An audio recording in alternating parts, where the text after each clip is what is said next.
motion, the standing orders be suspended to enable me to take that motion. Members, the question is that we suspend the standing orders to enable the minister to take the motion, notice of which he gave earlier in respect of the sectoral debate. Those in favor? Aye. Those against? The ayes have it. Madam Speaker, as we have indicated today, we will commence our sectoral debate. And I want to join with you to welcome representatives from the Diplomatic Corps and also representatives from the National Security Ministry, National Security and Peace. We will have our Deputy Prime Minister and Minister of National Security, who will be followed by the Member of Parliament for Kingston East and Port Royal. And just to indicate, Madam Speaker, I would have spoken to the Leader of Opposition Business, that I would have spoken to you in relation to the conduct of these debates. And we would have agreed that we are going to adhere to the time that is set for ministers and for opposition spokespersons. Just to indicate, we have agreed that for ministers, they will get 45 minutes plus an additional 15 minutes if needed to bring the total time for the presentation to be no more than 60 minutes. For opposition spokespersons, they will get 30 minutes and if needed an additional 5 minutes to bring their total time for their presentation to be no more than 35 minutes. Outside of that, to start the debate, Madam Speaker, we will allow the opening presenters to have an additional 10 minutes just because they frame the context of the sectorial debate. So the opening and closing presentation. Outside of that, we ask the members to adhere to the time. So with that said, Madam Speaker, we are ready, and we ask you to invite the Minister of National Security and Peace, the MP for St. James Northwestern, to start our sectorial debates.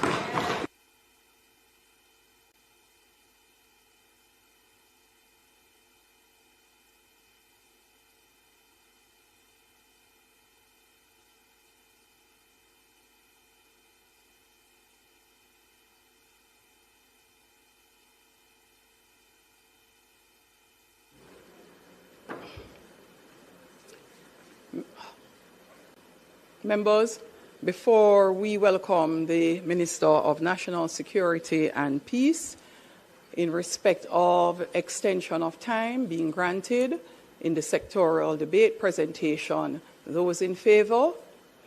Those against? The ayes have it.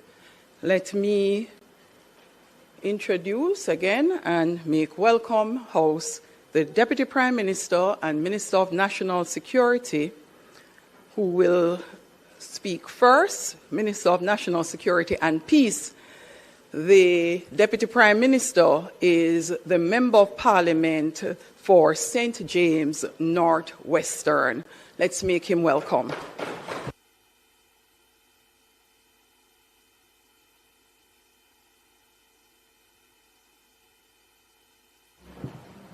My colleagues, today I rise with gratitude and a deep sense of service for the 9th time in the sectoral debate. I'm speaking on the mission today of the Ministry of National Security.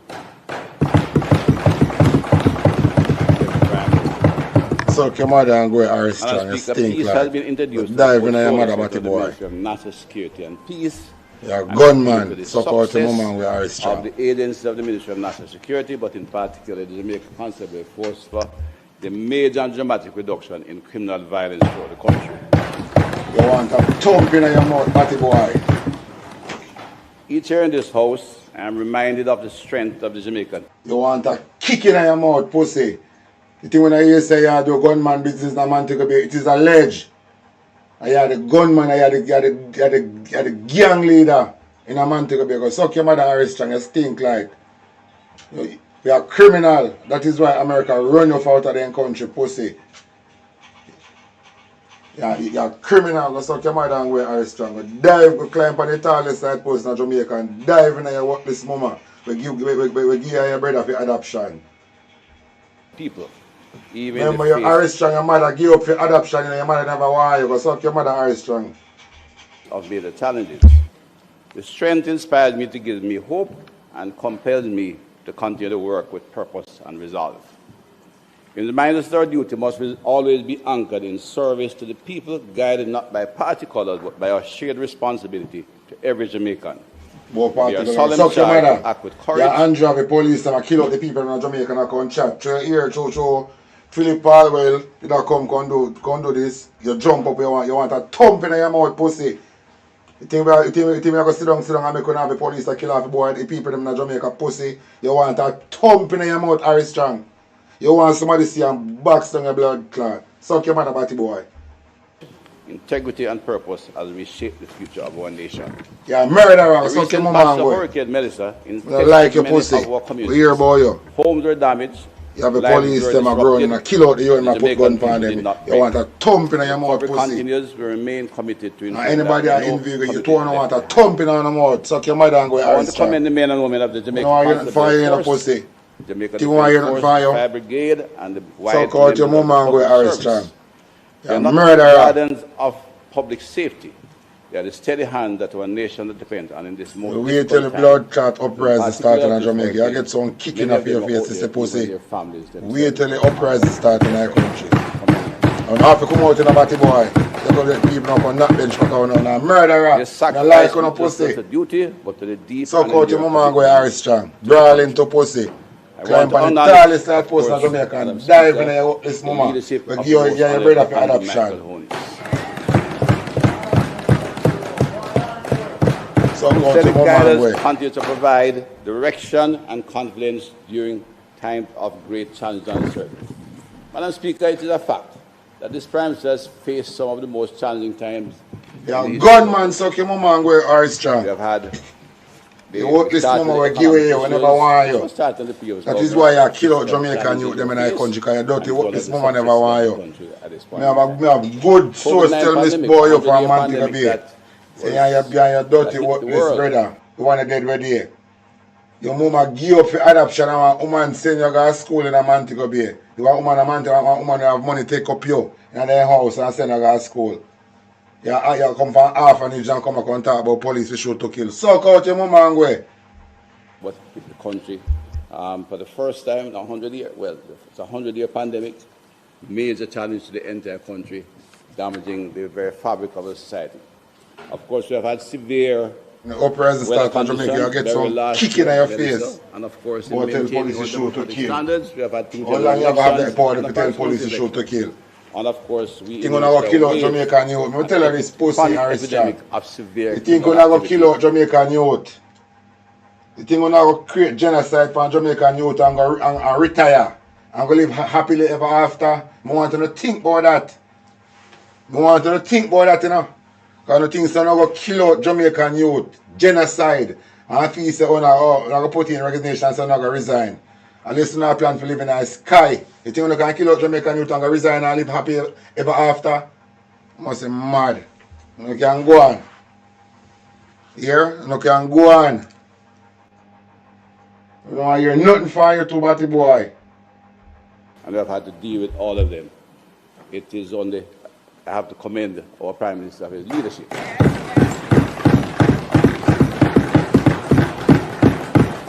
Of course, you have to commend the Prime Minister and the leadership, because the Prime Minister give you permission you and the Prime Minister kill off the Jamaican youth. And through you love killing the Prime Minister, a gunman for them a look up Pitney. You just take it like a bird season for you kill off Jamaica. You wait! You wait! You blood clot drunk, you wait! And some of them police that were going to people community to go commit murder, people them for go to jungle justice and that blood clot. The people them if you go to someone have to run the blood clot from out of them community. The police them were going and murder the youth them for Harry Strong and Batman and Andrew Wallace. Uno dirty police. The people them in the community for go to jungle justice. The people them in the community for go to jungle justice. That's when them come from out of them community, them have to come with a shovel and a push broom.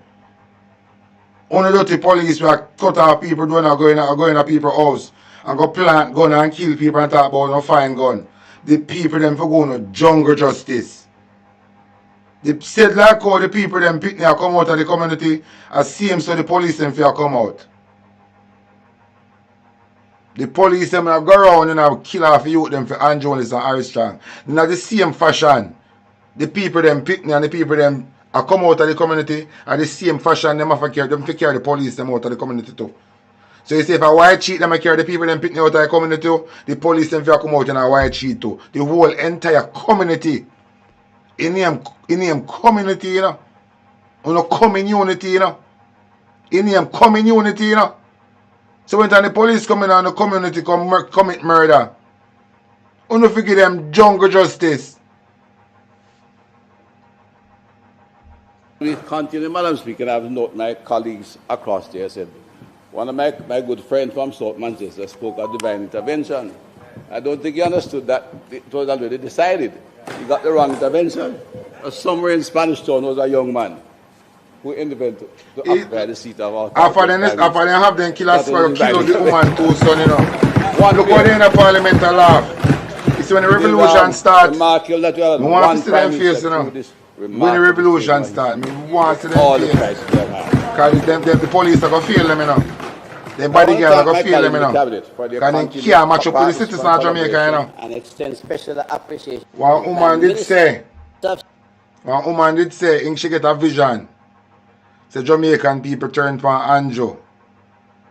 And they had a 1 foot of shoes. In run out of shoes, 1 foot, the woman say. One prophetess. He said 1 foot of shoes. 1 foot of shoes. And they said the youngest Prime Minister head, the youngest politician head, I go roll on King Street. And I miss it so. I mean, it's not the first one to hear that. They said the youngest Prime Minister, youngest politician or Prime Minister head, I go roll on King Street. That's what they say, and I mean, say so. And Andrew and Armstrong commit genocide in the country. And the news media cover up it. So Andrew and collect from outside of Jamaica for depopulate Jamaican and pay the media for don't cover the story. And have some gunman police cut off people's door and I go in their house and I plant, go in and kill people. Me say me want the people them me couldn't have left out of their community in a white sheet. White sheet, some of them police that come back out of the community in a white sheet. An Olympian will run the race for the Jamaica on the world stage and continue that journey in service to our country. Thank you. I want to thank her. She brings that spirit of determination to the ministry, carrying out her responsibilities with quiet strength. Yeah, man, we don't want to hear it. And a deep sense of I like the audio with it on the shit price. I want to recognize we don't want to hear in it. the ministry, led by Permanent Secretary. Thank you very much. Including technical administrative staff. Yeah, we don't want to hear it. Him can't talk. Why must it make no sense? It make no sense. You don't tell the police to shoot to kill. You want a kick in your mouth. You're a public servant and talk about police to shoot to kill. And then I talk about people take it out of context.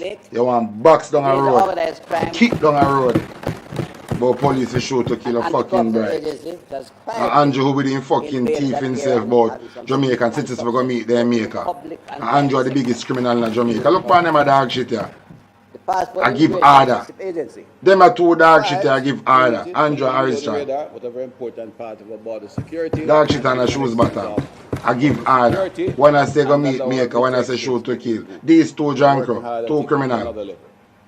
The Institute of Forensic Science and Legal Medicine. But them police will go around and I kill off people putting in a plant gun in their house. The people them figure them jungle justice. Firearm Licensing Authority. Some of them forget take up with shovel. Some of them get wrapped up in a white sheet. The whole community be turned down upon them. Because the shot in their gun must done, you know. The shot in their gun must done. I commend your leadership and staff for the shot in their gun must done.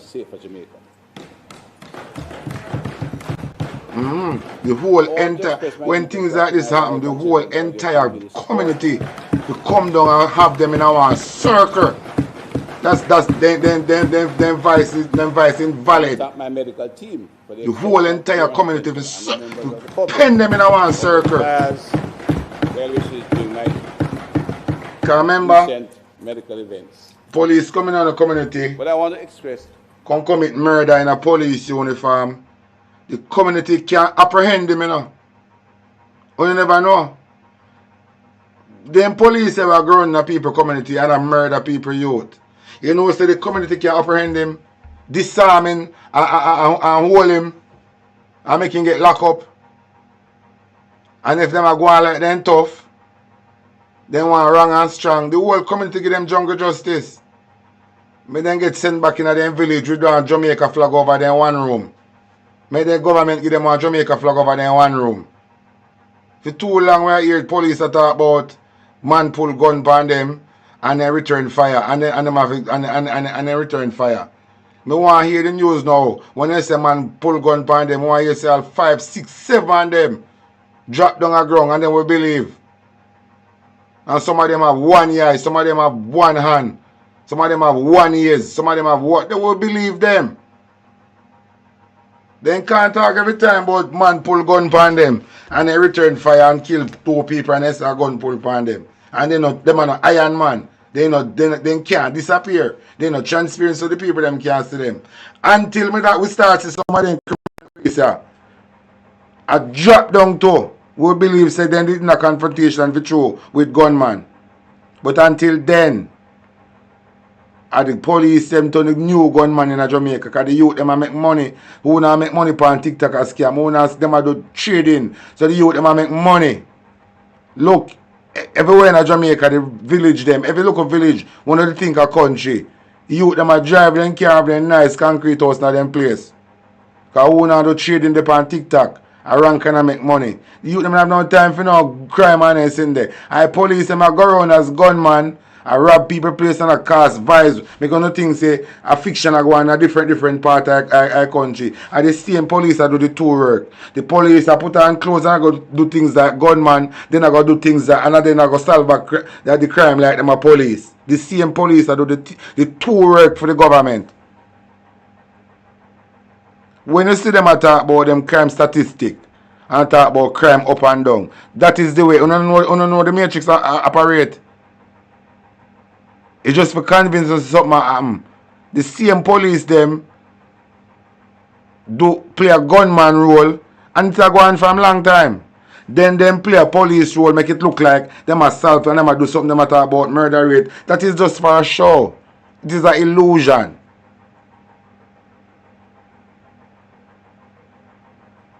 And we have a gunman prime minister and a gunman security minister where they have no regards for life. And the thing about that, the two of them are criminal. The two of them are criminal, you know. my gratitude to my colleagues in the Honorable House on both sides. So out the moment not talk about both sides, talk about your side alone. You stink like shit. I don't like your body boy. You talk about police we shoot to kill. If somebody go run your file. If they go run your file, look how them look upon your John Crow. Look how the government of the day look upon you, Mark Golden and team. Look how them look upon your John Crow. Look how them look upon you. One set of John Crow them. Watch upon them. One set of John Crow them. Look upon them. Look upon these John Crow. Oh no, just look at these John Crow on the screen. Genetic modified John Crow. That is why they look different. Them are genetic modified John Crow. Look all I want, they look like wet rat. Genetic modified John Crow. Eh? The one I head look like he dropping an aisle backer. Genetic modified John Crow them. Look all I want there.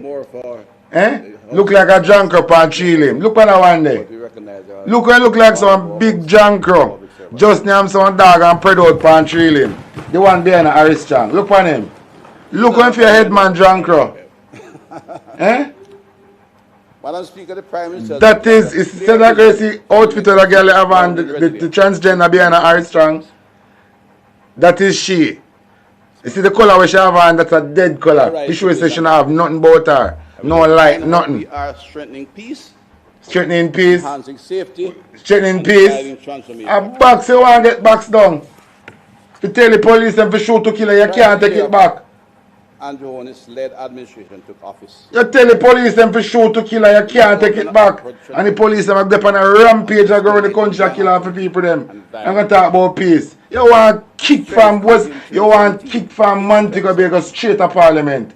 You are strong. I'm going to talk this blood clot. You want the whole of the Jamaican. If you kick you from Montego Bay, go straight to Parliament, go hand in the resignation.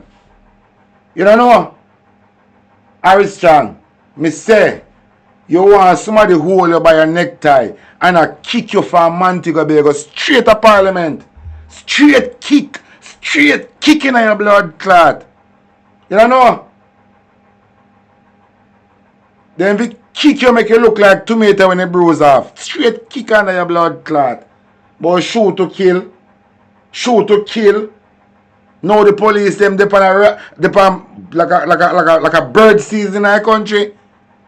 Now you through your ear, Phillip Paulwell come talk about the crime where your journalists are commit against Jamaican people. You come hot at you want talk. You come hot at you want talk. Me say you want kick from Montego Bay go straight to town a Parliament. Harry Strong, and you may talk John Crow. You want somebody to hold you by your necktie. And I kick me and I walk them for your walk. And I not walk so you know there's enough kick in your blood clot. Me say you want them hold you by your necktie, Harry Strong. And I kick in your blood clot from Montego Bay go straight to Parliament. Go hand in the resignation letter pussy. 60 per 100,000 with 1,647 murders. This level of violence far exceeds the capacity of the normal policing activity in the country. And in public trust in the police and the government was low. Look at Juliet Catbury. Look on Juliet. Look on face on Junker spread out pan him. Just look good. Look on face on Junker. In hand set down so like when the Junker have his wing dust. You know the Junker have the wing dust dead up on his side. Look like Junker. When them and belly full. But then, under leadership, what you come talk about? we made a decision. We made a sober Is decision. it this? We decided that Jamaica would. You see this, it might come from 1997 to 2024. This annual murder rate, you see. This don't make no sense, you know. This a show Harry Strong come put on now, you see. This rare to make him get a box down. Because the police can't go murder 2 women pitting in their house. And you come now, come put up annual murder rate, eh? Since Andrew Wallace coming to power, you see, 99.9% of the murder them happen in Jamaica done by Andrew Wallace police them.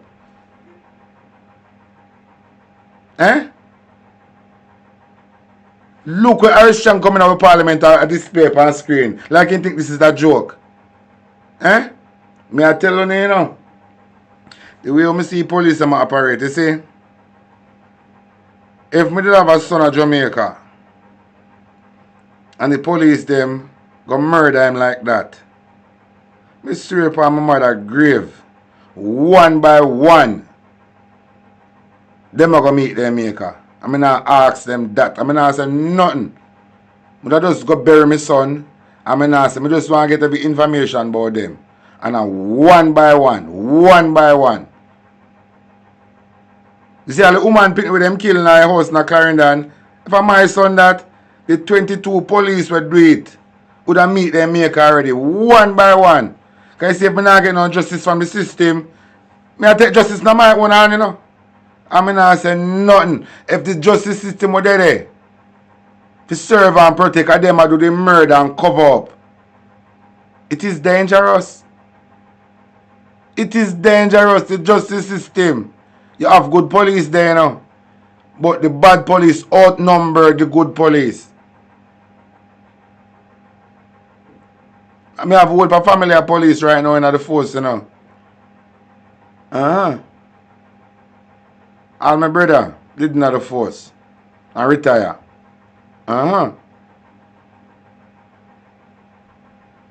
So I know about the corruption in the force. Yeah, because I reason my brother. A whole heap of corruption in the force. Saying? But when you have one criminal like Armstrong and a criminal like Andrew Holness give order to the police to assassinate Jamaican people and the labor them a carry a cheer on this. The police, the Prime Minister Armstrong literally tell the police say, "Only if you murder Jamaican citizen," and Labour right agree with that. And the Prime Minister never say the police them for go murder PNP, you know. Armstrong never said the police them for shoot to kill PNP, you know. Saying? And the Labour right them alright with that. The Labour right them I become a problem too. The Labour right them are cherry on this thing. Them have become a problem too because of them why enough people are losing life now. Because of them too. The Labour right supporters is this as bad as Andrew Holness and Armstrong, you know. And them are aid and betting in this type of behavior, you know. The Labour right supporter aid and betting in this type of behavior from Armstrong and Andrew.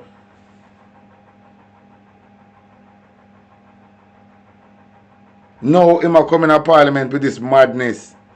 Him a come in a parliament with this madness. We don't want to hear from Armstrong. Armstrong is invalid. If we talk to the nation about none.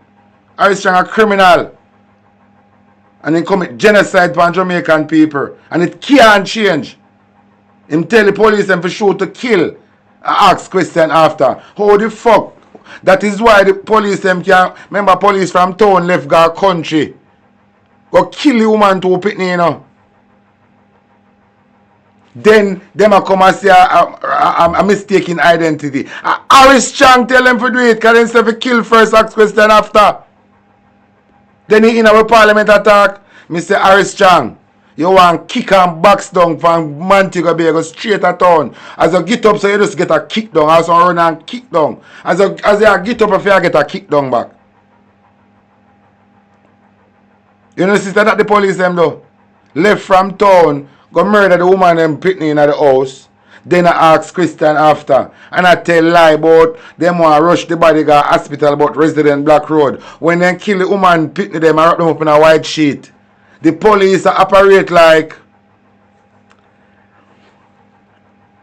the judge and the executor, like what Andrew Holness say. Because I never know the police, it is the police duty if you go murder somebody, take up the body, and murder. The police are supposed to kill you and take and touch your body none at all, you know. Then for call ambulance.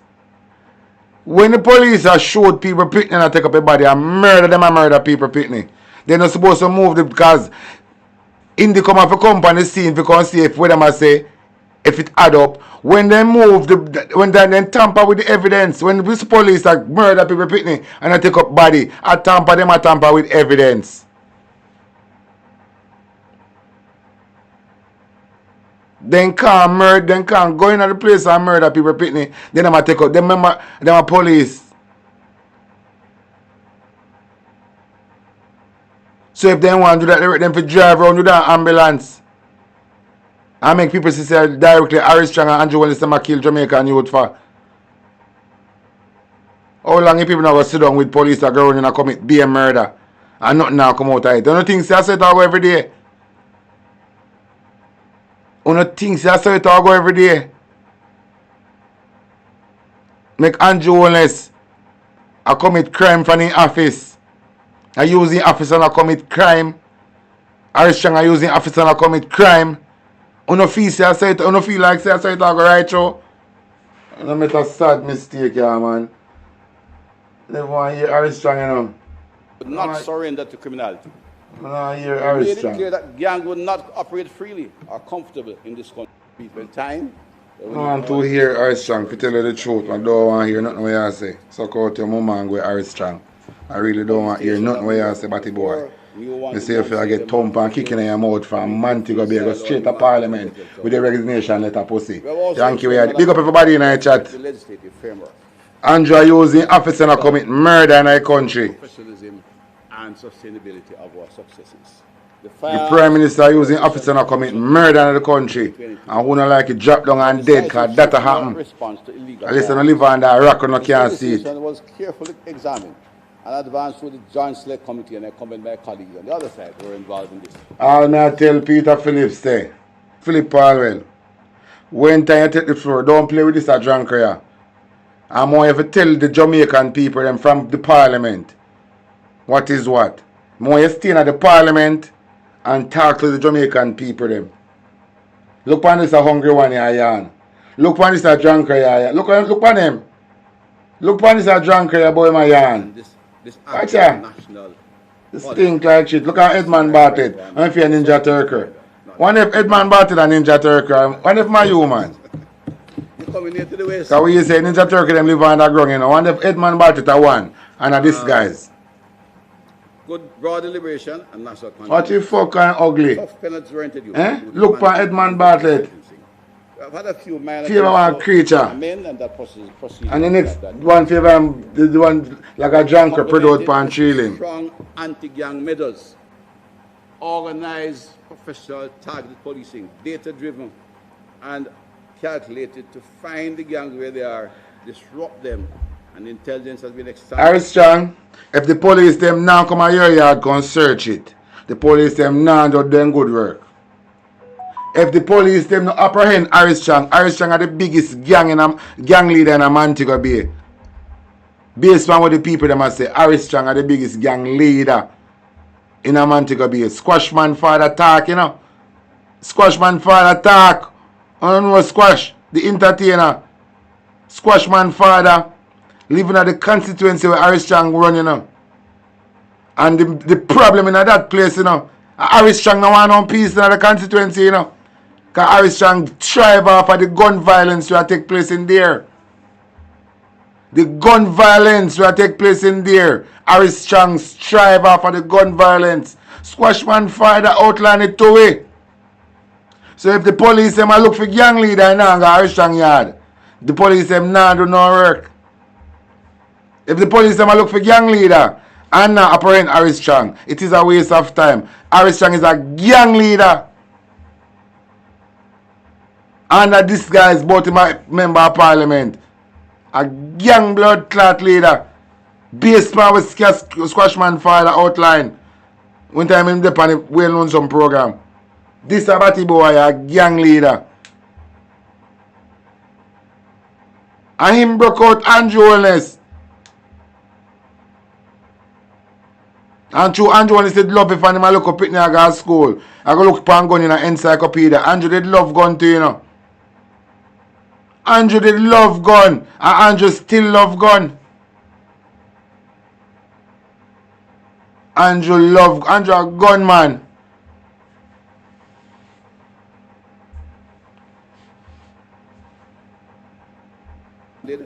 Ensuring enforcement is not only robust, but strategic and targeted, hence a reduction we have had in criminal violence. This has been further strengthened by the allowing MOCA an increased range of activities which they I know things me about Harris Chang, you know. But their work in the recent corruption activity at the bank is signature of the kind of work that MOCA can do to ensure there is integrity. All of this is a PR stunt, you know. This is a PR stunt, you know. Me just want to know. This Harris Chang come with is a PR stunt. This is PR stunt. This disrupt organized criminal activity and restore order. And Jonas Harris Chang a criminal in our parliament. And Juliet Holness. But to ensure sustainability, we have to build out the police. All young Jamaican people are going to sit down and operate, make some criminal angry affairs of the country. But is it clear? The evidence is clear. And some of them are liberated on YouTube and social media blog. They want a baseball in their mouth. It used to deal with a medium-term attack on criminal activity, but also to restore hope and Harris Chang, go and suck your mother. This year we'll complete amendments to the Aliens Act, the Immigration Restriction Conduct Act, and the Firearms Prohibition Restriction and Regulation Act. The first, Madam Speaker, I've been there a long time. It sounds a little bit, the Aliens Act, Integration Immigration Restriction Policies Act has been around for a long time. In fact, we inherited it at a very advanced stage. We have made one major amendment. We'll be bringing to the House during this first quarter. It is critical in maintaining the good border management and also in dealing with entire. You can't believe that Jamaica really put out these blood clot criminal murderer in our parliament. It has been going through the system. Murderer, criminal, rapist and murderer around by the country. Rapist, criminal and murderer and gunman around the country. Rapist, criminal, murderer and gunman around the country. Right now. Piece of legislation. There will be a national policy against trafficking in person to be tabled as a green paper. We'll table a national visa policy as a white paper within the next 2 months. Table the crime prevention through social transformation policy as a green paper will also be tabled. We'll use the new corrections policy developed by the ministry to guide amendments to the Corrections Act, which will be tabled again in this first quarter. These legislative priorities are designed to reinforce the strong institutional and operational framework we have built, ensuring that the gains we have made are secured in law and sustained over the long term. There are other legislative to be done. I will not mention here because the process, Madam Speaker, as you are aware, and from where you sit, Jamaica seems to examine the entire process of legislating, and if not the process, to look at how we treat the corporate centers in the various ministries, as we have shifted much activity from the ministry to agencies, and have done very little to strengthen the corporate services in the ministry, so that the policies can be done efficiently and well in a short time and get the required instruction to us legislators, to our lawyers who write legislation. They too need strengthening, so that we do not have to take multi-years to do major legislation. We're not only investing in crime fighting, Madam Speaker, measures. We're investing in people. Jamaican transforming our make Harris Chang a collect deputy prime minister pay when the constitution no support it. Eh? Even that Jamaican people now say Harris Chang, that all of them money Andrew only see Harris Chang as deputy prime minister. We're going to want it. We're going to want it back, because the constitution no support that. All of the money we get, we're going to want it back. The constitution no support a deputy prime minister. I'm going to check it for yourself. One of them is over 200 years old. But we are doing work. And I want again extend comment to my Minister of State. We're ensuring that the wards of state and inmates are given real opportunities for growth, development, and transformation. Wards in our juvenile facilities are now being assessed. This is a PR stunt, you know. I'm not too interested in what I'm saying. Learning trades. I know I hear nothing from him. Some of our juveniles. I know I hear nothing from this batty boy, you know. Learning trades. A blood clot murderer, you know. Stepping into the field like I know I hear nothing from him. Robotics, as we give them appropriate emotional and psychosocial support. This is transformation in action, Madam Speaker, turning correction into opportunity. Turning correction into opportunity and rehabilitation is a real second chance. Through the Retransform program, we are strengthening rehabilitation and reintegration through strategic partnership.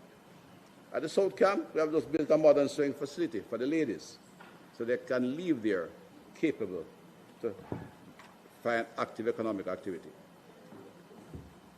This builds on early efforts at the Metcalf Street Center, where we have a full recording studio. Music is still a part of the genetics of Jamaicans. Madam Speaker, we are advancing bold child rehabilitation and social reintegration strategies. This is grounded in a more humane and forward-looking vision of justice by the administration. It recognizes that children in conflict with the law requires guidance, not punishment. These efforts, all listed above, are already showing measurable results, Madam Speaker. In 2025, the recidivism rate declined from 41% to 27% for the first time in our history, reflecting meaningful progress in offender reintegration. For the first time in recent history, we are recording this kind of significant reduction. The department has an agricultural program, Madam Speaker, and I want to pause a very strong agricultural program. We are training not only for the reintegration, but we have made the prison system self-sustaining eggs, poultry, and pork production, building discipline, skills, and a culture of productivity and good reintegration. Right? Now, my Minister of Culture is going to give some more support, and we will, we're going to supply the canteen downstairs here. That's a small fee. Good product. Madam Speaker, we have significantly strengthened our border, not only by intercepting threats, but by modernizing how we manage the movement of people at the goods at the airports. It's a much better service today than we inherited, but in fact we have a way to go. It's a costly process. We expect it will take at least 24 to 36 months to do it properly. We'll be able to work with the Ministry of Tourism introducing that electronic transfer approval, get the PNR system working effectively, but we are much better today than we were before. And everyone will tell you, walking through the airport now is a much different experience it was back then. But at the same time, their work in security has been critical. Through enhanced intelligence, advanced cargo scanning, and risk-based targeting system, our border security agencies continue to disrupt transnational criminal networks and prevent entry of illegal firearms and narcotics to our country. At the same time, we are improving the experience for the legitimate travelers through the Passport Immigration and Citizenship Agency. We have advanced the ease and efficiency of processing at airports. In close partnership with the Customs Agency, we are strengthening coordination across our ports of entry, ensuring that our borders are both secure and critical. And jointly, they have just completed a new C5 form that I know the Prime Minister is very pleased about. Customs Agency and Pecan should be introduced, I think, in June? In June, it should be fully introduced. Yeah. We are going to introduce new technologies that will further modernize the airport systems and our port facilities and our points of entry. Madam Speaker, building on the social prevention pillar of Plan Secure Jamaica, the City Security Plan remains our primary vehicle for delivering the peace dividend to our communities.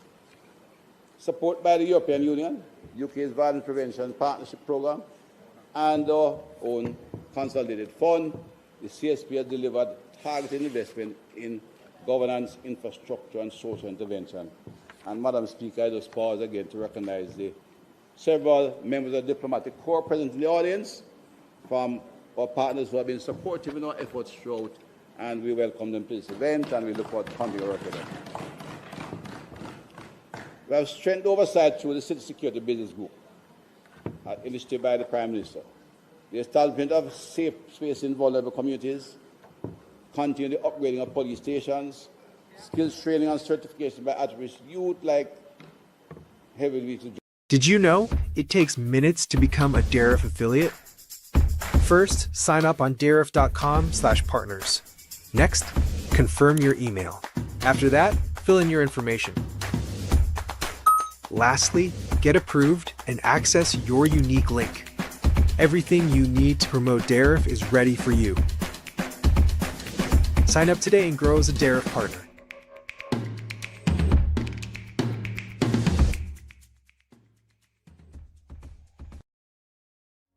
Hey babes, remember the pizza for dinner later. Don't worry yourself, no cooking today. Mommy, remember the pizza for the class party tomorrow. Girl, remember the pizzas for the baby shower on Sunday. At dominoes.com.jm, I can place future orders. I just choose my store, enter what I want, then select later on the order timing. Then I enter the date and time that I want my order, check out, and pay for it. So I can spend some quality time with my husband. Can't wait for dinner.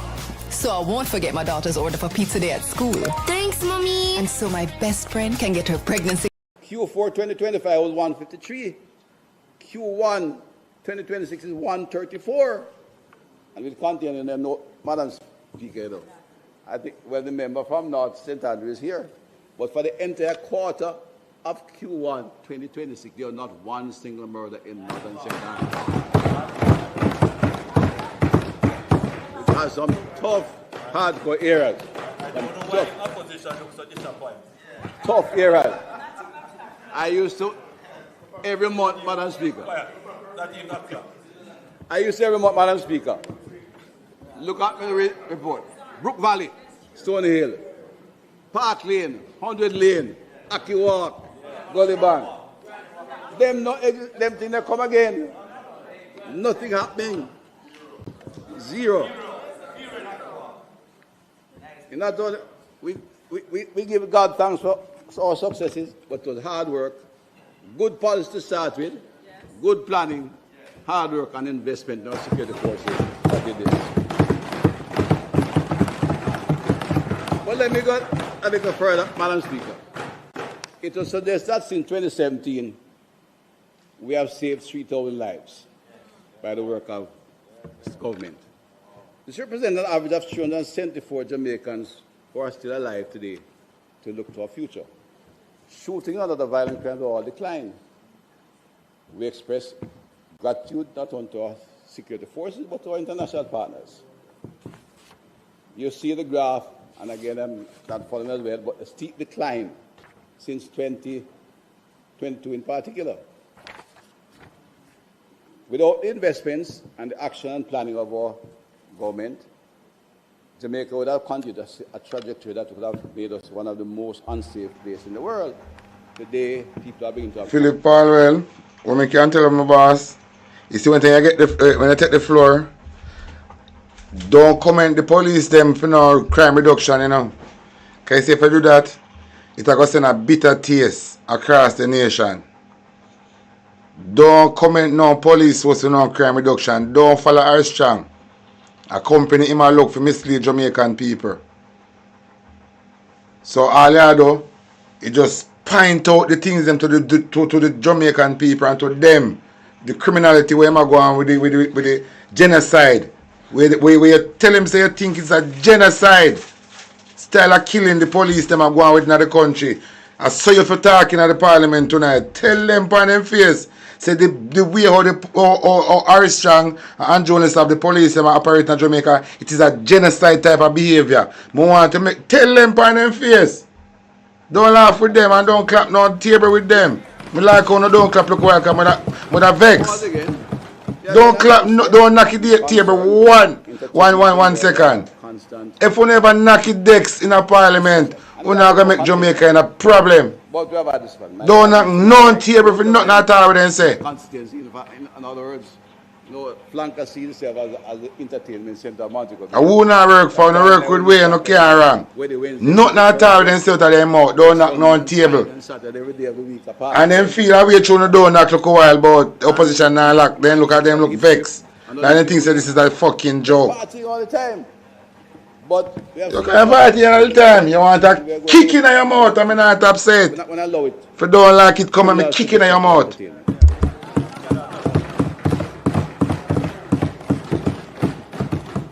Black beauty where I did. Black beauty I'm vexed, man.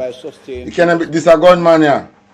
We tell the police them for shoot to kill. You see police them go down a woman yard and kill the woman 2 sons. Kill one in a one room and put the one in the other room and kill the woman 2 sons. Then you hear say a mistaken identity. That is what Armstrong tell them to do. You can directly, and then police that come straight from town. Mistaken identity and then come with white sheet too, you know. So then come for kill people. Last time I played the video, the woman say police cut off the door going to the house. I touch woman pan jaw with them out of them bed.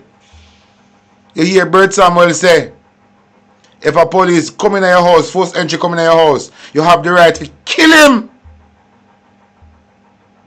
If a police forced entry come in your house and don't make it be known say my police or nothing, you have the right to kill him inside of your house. And don't matter feel no one afraid. You have the right to kill out in blood clot if you don't declare himself say my police or anything. Technology, human capital, and the JCF and the wider ministry. But we are going to, the police will be meeting and instructing, especially in large events, the proper operation must be put in place to protect the event. We're not stopping them, but it is established once the FLA has the armored vehicle, will come. Must be part of the cost for those big events.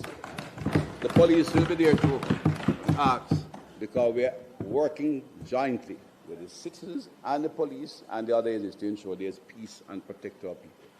In the smaller ones, it is sometimes tricky. But It is the policy of the police not to stop the round robins and the wakes, etc. But they must also understand that part of this, large part of the success of the police force is sheer intelligence. And we know when they are about to damage somebody's party. So sometimes we have to stop them. We can't tell them, but it is a fact of life and you have to understand. There are many years having parties, but sometimes, you hear things happen.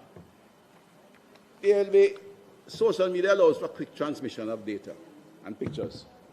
And we have had one or two incidents which the police commissioner is concerned about. He said the police were abusing their authority. This commissioner and his team has introduced extensive training, not only for special operations team, but in how police manage interface with the public. But they're still concerned if there's one incident. We don't view any incident where the police seem to go off track a bit as acceptable. It is not a training matter, The police them just a gunman. And I force them way in a people's house.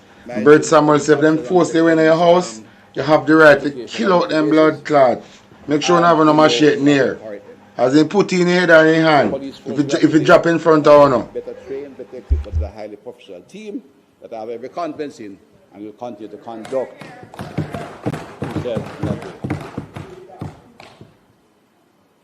Madam Speaker, key drivers to progress have been the strengthening of intelligence policing, which I've seen recovery of massive amount of weapons. 1,076 weapons in 2025 alone, illegal firearms.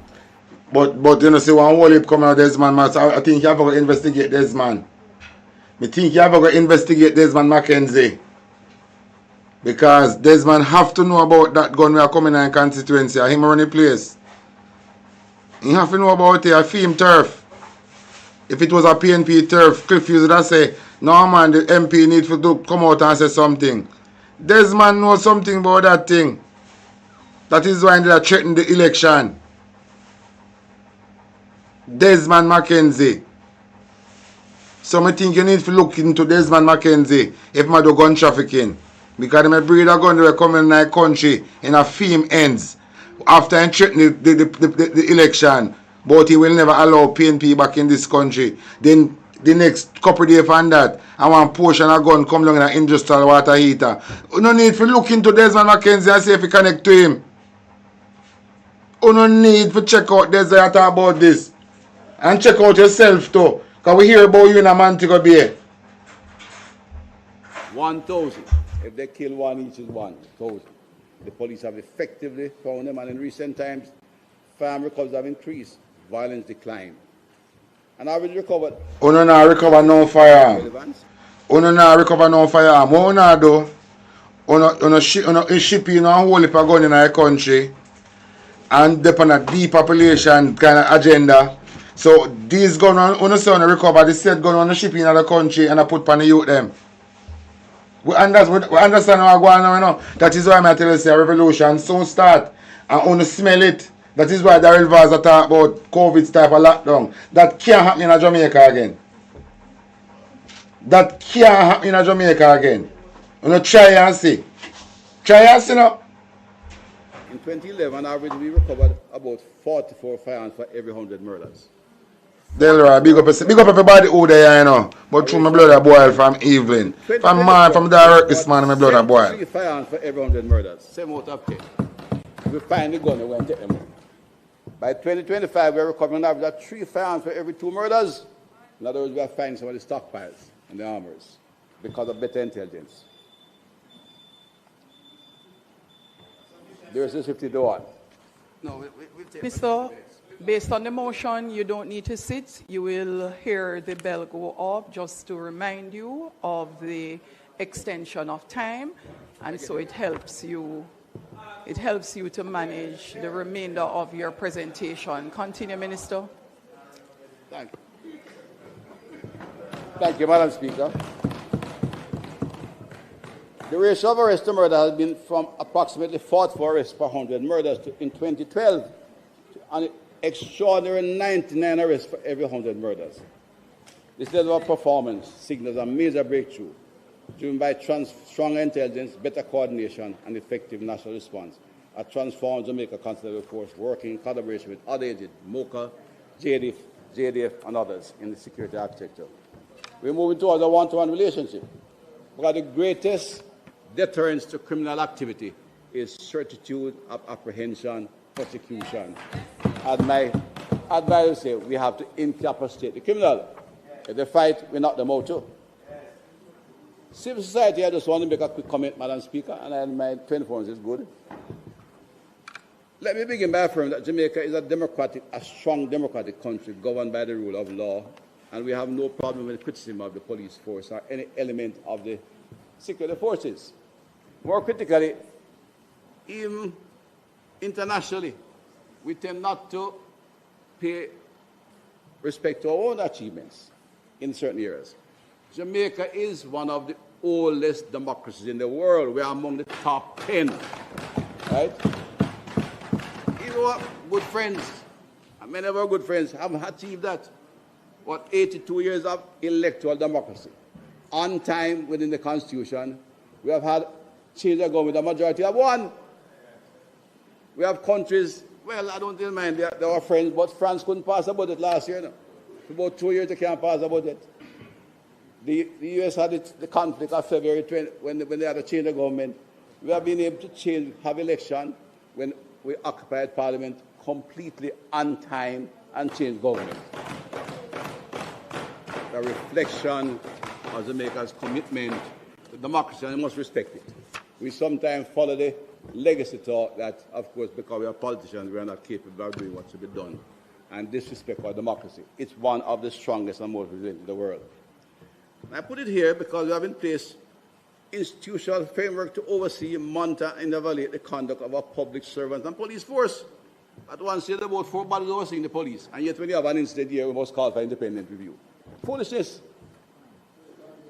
In the COM, the Office of the Defender, Public Defender, the Financial Investigation Division, the Integrity Commission, and I probe into all bodies which oversee public servants and the police force. And they are designed to investigate issues and take them through the criminal justice system. It's important, Madam Speaker, because if we charge the police in particular in a high violence society, you know, President went to 60 per 100,000, you know. The United Nations defined what? 36 as civil strife. Went as far as 60. If we support cause that make the police look like they are acting criminally in high violence and in difficult areas, it undermines the authority of the police. More critically, and I feel strongly, I said, you know, I didn't lose my temper when I went and read the railroad, and I wasn't fully out yet.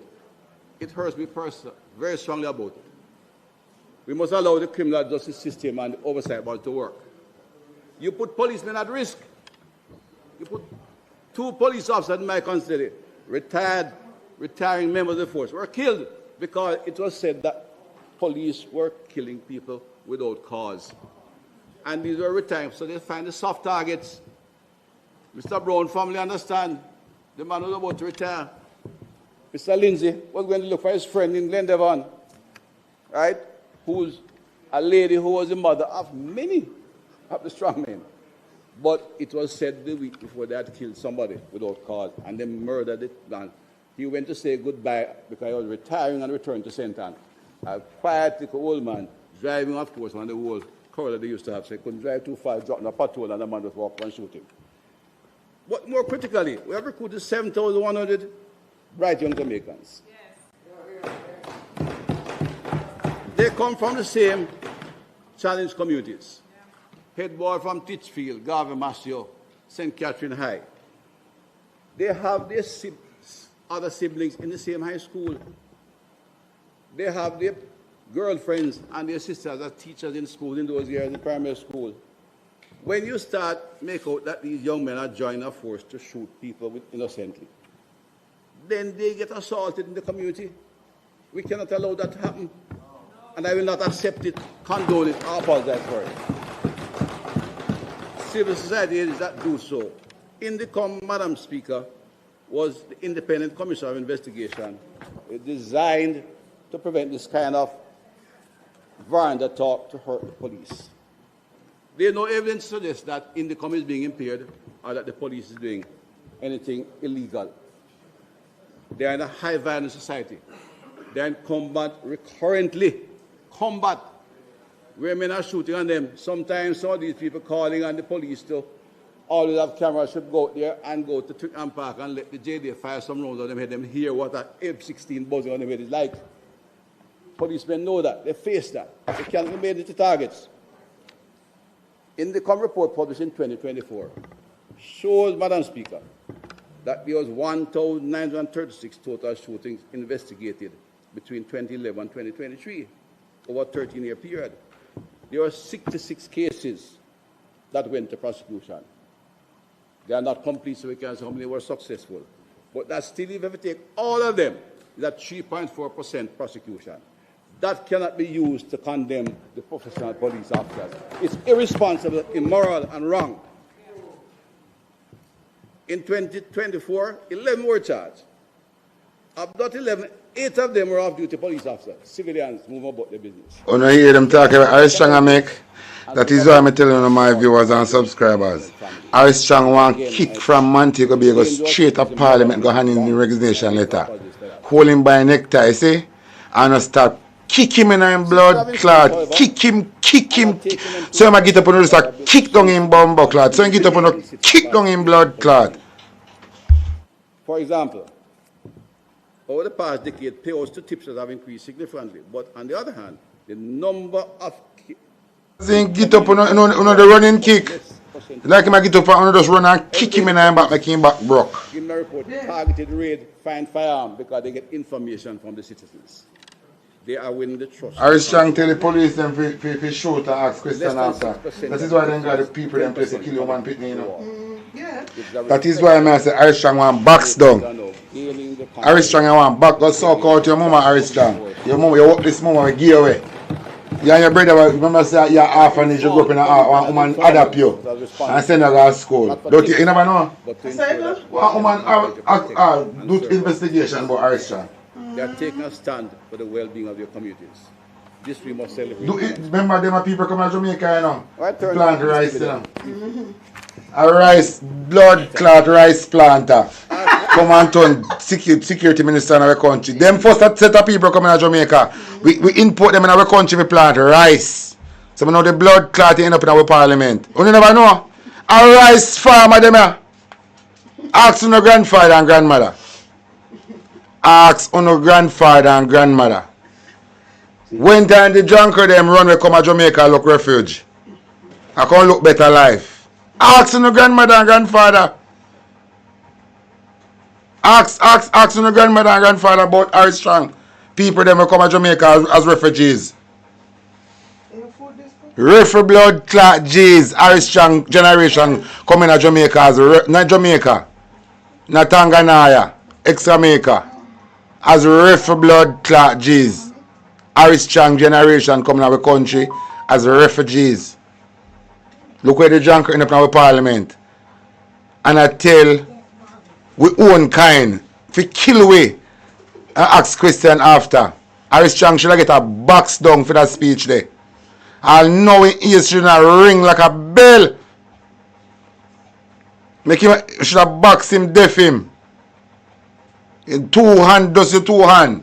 And box him in 2 ears, deaf him. Irish Strong should have deaf him now in our parliament. Can't hear a thing. If a pin drop, he shouldn't can't hear it. Box making ears jump, bust. But I tell police we shoot to kill ask question. That is dangerous. And we see that take place. Irish Strong one box down the ground. There's a peace dividend, Madam Speaker. Simply put, the peace dividend is a tangible social, economic, and developmental benefits delivered directly to communities that achieve and sustain measurable reduction in crime and violence. And I repeat that, Madam Speaker. The peace dividend that the Prime Minister have indicated we must seek to introduce across all ministries because it's designed is the tangible social, economic, and developmental benefits to the formerly challenged communities. They've directly delivered to those communities. So it is to give them safer streets, stronger families, more opportunities for their young people, and a better quality of life for all the citizens in those communities. It's when the old lady can now continue to go to a prayer meeting on Wednesday night and don't feel afraid to walk because she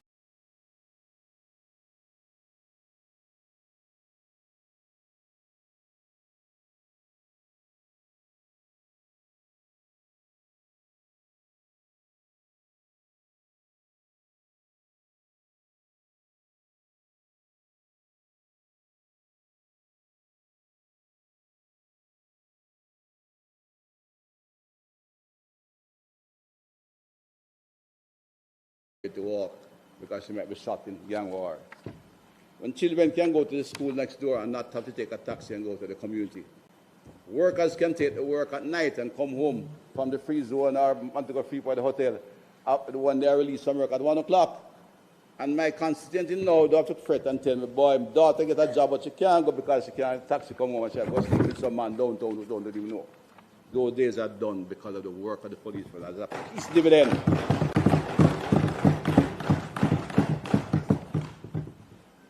Some interesting facts. The final estimate that crime costs Jamaica between 4 and 6% of GDP. Public costs account for about 1.5 to 2.5%. Private costs about 1.5 to 2.16. And in addition, human capital losses amount for about 1.33% of GDP, reflecting reduced economic productivity, a big problem for society, due to homicides, non-lethal victimization, and incarceration. The academics outline that not only a human, the estimate that each life lost is not only... I'm impressed by the PNP there right now. I'm so impressed. Me like how they not knock down no bench. Economic benefit to Jamaica is between I'm so impressed. US. This is the opposition leader. This is the opposition. On the implementation of this sort of public emergency. Don't knock down no bench because our strong attack is Anansi's story. And first of April joke, Tamful Day. This is the power of peace, Madam Speaker. This is what our Prime Minister spoke about. Peace saves lives. Peace creates value, and peace must be reinvested in those vulnerable communities. Building a durable peace requires more than an individual program. So we'll be having extensive program through the City Security Bureau across various ministries. We'll provide opportunities for the schools. We work with the schools, and we work with the Ministry of Education to ensure we can broaden and scale up much of the program we have done. Our case management program is an outstanding example of successful intervention. The police community security and safety branch is being expanded. We expect to be able to place resource persons in all the challenged schools. And I'm sure the Prime Minister and the Ministry of Education work to ensure those schools do not remain long in their state. They classify them as Tier 3 and 4 schools where the productivity is absolute, well, I won't go say it's zero, but we end up not providing any quality education for some very hard-working humble Jamaicans. That will change and must change under this administration. There are 59 such schools at the secondary level and 134 at the primary level. In fact, one primary school, we did a national survey, all the schools. And unfortunately, I found the most unsafe school, like a school in Westmoreland, based on the survey. And the safest school, incidentally, was in the hills of St. Elizabeth, on a constituency border. It was interesting, I thought, because in the school that was considered safe, they knew all of the political leadership. One was from both sides. And this have active PTA, active community activity. The other one, they didn't know anybody at all.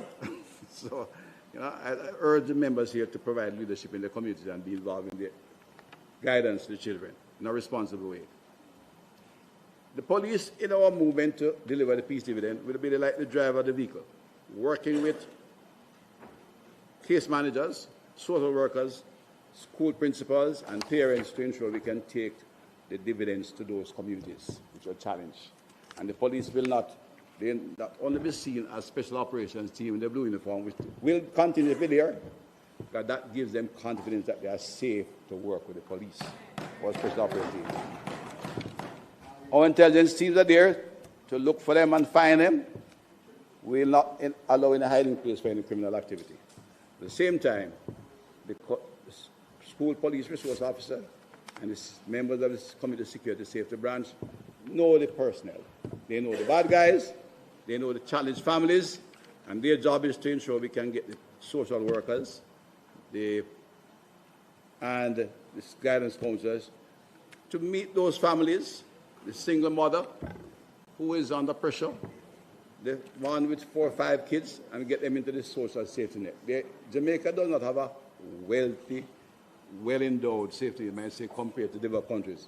But we have several programs that can assist such people, and we are ensuring that they get to the right people and provide hope for those people in these areas. The work of the police officers is to build trust, deepen cooperation, and ensure that security is felt and not just enforced. Yes. Keeping the peace requires more than enforcement. It requires structure, standard, and consistency. We'll strengthen the public order this year, Madam Speaker, because we have built out a strong e-ticketing information management system. One was there before, called TTMS. Cost government a lot of money. It was never used. We have spent time and built out a proper system, and everybody who get a traffic ticket now know they are met by a police officer with a ruggedized handheld device that gives them a ticket, and you can pay it on the telephone and it goes. It is going a long way in strengthening our ability to manage our public spaces. We're going to expand this, because that's why we call the ticketing information management system. For example, it can be applied to At Key Insurance, we know life never stands still. You're moving through miles, moments, memories, and you deserve peace of mind every step of the way. That's why we created Key 4M, insurance that moves with you. Whether you're on the road, protecting your home, growing your business, or planning your next trip, Key 4M gives you better rates, flexible payment options, and priority claim support when you need it most. From the miles 30 police officers in the Turks and Caicos, and they have in 1 year reduced homicide by nearly 40% there too. They are asking us to them in training. We have been invited to transfer Zozos to other areas in the Caribbean. Security and is becoming an export product for Jamaica, where we're earning what we have invested. Madam Speaker, it has been a pleasure to work with the team, with the leadership of this Prime Minister, and the men and women of the ministry, and in particular our police force under the leadership of Kevin Blake. Well, we are going to ensure that our achievements not only will not be undermined, but will be sustainable by legislation and investment. Today we have, as I said, we are investing enough to ensure that, and the training program to guide and develop our young officers. Yes, we have transformed the police force. A friend of mine said, they look better, Dr. Shah. They operate better. They succeed in reducing things. And one lady said to me, Dr. Shah, you know how long we see a police car parked for the bar? They're out working.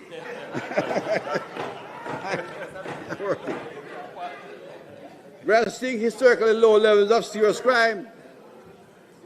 We are removing illegal firearms from our streets. Our arresting rates are rising and more citizens are coming forward to support law enforcement. Yes, we are incapacitating the criminals. We've identified them, we find them, we arrest them, prosecute them. If they fight and we have to shoot, we will succeed. We stop them. But our work is not finished. We must sustain these gains. We must deepen the peace. And we must prepare the next generation to inherit a Jamaica where violence is not the answer, but opportunity is the norm.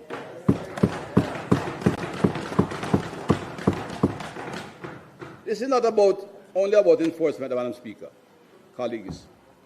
It is about transformation. Yes. It is about building Jamaican families, strengthening communities, and creating pathways for young people to succeed. We will continue this work with focus and determination. Jamaican people have entrusted us on this side with a mandate to lead, to protect, and to deliver and serve them. We will not be deterred or shifted in our objective. Under the leadership of this Honourable Prime Minister, Andrew Holness, we will continue to move the country forward in peace, in good economics, and in prosperity. A Jamaica that is safer. A Jamaica that is stronger. A Jamaica where peace endures.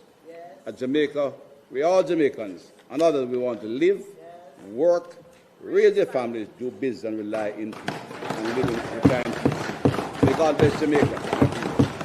Thank you, Madam Speaker.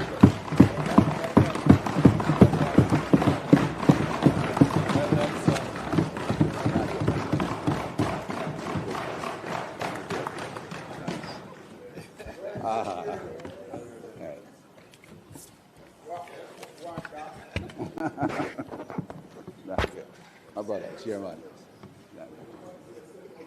Yes.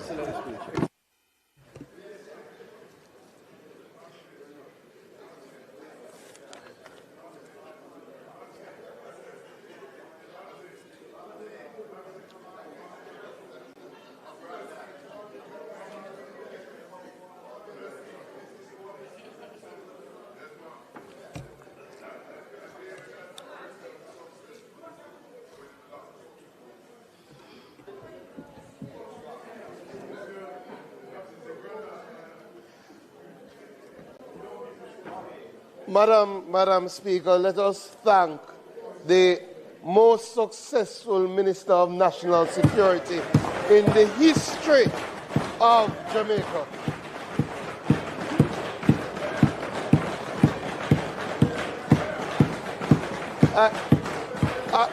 I don't think that is in question, Madam Speaker. I don't think that is in question. Excellent, excellent work. We will now hear from the opposition spokesperson on energy and telecommunications, the member from Kingston East and Port Royal.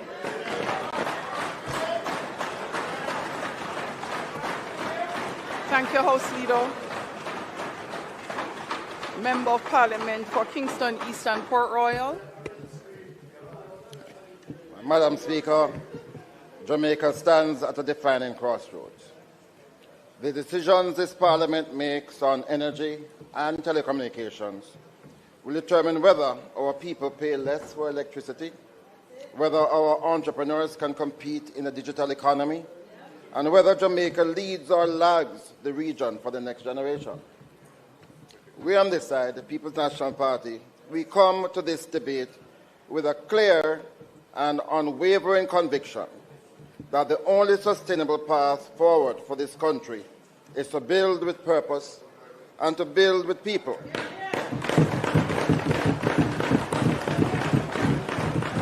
Every proposal I lay before this Parliament today is rooted in that conviction. That is what I have come to address today. I give thanks to the Almighty for the strength and the privilege to serve.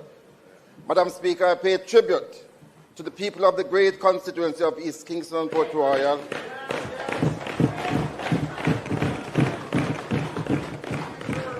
who have once again elected me for the 7th straight term. And Madam Speaker, counting the number of years I spent in the other place, this year marks 31 years of service to this country.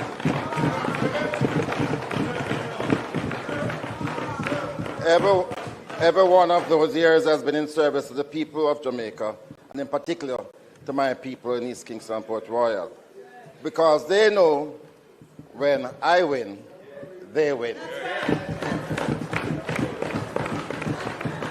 I extend special thanks to my councillors, and I have to pause to big up the newly elected Deputy Mayor of the KCC. I want to thank my task force. I want to thank my party leader for his continued faith in me as spokesperson on energy and telecommunications and as leader of opposition business. It's a responsibility I carry with the utmost seriousness.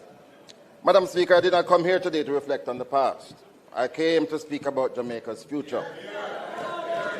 And in a moment, I will lay before this Parliament a set of specific and actionable proposals for energy and telecommunications that, if adopted, will lower costs for Jamaican households, accelerate our digital transformation, and position this nation as a competitive force in the Caribbean economy. I don't think I'll have the time today, so I'm inviting all the listeners and viewers to check my online presentation tomorrow at 5 p.m.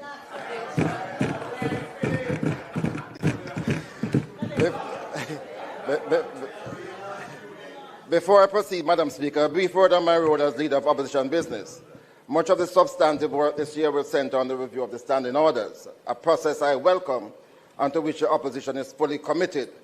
We look forward to engaging with the comprehensive CPA document that you have provided, and we're grateful for that document. Our goal is a parliament that is more dynamic, where minority voices carry real weight, and where democratic oversight is genuinely enshrined. And of course, we'll have enough time to address that in the Standing Orders Committee.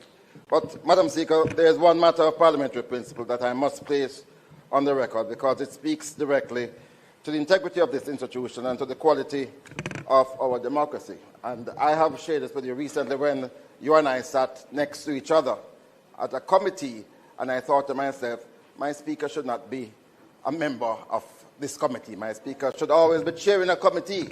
But I don't like when the speaker has to get into some of the contentious issues. So the role of the speaker is by constitutional design and long-standing convention, one of strict impartiality. The chair exists above the partisan divide as a guardian of fair process for all members, government and opposition alike. It is therefore a matter of institutional concern, one that I raise out of respect, that we have recently witnessed the Speaker's presence in contentious committee meetings in a manner that has been perceived as lending support to the government's policy. I don't think this is right, Madam Speaker. I think if we are serious about our standing orders reform, and if we are serious about strengthening Jamaican democracy, that we must also be serious about protecting you and the role of impartiality as Speaker.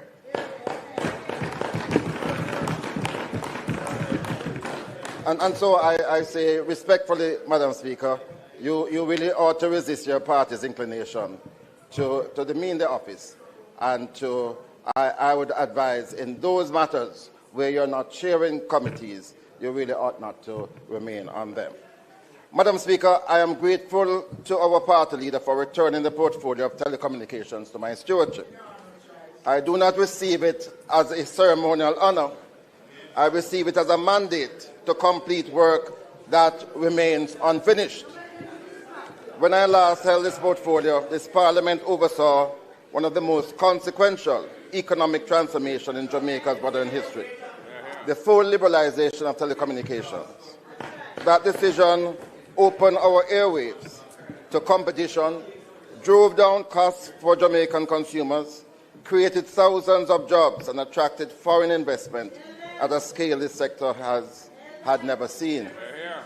It was a model that every Caribbean nation subsequently followed, and one that international bodies have cited as a proven standard for developing economies. That legacy belongs not to a single individual, but to a vision of a political administration that was prepared to take bold decisions in the national interest. And I am very proud to be a part of that administration. And I say to this Parliament today, the boldness that built that foundation is precisely what this sector now requires again.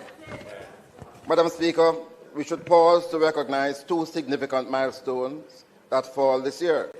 Digicel, the only multinational company to have been founded in Jamaica and subsequently exported its reach and its character to markets across the world, celebrates its 25th anniversary, and we should salute them. We should salute them.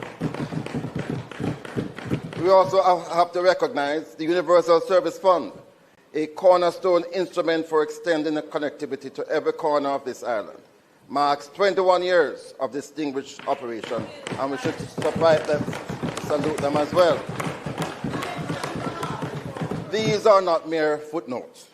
They are proof that when Jamaica gets its telecoms policies right, the results are felt in communities, in businesses, and in the international reputation of this nation. Add to these the Spectrum Management Authority, the e-learning initiative, the e-government, which has now become information and communication, and the other institutions built during the period of reform, and the record speaks with clarity. This party built the architecture of Jamaica's digital infrastructure.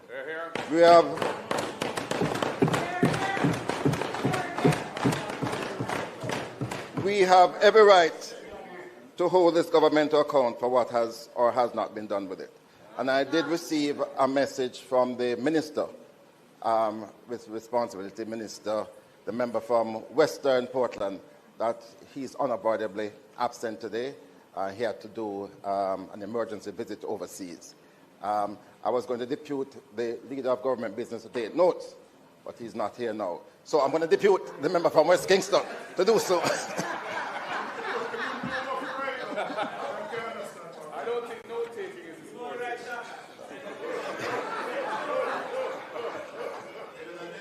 Madam Speaker, I say all of that not to dwell in the past, but to provide an honest baseline against which the present must be measured.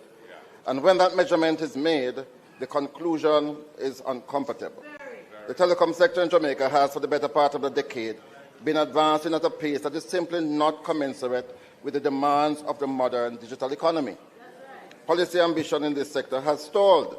The last meaningful reform to be delivered was the implementation of number portability. That was in 2016. What was left on the table in 2016 remains on the table today. The issues identified then as urgent priorities have not been resolved. They have simply been deferred, whilst the world has moved on and the gap between Jamaica's regulatory framework and the realities of a rapidly evolving global sector has continued to widen. Madam Speaker, allow me to place on the parliamentary record 5 areas of unfinished business that this shadow ministry intends to address fulsomely. Each of these is a commitment not to process, but to purpose and to people. First, the convergence of technology must be met with a convergence of regulation. The boundaries between telecommunications, broadcasting, and internet services have, in practical terms, ceased to exist. Secondly, Jamaica's transition from 4G LTE to 5G infrastructure cannot be allowed to proceed without a clear national strategy. Fifth-generation connectivity is not simply faster internet. It is the foundational infrastructure upon which the Internet of Things, telemedicine, precision agriculture, smart cities, and the next generation of Jamaican industry will depend. We need a plan, and we need it now. Third, Madam Speaker, the co-location of telecoms infrastructure must be made a regulatory requirement. Competing providers constructing parallel and duplicated physical infrastructure is wasteful, visibly intrusive, and economically inefficient. Fourth, monopolistic control over access to submarine fiber cable capacity must be directly addressed. And fifth, meaningful competition, which we achieved some time ago, must be reintroduced again in those basic service segments where market concentration continues to work against the interests of ordinary Jamaica. So, Madam Speaker, the 5 structural issues I have just outlined are matters of regulatory policy. But I wish to speak to the lived experience of Jamaican consumers, because it is that lived experience which ultimately justifies the urgency of the reforms. The quality of our telecom services in Jamaica is by any objective measure below the standards that consumers are paying for and below the standard. Madam Speaker, I'm tired to be on my phone, losing the calls, seeing appearing on my screen, missed calls, and the phone didn't ring. Madam Speaker, I don't want to beat up too much on the providers, but the service is poor and we need an improvement in the service.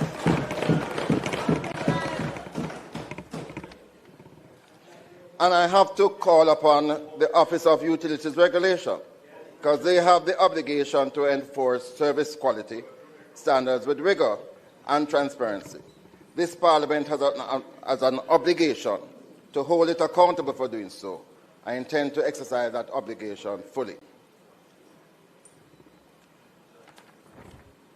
Madam Speaker, even as we press for a more resilient telecoms infrastructure, we must register our concern regarding a recent government initiative. On February 2nd, the government announced that it is engaging Trans-America's Fiber System Limited to design, build and operate a subsea cable branching unit into Jamaica, together with an associated cable land station at a cost of $50 million.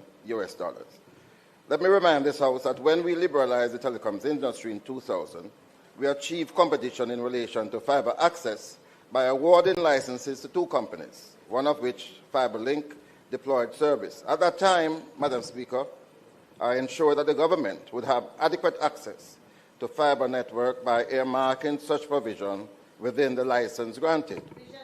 That facility remains available to the government to this day. Unfortunately, the second company subsequently merged with Cable and Wireless, and we no longer have competition in that segment of the market.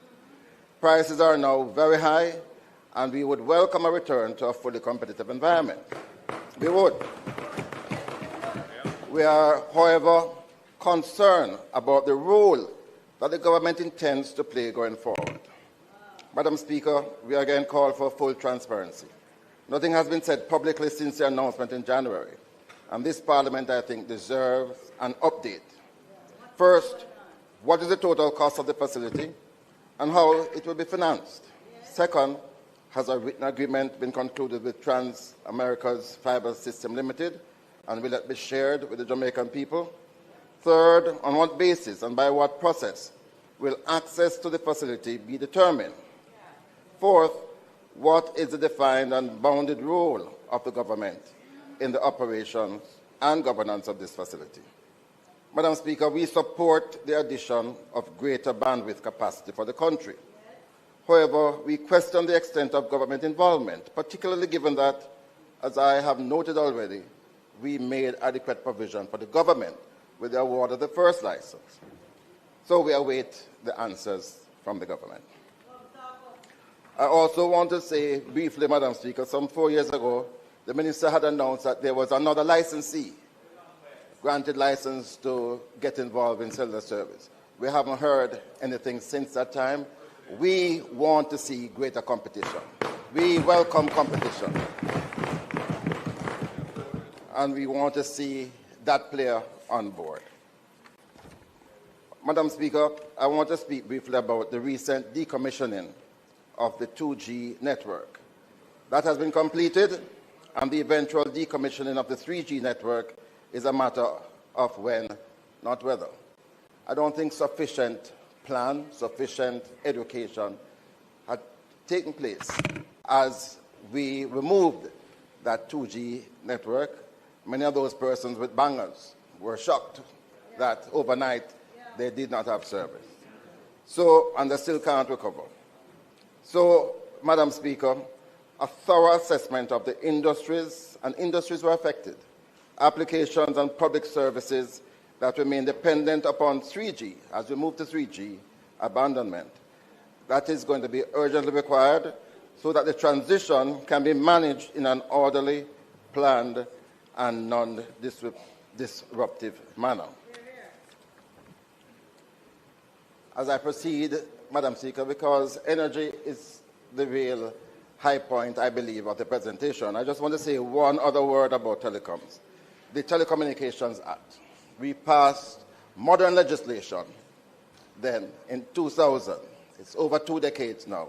I think it is sufficient time for the government to revisit that law, to modernize the law, because the legislation is in urgent need of a comprehensive review.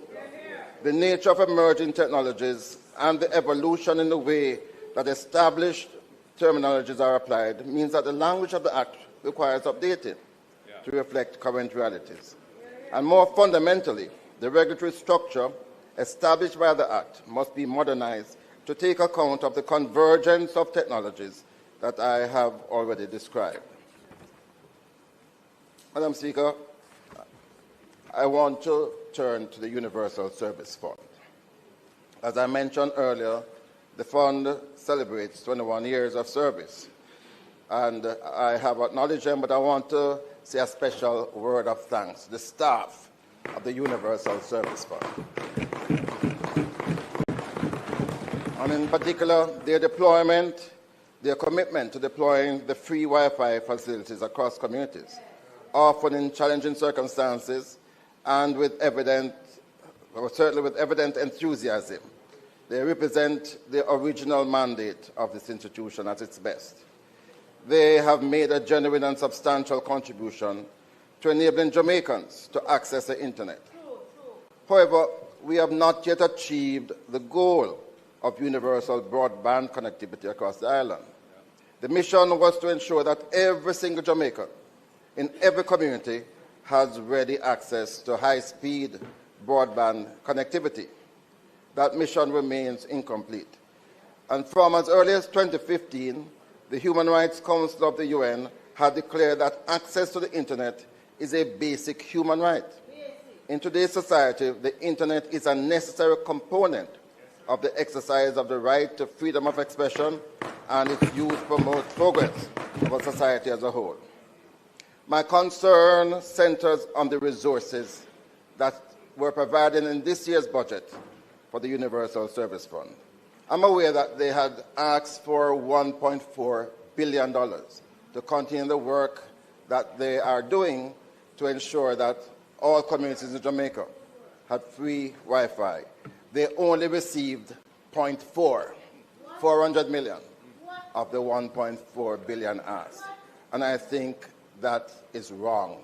And I want to commend to the Ministry of Finance that they look again at the allocation for the USF, because everybody inside here knows that those Wi-Fi facilities that have been established in communities, they cost a lot of money, but many of them don't work after a few weeks because there's no money to maintain them.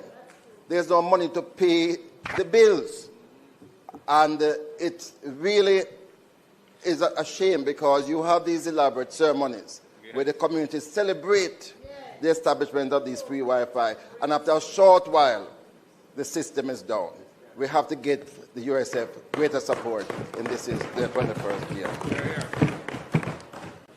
Madam Speaker, again I remind people, tomorrow you will get a full presentation online. I wish JIS would cover it. Don't hold your breath. The importance of energy to the growth of our economy is not a new argument, and I fully am aware that this House has heard it from me before. I make no apology for returning to it, because the problem has not been resolved, and the consequences for the Jamaican people grow more severe with each passing year. Right. The high cost of energy continues to impose a heavy burden upon our country. It bears down on every household struggling to make ends meet, on every commuter trying to get to work, and on every business fighting to remain viable. Until this issue is addressed with decisiveness and a genuine political will, sustainable economic growth will remain out of reach. On the matter of electricity pricing, the Minister would have the country believe that the high price of electricity is attributable solely to the terms of the JPS license. It is necessary, Madam Speaker, to address that claim frontally today. The JPS license came into being in 2001. Over its life, it has been amended by the Jamaica Labour Party government, by the PNP government. Substantial amendments have occurred. Whenever it was necessary that changes were needed in the national interest. It is due to expire in July 2027. There is no legal impediment, Madam Speaker, that should prevent this government from initiating early negotiations and seeking a new license even before that expiry date. The truth, Madam Speaker, is that the failure to act has been a matter of political choice, not legal constraints. And it has sent the entire industry, JPSCO and all others, in a state of uncertainty that this country cannot afford. That's when I write it. Let me remind this House of the record.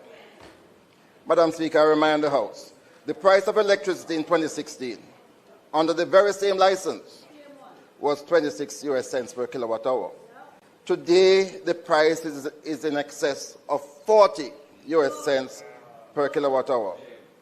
That increase has occurred under this government's watch. Madam Speaker, I mentioned before that there were changes to the JPSCO license in 2016. The amendments of that license that took effect fundamentally restructured Jamaica's energy mix. So we did do fundamental change to the license in 2016.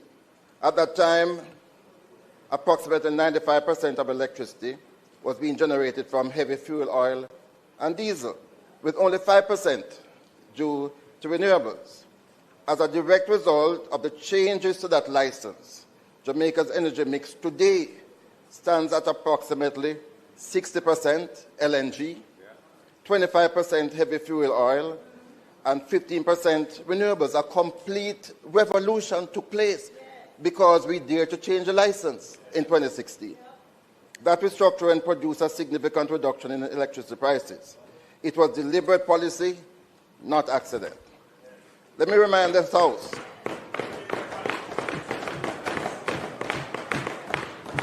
and it wasn't easy, because when we first went to JPS to talk about bringing more renewables online, on the grid, they said if you put more than 5%, it's going to lead to instability. We're going to have shutdown and blackouts. And today, we're at 15%. We need to get to 50%.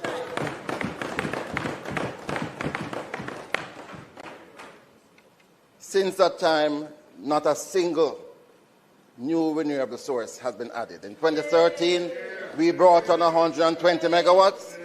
Nothing has been added since that time.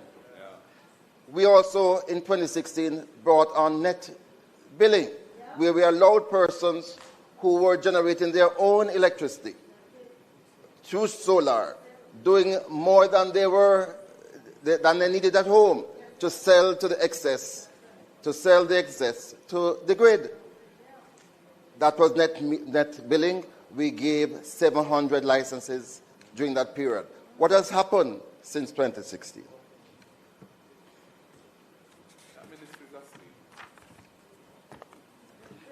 But, Madam Speaker, as I speak about the JPSCO license, I think it is appropriate because in 2024, when we were hit by Hurricane Beryl, we did criticize the JPSCO harshly for the slow response. I want to put on record our appreciation for the JPSCO's response to Hurricane Melissa. And even though they are not 100% as yet, I think the effort has been valiant. We want the people, though, of Westmoreland to get electricity back as soon as possible. As soon as possible. And St. Elizabeth. But, Madam Speaker, let me go back to the license issue. Because today, I intend to show to this Parliament that the Minister need not start any negotiations for a new license. He need not import new advisors to advise him on the terms of a new license. From 2 years ago, we have been providing this Parliament the terms of that new license. Today, I'm going to give you the new license that the Minister should import. So firstly,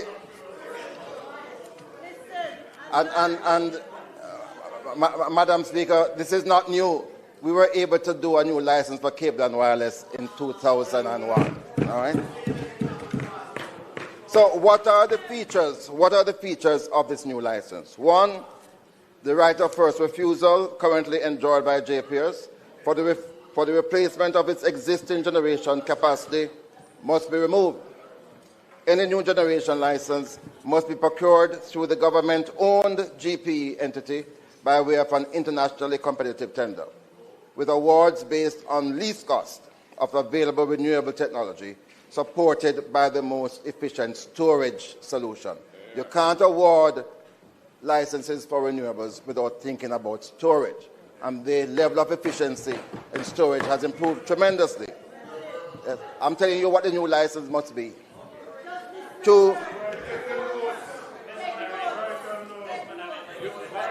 Madam Speaker, secondly, wheeling must be implemented immediately under the new license. This is a facility that permits a large commercial.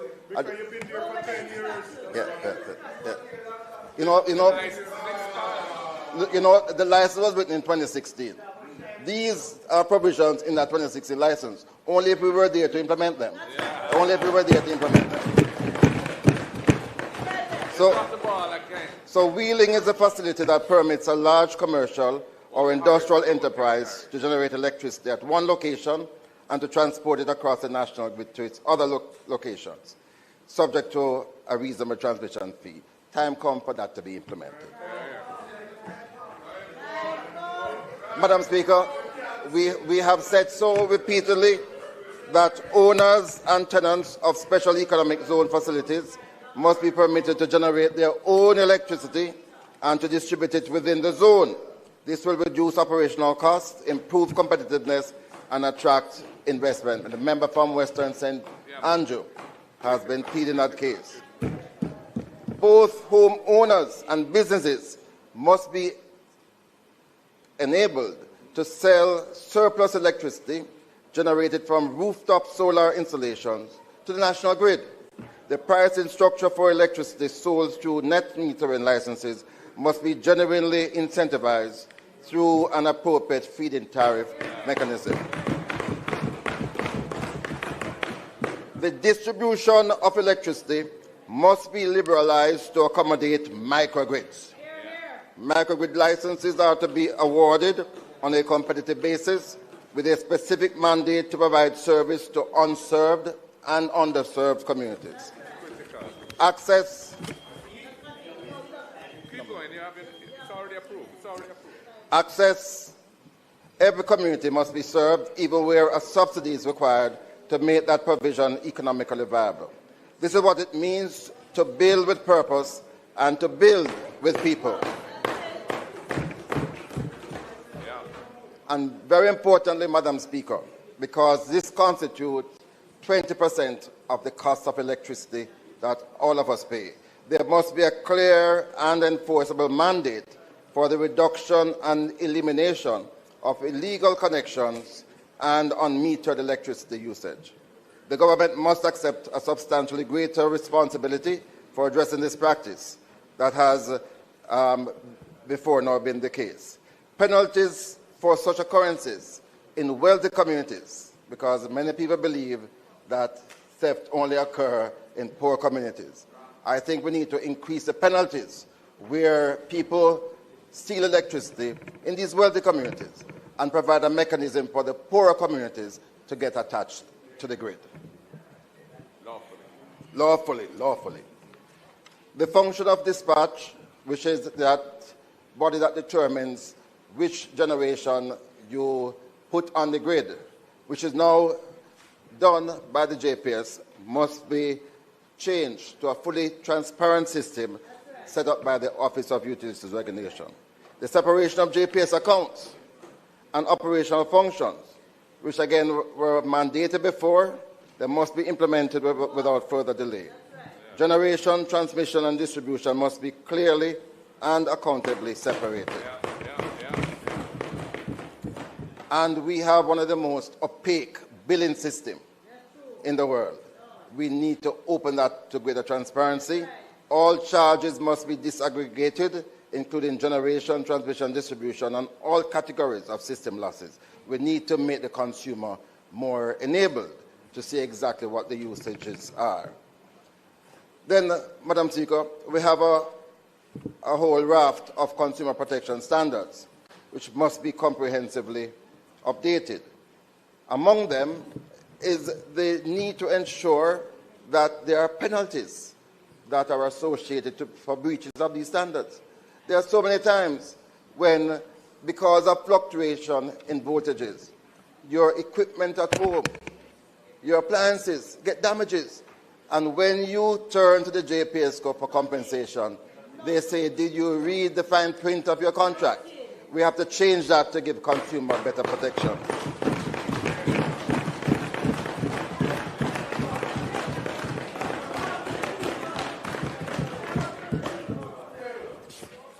We have to also, Madam Speaker, move to the completion of the transition to LED street lighting. It must be mandated that the provision of the 2016 provisions must be enforced without further delay. We have quite a few recommendations for the new license. And you'll watch my thing tomorrow, very well. Because I have to say something about Petrojam, and finally, in the additional 10 minutes that I have, to say something about oil and gas exploration, because the minister has been talking of a storm about oil and gas exploration, not giving credit, and also not being forceful in trying to find oil and gas. So, Madam Speaker, Petrojam has been asked to carry water in a basket. In its current condition, the company will continue to record substantial losses year over year.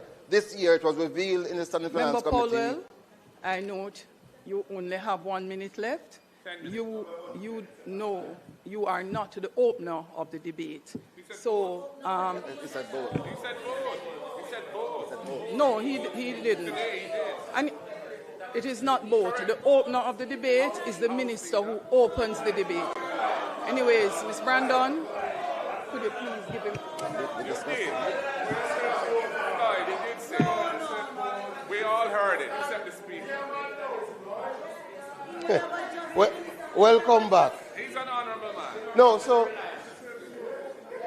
But, Madam Speaker, I did in my reference would suggest that both persons who speak today would get the 10 minutes. But I do take your point that there is only one opener and closer of the debate. With that said, because though we had started the discussion with the leader of opposition business, we only finalized after I spoke to you today, I would ask only on this occasion, in his position as just getting the time frame. House Leader, the member spent time during his debate to argue about following the standing orders. And as the leader of opposition business, he is very clear that the opener and closer of the debate is the minister. From the government side who is assigned the duty. Juliet Owens go suck out your mama, market girl. I am very clear out your mama, dirty girl. Who the opener of the debate. Eat that dirty girl, run your mouth your mama. Your foot big like out a door. Go away the big foot jankro. You have a creature. I want to suck out big. I want to suck out big foot girl, man. Run your mouth your mama, dirty girl. And in respect of my request, and you may pull Hansard, I ask for time to be given to the opener and closer of the debate, separate and apart from 5 minutes being granted to the opposition spokesperson. I was very clear on what I asked for in the motion. Thank you very much, House Leader. The member has 1 minute to conclude. Oh my God.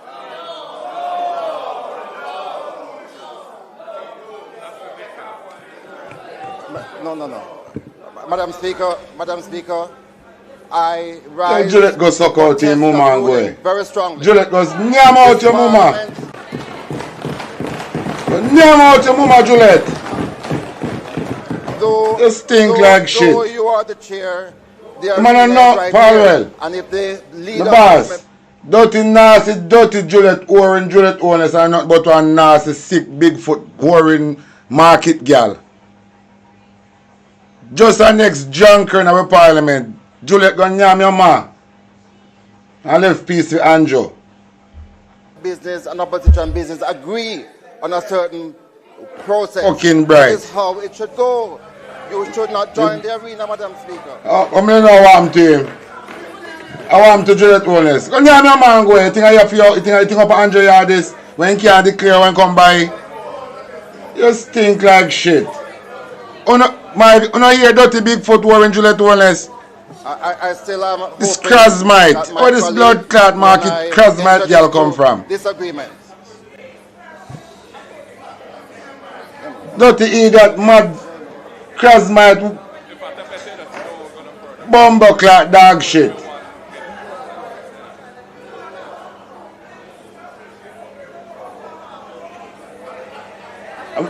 Let me see what we're going now. Let me see what we're going. Thank you. I'm finishing presentation. I mean, you might be finishing presentation. Do let go yam out your ma and left piece of dirty teeth in Andrew Wellness. BNP, you have it to do. They must suffer. Mark Golin, you can't go pit pan Juliet Wellness to me.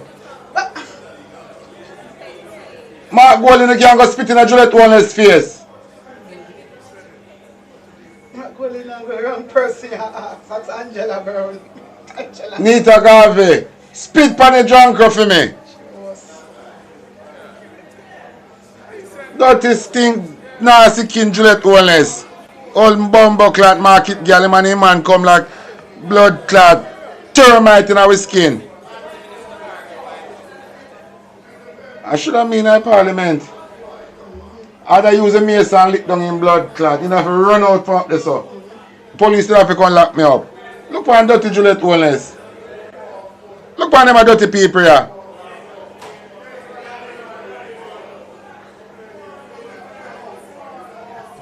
House Leader.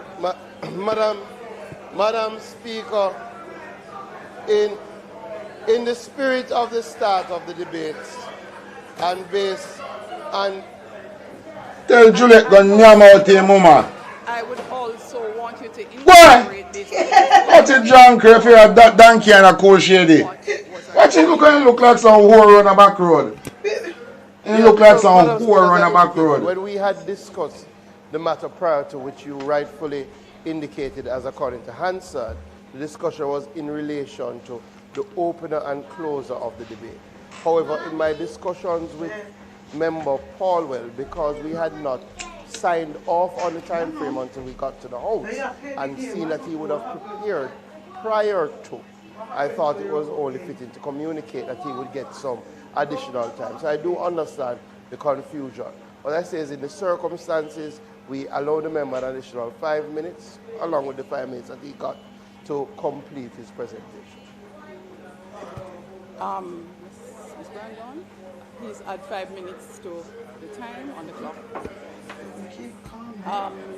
Juliet Wellness just gonna nyam out your mama and go brawling. You have 6 minutes to come. Watch a drunker. Look what is a drunker here. Only look for Juliet Wellness and for a drunker. Look at Juliet Wellness. You stink like shit. And I remind you to watch nyam out your man go dirty girl. and get the full chapter and verse. I was saying, Madam Speaker, that the government has given petrol Foot big like out a door. basket to carry water. Stink like shit. And, I want to say to the minister, as he revealed recently, that there is this price cap on the pricing mechanism at Petrojam, that we have to be very careful, because Petrojam has lost $4 million in the year 2020, $4 billion in the year ending 2025, another $4 billion When I hear them, ending March 2026, and they're likely to lose a lot more. And rather than tampering with the pricing mechanism, I think you can provide consumers with some benefits, because the government is making a windfall in the taxes now being generated by fuels. So I want to say that, and I want to remind the government, there is something called a hedge tax, that was established to provide money to buy insurance, and also to do the reforms that are necessary to transition from the heavy usage of heavy fuel oil and diesel. Nothing has happened since 2016. But, Madam Speaker, I'm going to go to the oil and gas section because I think Jamaicans are very confused about the situation as it obtains to the search for oil. My conviction regarding the hydrocarbon potential of Jamaica's territorial waters was formed in a single defining meeting when I sat with the late Dr. Raymond Wright and spent several hours reviewing 3 decades of PCJ's data. I became firmly convinced that Jamaica sits atop a significant hydrocarbon system. It is true that wells had previously been drilled without yielding commercial quantities, but in 10 of those wells, we had oil shows. And what we mean by that is that we did find oil, but not in commercial quantities. So there's no question that the data points to oil being around in Jamaica, that there's evidence to suggest that there is oil.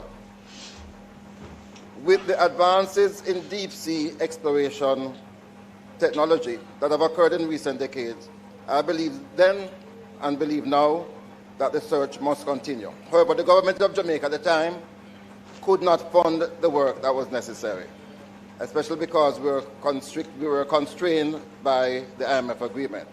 I therefore did at the time what was responsible. I took Jamaica's geological data, our technical case, and our ambition on a roadshow from Dallas to Dublin, seeking credible international partners.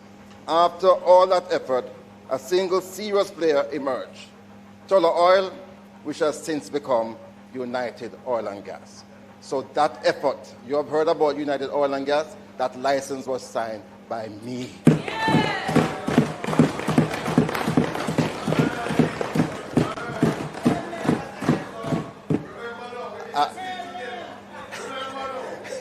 My time. A 5-year agreement was signed in 2015. The commitment was explicit. The completion of 3D seismic data collection, followed by drilling no later than 2020. That's in the agreement that they were supposed to have drilled for oil by 2020. And even as we signed the agreement, then we were busy negotiating with another significant player, Repsol. All of that fell through after 2016. So I'm very disappointed, Madam Speaker. In place of results, this country has been subject to periodic titivating and tantalizing revelations by press releases and conferences, all geared to excite and to PR a project that should have reached much further now. We could remain in this holding position for many years. And all I want to say, Madam Speaker, we need to get on with it. There is enough credible data that has been generated. When you look at the structures on the sea, they point to a major hydrocarbon system. But it is known that in places you lose your oil. It drifts, it leaks out. And the longer we wait is the worse it will be. I have 30 seconds. So, Madam Speaker, everything I've placed before this Parliament today, from the modernization of our telecommunication framework, the restriction from the revival of Petrojam. We do not build for meaningless statistics or for press releases. We build for the Jamaican people. We build with purpose, and we build with people. That is the commitment of this opposition, and it is a commitment we will bring to government. God bless Jamaica.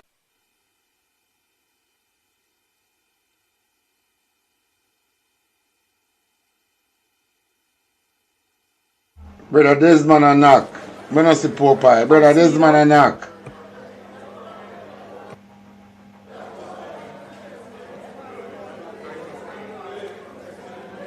Brother Desmond a knock down bench. Madam Speaker, we thank the opposition. We thank the opposition spokesperson on energy and telecommunications for his spirited presentation And I leave it at that.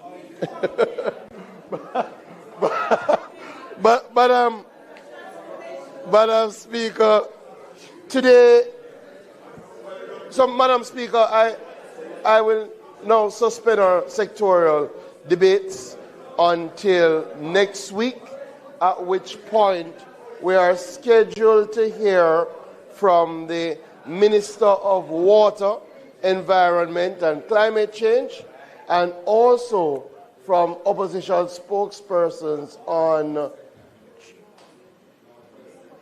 Northwest St. Catherine on education. Opposition spokesperson on education next week. Madam Speaker, today we will resume the debate on the National Reconstruction and Resilience Authority Act 2026. We ask members who have not yet spoken, this is now their opportunity to contribute to that debate.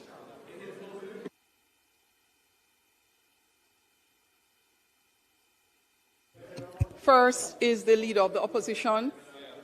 The member will commence. Turn your mic on, and orderlies, can you take the podium?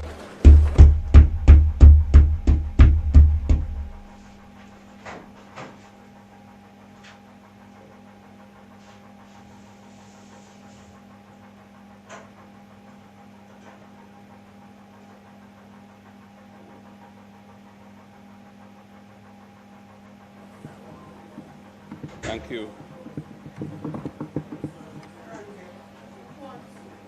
Thank you, Madam Speaker.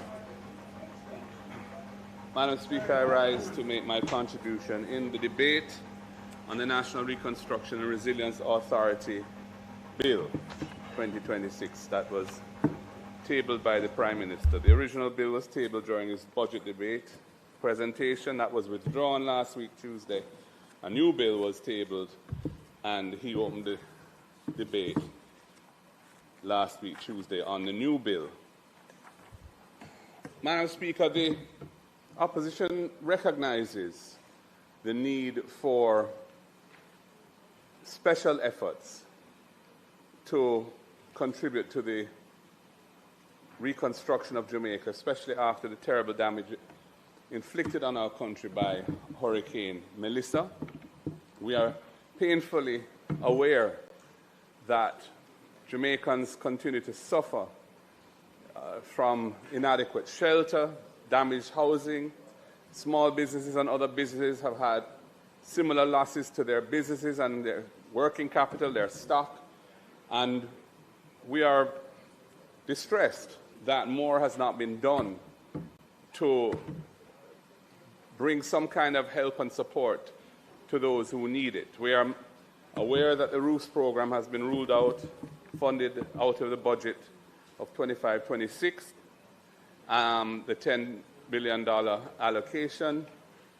However, it is inadequate both in its scope, because it does not reach and will not reach many who need that help, and in its depth, because those who do get help will get inadequate support from the limits that apply to it, and also the deficiencies in the administrative arrangements, which have made it very challenging for persons who have sought to access the benefits.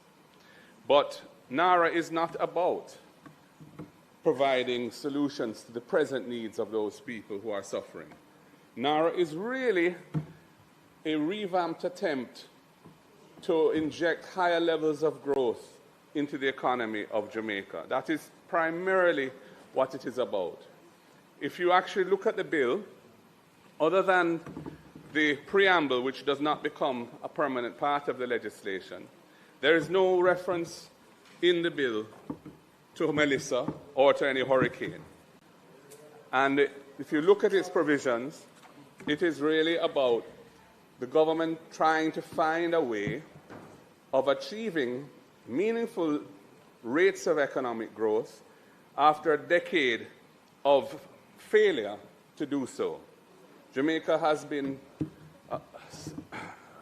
categorized by low levels, very low levels of real economic growth over the past decade. And despite promises like 5 in 4, which were spectacular failures, where 5% real GDP growth was to have been achieved after 4 years, nothing like that was achieved.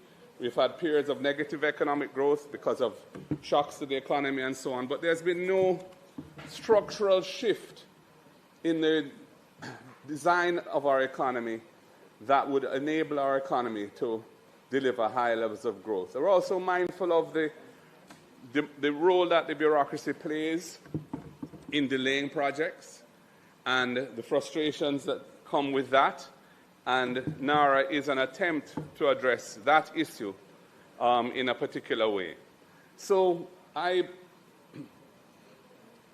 understand the underlying philosophy that has given rise to NARA and the desire to provide a legislative solution to the lethargic rates of economic growth that have been bedeviling Jamaica's economic development, and also the bureaucratic entanglements that the government has found it difficult to find ways to navigate through efficiently. However,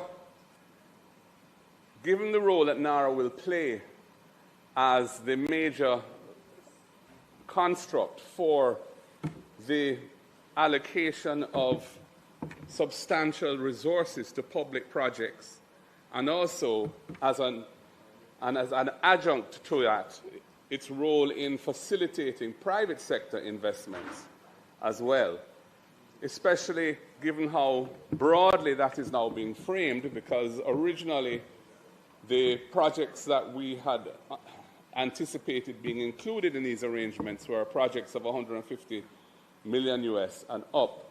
And when the bill came last week, the Prime Minister had changed his tune on that and reduced that by to a tenth of the original figure, to 15 million US, which means that a vast array of projects are going to be potentially eligible for inclusion under the NARA regime.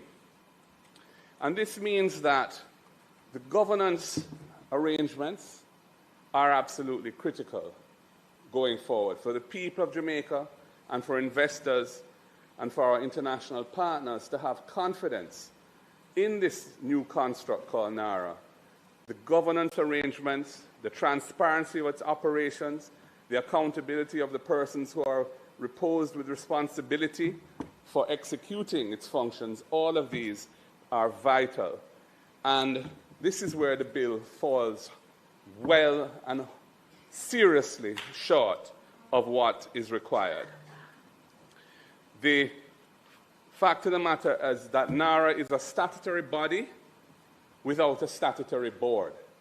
It is an aberration insofar as it is creating a legal entity with the powers that a legal entity have without the governance arrangements that are normal and necessary to ensure proper governance of the body itself. And I will speak to that in greater detail as I go through the bill. Madam Speaker, I propose to approach this today really as an almost clause-by-clause analysis, because I think that is the easiest way for me to get through the points that I want to raise. I notice in the definition clause, which is clause 2, the definition of public body excludes executive agencies, which means that the provisions in NARA that relate to approving entities and the powers that would apply under NARA in relation to approving entities will not apply to bodies such as NEPA or PICA, the National Land Agency, National Works Agency. I'm not sure why that decision was made, because those bodies, and there are many others, are significant, but that is the effect of the way in which approving entity has been defined and public body has been defined, when you look at those two definitions in tandem. The list of things that an approving entity is responsible for, which is in the definition there, said it includes functions related to a number of things: physical planning, roads, highways, etc. I raise the question because the word including is used and before the list of functions is set out. I wanted to know whether this would include other things that are not in this list, such as permits and licenses that may be needed by the designated strategic investment projects, which are the private sector projects, such as licenses to operate a casino or gaming facility, hotel or resort licenses, wharfage licenses, sufferance wharf licenses to establish private ports, petroleum facilities or energy facilities, and so on. These things, I'm not sure whether or not it's intended that the definition of approving entity would extend to those types of regulated functions, because the language used in the definition says that the list that's provided there is not a exhaustive list. It is just a list of things that happen to be included. And I think that's very important and needs to be clarified. In the definition of goods in Section 2, Clause 2 of the bill, it speaks to goods means things of every kind and description, whether tangible or intangible. That's a very peculiar definition, Madam Speaker. Intangibles are the antithesis of goods. And to say that goods extends to intangibles is very peculiar, and I think that needs to be reconsidered. I note that in Section 4, there are lots of references to projects.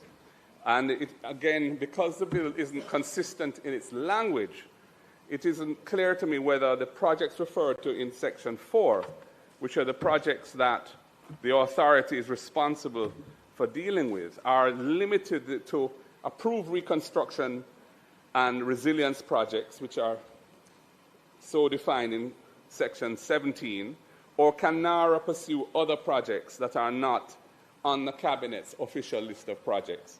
I think if there was a consistency in the language, it would be clear whether NARA is limited to these approved projects that are on the Section 17 Cabinet list, Cabinet approved list, and the private sector projects which are designated under another provision, or whether other projects may also be pursued by NARA. I think that needs to be made clear. Madam Speaker, in the subsection 2 of Clause 2, there is a provision that allows the Minister by order to alter the definition of works. And that order is not subject to affirmative resolution. I think it is wrong that a minister can effectively alter a statute passed by Parliament through the House and the Senate without coming back to Parliament for approval of that amendment. And I think subsection 2 of Clause 2 ought to be subject to affirmative resolution. Madam Speaker, when you look at Clause 3 of the bill, which is the one that establishes it as a statutory body to which Section 28 of the Interpretation Act applies, it's not an executive agency, it's a statutory body. It can sue and be sued in its own name, it can own property and so on. That's what the Interpretation Act allows. There are no objects or purposes stated in the law, in this bill, in relation to what NARA is about. And if you look at Section 25, 1B, 2 of the Act, it says that the Cabinet may designate a project as a strategic investment project if the project contributes to the achievement of the purposes of this Act. But there's nowhere in the Act which clearly sets out what the purposes of the Act are. And I think there should be. If you look in the Memorandum on Objects Objects and Reasons, which was not, strictly speaking, part of the legislation, but is there to guide parliamentarians and others as to what is intended. There are set out in A, B, C, and D of the Memorandum on Objects and Reasons some basic purposes for which this legislation is being passed. And I think that those ought to be incorporated without this specific references to a particular disaster, but those ought to be incorporated in the bill, perhaps in Section 3, so that Section 3 would not only just establish the authority, but would also set out the purposes and objects for which it is being established. I think that is a major omission from the bill. There's a reference in 3.2 to the schedule, which they say shall have effect as the constitution and procedure of the authority. And when you look at it, that's quite a normal way of our legislation dealing with statutory bodies. The schedule was set out, basically what would be the equivalent of the articles of a company as to how it should function procedurally. But all that is addressed in the schedule to this bill relates to the CEO of the authority, nothing else. So it really doesn't, the schedule does not have effect as to the constitution and procedure of the authority. It really only governs the CEO. And that is extraordinary. There's no provision, as I've said, for any board of the authority, for any audit committee, for an internal auditor, for any risk management functions, anything of that nature. And this is an entity that is going to be responsible for administering and managing the expenditure of billions and billions of US dollars worth, if we're to understand, both from the public sector side, but also to facilitate private sector investors as well through speeded up, expedited procedures. This cannot be right. And when I spoke last week, I said this bill ought to go to a joint select committee. And it should.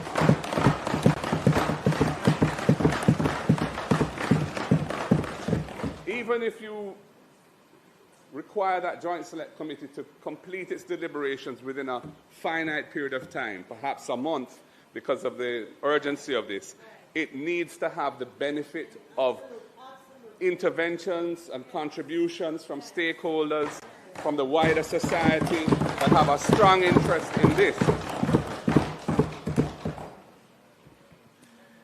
Madam Speaker, I noticed in Clause 4, which sets out functions of the authority, it doesn't make any reference to designated strategic investment projects. Now, that's strange, because the authority does have a role to play in relation to designated strategic investment projects, which are the private sector projects. But in the functions of the authority set out in Clause 4, there is no reference to them. And that is odd. And there are numerous references, as I said earlier, to the word projects. But there's no definition of the word projects in the bill. There are references later on to these approved reconstruction resilience projects, and there's references to designated strategic investment projects, but they're in Clause 4, they're just references to projects, and you don't know what the scope of that is, and it's not clear what is intended. Madam Speaker, I know that there's no provision providing for any exemption for duties and GCT on materials imported by NARA for these projects. I don't normally, one would expect to see something of that nature in a body that's being established as a public body to undertake works of this nature. There's no provision for that. It isn't even clear to me whether NARA is intended to implement projects as such. In the previous version of the bill, the first version, it specifically stated that, where am I? It specifically stated that NARA would implement projects, but in the bill that's before us now, it isn't that clear. It talks about that they shall procure goods, works, and services for the implementation of projects, programs, and plans, but it doesn't specifically say that NARA is the implementation agency for these projects and on the public sector side. And I think that needs to be added. We also need provisions that speak to, in the functions, speak to prudence, efficiency, and transparency in expending public resources. That should be there. There should be reference to those things. Value for money in procurement. That should be mentioned.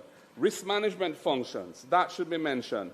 Fairness in the procurement and hiring practices. That's a particular matter of concern to the opposition. We would like to see a principle embodied in the legislation of non-discrimination for political affiliation or other characteristics like religion, ethnicity, and so on. That is missing as well. There needs to be in this because of the level of resources that will be expended by this. Subsection 3 of Section 4 says that for the purpose of performing its functions under the Act, the authority may, subject to any regulations that may be made, do anything and enter into any transaction which, in the opinion of the authority, is necessary to ensure the performance of its functions. Anything. And that effectively means that the CEO can unilaterally decide the scope and boundaries of its activities, because the CEO is the only required employee. There will be other employees, but the CEO is the only person who has real authority under this legislation within the construct of NARA itself. And it says that he, if or she, can do anything and enter into any transaction which, in the opinion of the authority, which means his or her opinion, is necessary to ensure the performance. Madam Speaker, I turn to Clause 5, which deals with the appointment of the Chief Executive Officer. The law is not clear as to who the Chief Executive Officer reports to. There is a reporting section where the minister can require reports, but that's a different thing from a management perspective and a governance perspective. Who does the CEO report to? It's not clear. How is the CEO's deliverables decided? What are the key performance indicators applicable to the authority and to the CEO's functions? Nothing at all on this. It says that in Section 10 that NARA reports to the Prime Minister, but there's nothing about the CEO's reporting responsibility. And that is a big issue. Madam Speaker, Clause 6 of the bill says that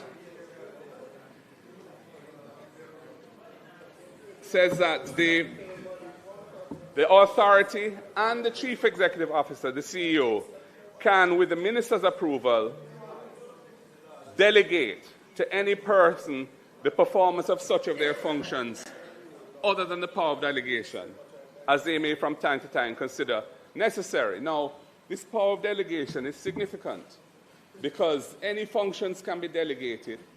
The question is, what transparency will arise in relation to delegated functions?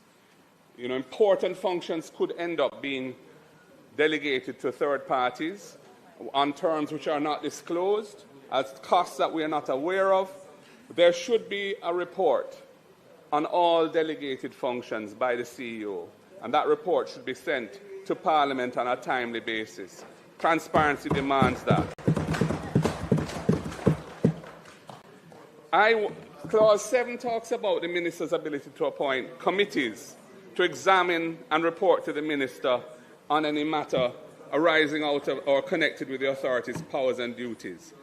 But there is no provision in the bill in relation to this committee that the Prime Minister spoke to, called JAMROC, which he says is the equivalent of EPOC.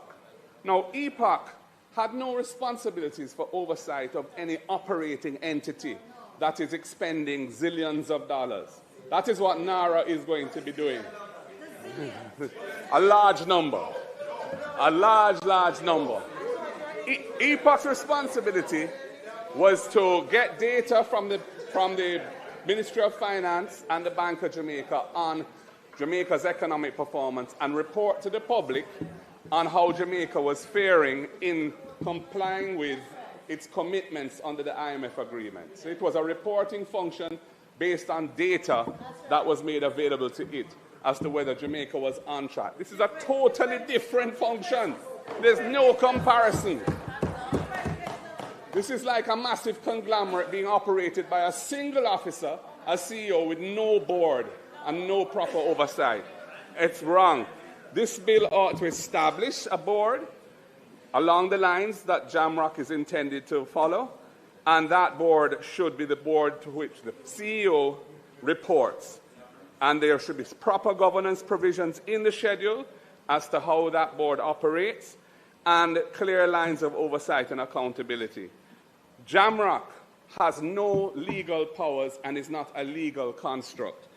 It cannot effectively provide oversight or ensure accountability within NARA. It has no legal authority and it doesn't exist in law. And to suggest otherwise is very misleading to the public. I turn to clause 8 of the bill, and it deals with the funding of the authority. And it says the funds of the authority shall consist of such monies as may from time to time be placed at its disposition for the purpose of this Act by Parliament. I assume, and I'd like it to be clarified, that what that is saying then is that NARA's resources from public resources would have to come through an appropriation act. It would have to be included in the budget of the country or in a supplementary budget. And I was wondering about the various disaster risk financing arrangements that the government has put in place. There are two statutory funds. There's a disaster fund and a national disaster fund. There are the insurance arrangements with CRIF. There are the catastrophe bonds which have been entered into and so on. And I was wondering what is the mechanism by which those resources would be made available to NARA. Is it intended to be automatic that they are the ones who expend those resources, or will it be on an ad hoc basis? I think it would be useful to have a clearer understanding of that. I turn to clause 10, and it says that the authority shall furnish the minister with such reports, returns, accounts, and other information as the minister may require. Now, supposing the minister doesn't require any reporting, or doesn't require any formal reporting, written reports, this cannot be the reporting obligation to put it on this discretionary basis. The CEO should be required to prepare semi-annual reports, which the minister should table in Parliament, and the CEO should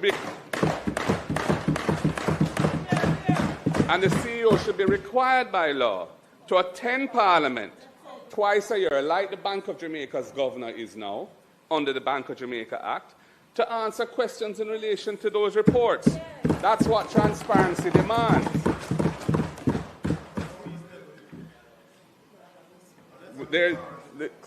Clause 11, which deals with reporting, speaks to annual and other reports shall be prepared by the authority. And it says a copy of the annual reports and audited financial statements should be submitted within 4 months of the financial year to the minister, and then the minister shall, within a reasonable time. Why a reasonable time? Why not a specific time? Why not within 45 days or 30 days? Cause those to be tabled in Parliament. There should be, as I've said, semi-annual interim reports to update the nation on the progress through Parliament of the challenges being faced, how those challenges are being addressed. There's a complete absence of proper oversight for this body. Clause 12 speaks to the need to submit to the approval of the Minister by the September 30th of each year a corporate plan, an operating plan, and its estimates of revenue and expenditure for the financial year. I assume it means the next financial year. I was wondering whether this is subject to the Ministry of Finance's role in finalizing budgets in the normal way that there's a budget call and the statutory bodies, ministries, etc., well, central government bodies submit their proposals for funding, and then the Ministry of Finance essentially scours all of that and the resources that are available and decides what is actually affordable. Is that process going to apply to NARA or not? It's not clear to me from the wording of Clause 12 whether that will happen. I move to Clause 13 of the bill, and it says the Minister may give directions to the authority. We are accustomed to seeing laws which say that the Minister can give directions as to general policy to a public body within the Minister's portfolio. This is not like that. These are operating directions. The directions under subsection 1 shall be such as the Minister appears desirable in the interest of effective performance by the authority of its functions, and to ensure, well, I'm not sure if it's and or because that's not stated, to ensure that approved reconstruction and resilience projects and designated strategic investment projects are implemented in accordance with the terms of Cabinet's approval and the public interest. So the Minister has a direct, intrusive role in the operation of NARA. And, you know, there's nothing to require directions to be in writing, to be gazetted, so that the public is aware of them. Again, all of these directions that the Minister is giving in this body, this critical body, there should be transparency around those directions. There should be a report on all semi-annually to Parliament on what directions have been given by the Minister to this body, so that the public knows what is going on. Yeah, I need some more. Time has expired. Next speaker.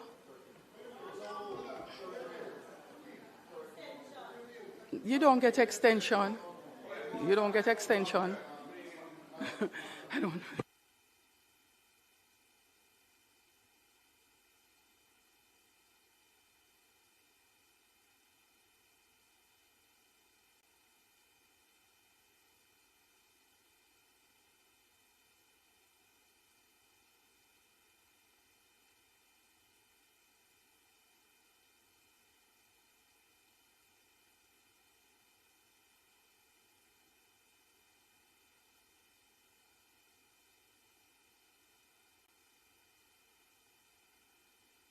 We'll allow the Leader of the Opposition 10 minutes, and members, for the other members, you will have to operate within the designated time period. Also, the process of turning on your mics before your knowledge means you will have to turn them off so that we can allow the Leader of Opposition the additional time. And I'm not sure who would have been in the lineup. Opposition Leader? Yes, Madam Speaker. Hey, Matt Bumbleclat, that girl, Juliet Wallace. I know what you are doing now. Extra time? Yeah, make it, yeah, try to send a signal to the wider world and what say a year in Parliament. But with Prime Minister Mark will not get no additional time. Okay, so Andrew, members, Juliet just forgot suck out him, man, but damn shit a bush like dog. And them a blood clot. So, hey, them a Bumbleclat market girl. Them a market girl for us go back down a Coronation Market, go sell pussy or sell ground produce, you know. Them a no respect for this girl, you know. Those in favor? You must, then because I respect Andrew and Juliet Wallace. Come on, a blood clot, this a Bumbleclat, big foot drunker for this. Go damn shit a bush like dog. And go suck out him, mama, and go. Parsimonious in allocating time to the Leader of the Opposition in his presentation on this bill in particular. Leader of Opposition, anyway, with all due respect, all of us are required to follow the rules, including you. No, there's a discretion in these matters. And you got a discretion. Yeah. So,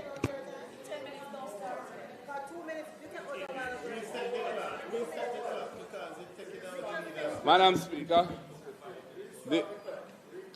it also says that directions under subsection 1 may require the authority to take or refrain from taking certain actions, or to refrain from adopting or pursuing a particular course of action. The minister is in a position to directly interfere in how this statutory body is performing its functions. The CEO is there, but the minister is the one who can really direct how it works. And that is not how we normally... And these directions are not required to be in any way disclosed. They're not even required to be in writing. But there should be proper transparency and disclosure around these directions by the minister. Madam Speaker, I was going to say some things in relation to Clause 14, which deals with secrecy. I'm going to not use my time for that because I'm aware that one of my colleagues intends to speak on that issue. I moved, and also the provisions on indemnification. I would only say that the way this is the wording of the Clause 15 on indemnification is that if the CEO or any other employee is charged for a criminal offense, even if that person is convicted, they can be indemnified if it's deemed that they acted honestly and in good faith, and that taxpayers have to pay the legal fees of that convicted criminal. That is bizarre, to say the least. But it's bizarre, to say the least. Madam Speaker, Clause 17 talks about approved projects, and it says that the authority shall develop programs and detailed plans, including project scope, delivery arrangements, and timelines. But why does that not make reference to budgets, project budgets, to funding arrangements, and to the contractors and professionals that are to be engaged in these projects? Why are those things not included in the programs and detailed plans? That doesn't make sense to me. And it isn't clear as well exactly what NARA's role is in relation to the designated strategic investment projects, which are not referenced here at all.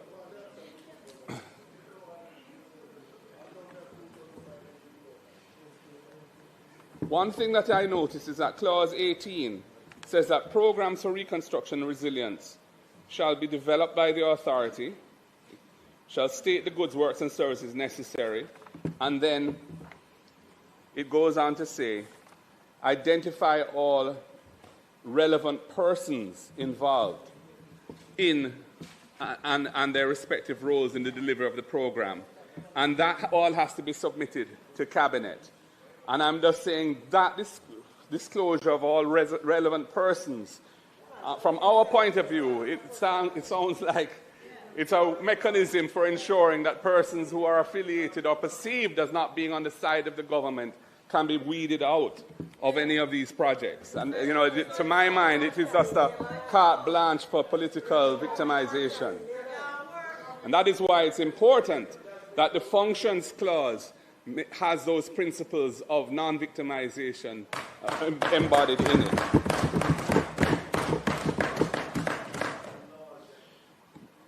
Clause 19 deals with plans, but it speaks to that the authority must update plans periodically, and after any material change in a plan, the authority shall review and update plans periodically, and after any material change of which the authority has noticed and that is likely to adversely affect or delay the implementation of the plan, that is dealt with there. But my question in relation to that is, material changes in these approved plans should be promptly reported to the minister and should be brought to the attention of the Cabinet. Because if there's an adverse effect in a major project that is cost-related, it is vital that that information be shared promptly and should not be within the bosom of the authority when at the end of the day it's going to become something that the public purse will have to address. So I think that there should be something that deals with these material changes and the need to report them on a prompt basis through the minister to the Cabinet. Madam Speaker, since I've have limited time, and I have a lot more I'd like to say, but I'm not going to be permitted to do so. I just want to make a point here. There's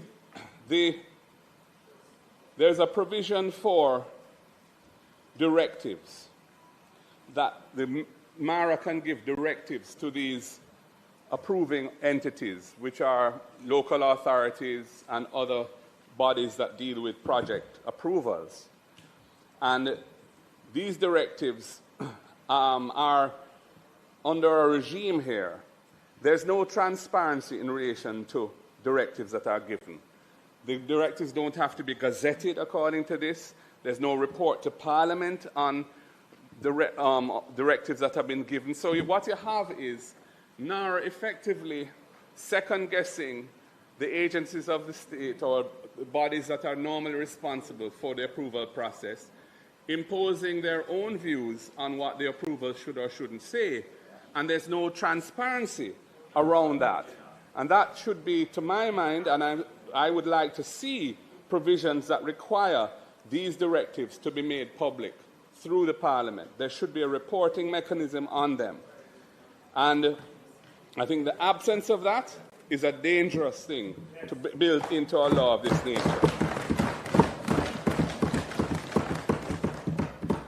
And then, of course, there are the step-in arrangements, where if the authority issues a directive and the approving entity, the local authority or other regulatory body doesn't comply, then the minister can effectively step in under clause 24. And the minister may, by order, approve an application made subject to any terms and conditions, vary, modify, or remove a term, condition, or qualification to which an approval was made subject, and so on. Again, we need transparency with respect to step-in orders. They should be made public, they should be posted on the NARA website, they should be included in semi-annual reports to Parliament, because effectively what this is saying is that the minister can override what all the entities that the law has established to perform certain functions or may have decided are the conditions of approval of a particular project, or the decision whether to approve or refuse. There ought to be transparency in the legislation in relation to these step-in requirements. This is a very extraordinary regime. It's an extraordinary regime. There's no existing regime like it. And so, and therefore, there ought to be proper transparency in relation to it.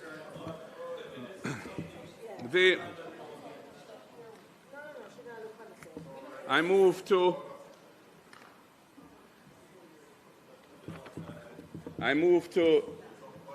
Part 4 of the bill. Madam Speaker, I only have a minute left. Part 4 has this provision where this bill is brought to an end. We don't know when the minister responsible for this legislation will decide that the date of dissolution should arise.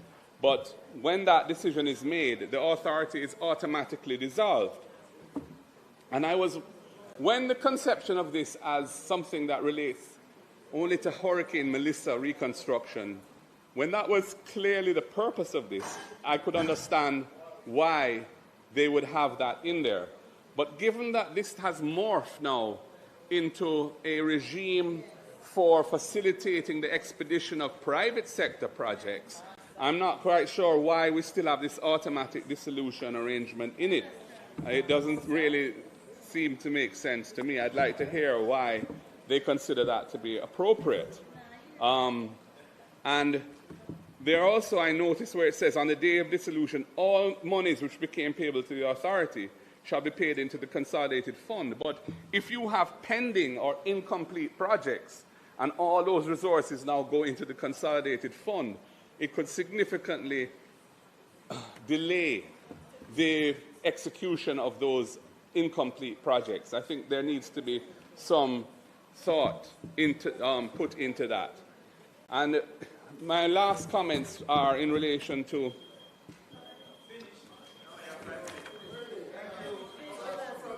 in the schedule, Madam Speaker, there's no annual performance reviews provision for the CEO. There's no provision in terms of revocation of appointments. There's nothing to do with failure to achieve contracted deliverables or to satisfy key performance indicators. It is not the normal thing you would expect in a contract of employment with a senior executive. The provisions are more what you'd accustomed to see in relation to an officer who's holding a public office rather than somebody running an organization as a CEO. And I think that is a peculiar thing. And the last point, Madam Speaker, is just to say these provisions which allow the CEO to sign authorizations under the seal of the authority on his own and to sign contracts and other documents on his own with no oversight. Dangerous. This, from a governance perspective, this legislation is an aberration. It needs to be. Leader of Opposition, your mic is off. Leader of Opposition, your mic is off. Give me the time. Now, members.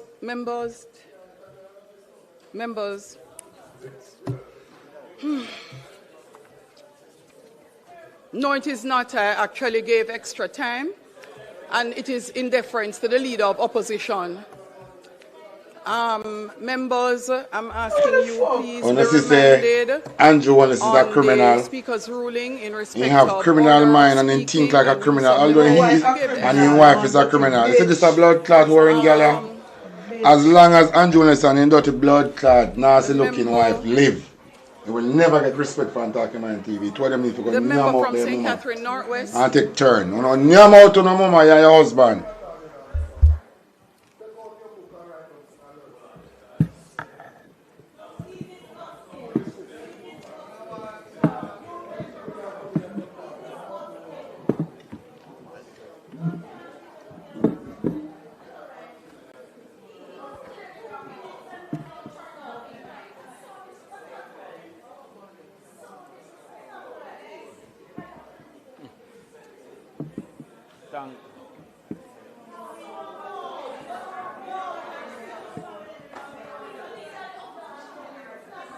Criminal, suck your mama batty boy and go declare your asset.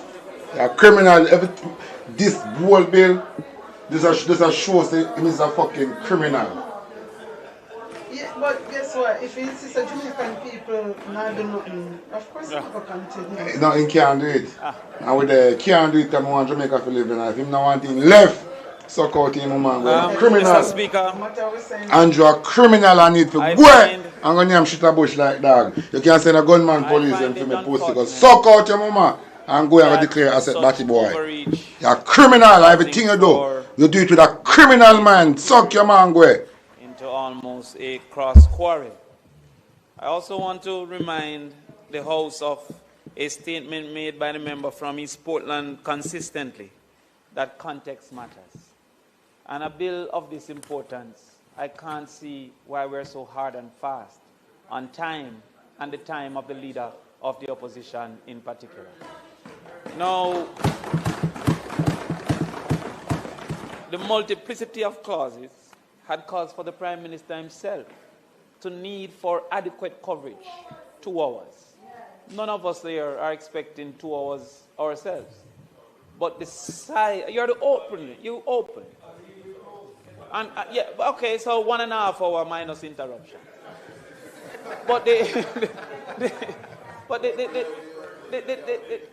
the importance of this bill, as has been highlighted by the Prime Minister, I don't think that it is reasonable for us to have been all intervention. In fact, there was an invitation from the Prime Minister for serious intervention upon this bill. And so I find that, and I will begin in short order, but there's a problem with Parliament if the Speaker dominates the Parliament. And that is what we are having. The Speaker gets more time than the speakers. But let us start. Madam Speaker, the conversation of this bill, the conversation on the bill should rightfully start with the objectives of the bill. The objectives I've stated within the bill are as follows: for the efficient, coordinated and transparent management of extraordinary time-bound reconstruction and resilience efforts, to focus on building back better, to withstand future climatic and geophysical events.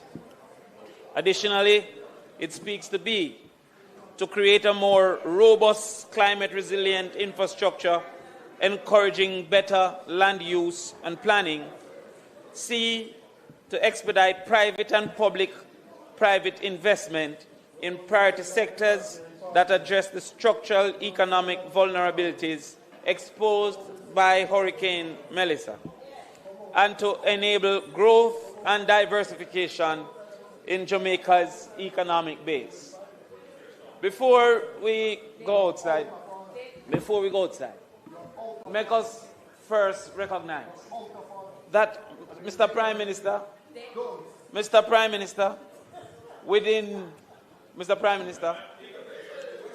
I want you to listen in particular, because I was a little bit surprised that within what the mandate was stated, that to enable growth and diversification of Jamaican economic base was found to be necessary in this particular bill under the NARA. However, the realities of Melissa are strong enough to support the bill. And because it is strong enough to support this bill, it is why I felt that it was unnecessary for exaggerations in some of our claims and conversations. Some of those exaggerations would include what is often repeated, that this was 4 times what was Hurricane Gilbert. And if we do not consider the reality of inflation and just the simple numbers, maybe we can come to that conclusion. However, the IDB indicated, and I quote, compared to the last major hurricane to strike Jamaica, Hurricane Gilbert in 1988, Hurricane Melissa was significantly more intense. Yet, while Gilbert, a Category 3 storm, caused damage estimated at 65% of GDP, Hurricane Melissa is estimated to have caused 12.2 billion, or 56.7% of GDP. So, without the grandstanding, Melissa is sufficient to stand on its own. And therefore, I became cautious when I read within the bill 4 times that of Hurricane Gilbert. Not very necessary. So what we have to go therefore is, what are the malice that we're seeking to solve? And your speech captured a few of the malice that we are seeking to solve. The mischief that we are seeking to solve. One of those mischief that was identified would have been that of speed. And one of those mischief that we were seeking to identify, yes, would have been that of speed. That there was quite a few realities of institutions that were too segmented, weren't working together, and that they did not qualify for the spectrum of work that was needed and the money that was needed to be spent. However, as has been highlighted by the minister, the leader of opposition, was that some of the chief entities of bottleneck would not have been included under this bill. So when you look at the reality that it indicates, that it does not include agencies like the NEPAs and the customs and the NAA. Those are some of the major contributors of bottleneck. And so, therefore, how is it then that this bill would not have included those? While at the same time, had they been included, there would have been cause for caution as well. Because how could this entity be seeking to direct, for example, a NEPA in how NEPA should function and how it should go about its business? Indeed, Mr. Prime Minister, when we look at some of the clauses, it is reason for concern. Clause 4, for example, indicate that they can consolidate and prioritize projects. Now, I don't think that that would be the mandate of NARA. I believe the Cabinet should rightfully prioritize projects. That the current bill, as is stated, the Cabinet tell which projects, but the prioritization is in the arms of NARA. I believe that that is misplaced prioritization, because the general conversation among all the ministers and things, people who have to face the people in 5 years, I believe that that should have been the authority of the Cabinet more so than for prioritization, as in Section 4A, should have been for NARA to execute. Additionally, sorry? Yeah. Yeah. Well, I'll come. I will come to that. Additionally, it indicates up to Section 4F that it should cause projects, programs, and plans to include standard specification requirement for achievement of climate standards, disaster resilience by works to eliminate and mitigate the adverse effects of catastrophic climate and geophysical events. Again, I believe that while they are the implementing agencies, the standards should not be set by the people who are the ones to implement. The standards should be set for them to go forward and implement those particular standards. Now, when we look at the bill indicates that there should be a central coordinating agency, and this central coordinating agency would be NARA. And some examples were given of other similar types of agencies across the world. Now, when you look, for example, at those agencies, the intent of the bill was not found in many of those agencies. For example, there are documentaries made about how poor FEMA handled the realities that was out in Katrina. There are documentaries made about that. In your own presentation, you indicated that Peru gave up on their NARA and actually implemented a second system that had a British... yes, and right, and they gave up on their NARA.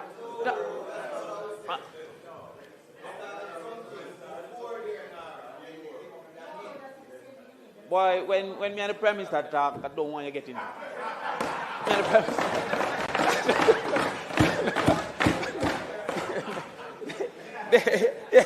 They had a NARA system. The Prime Minister in his presentation indicated that politics intervened, and by extension they had to wheel and come again. And then they had a second run, a bite at the cherry, and that bite of the cherry included partnership with Britain. And in that partnership with Britain, they were able to become more effective.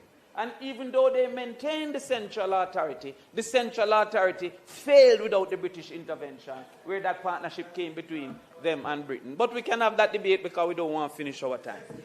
However, when it came to the bottleneck, there were some concerns within the central agency and the authority to the central agency.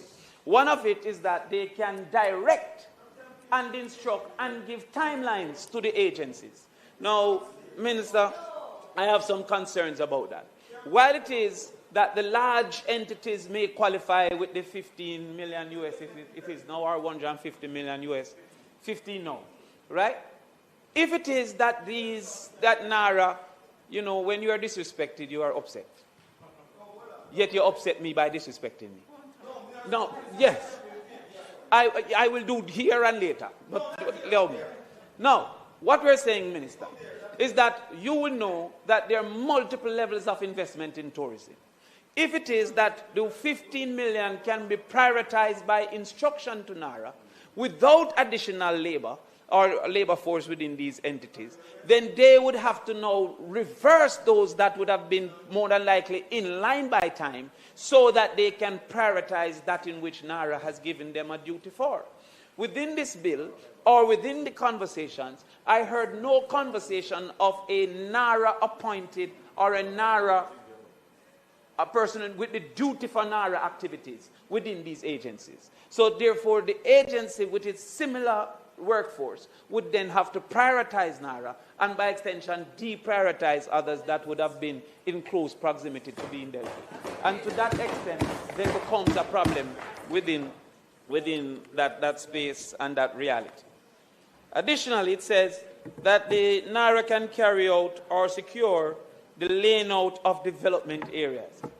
I thought that was above NARA's capacity.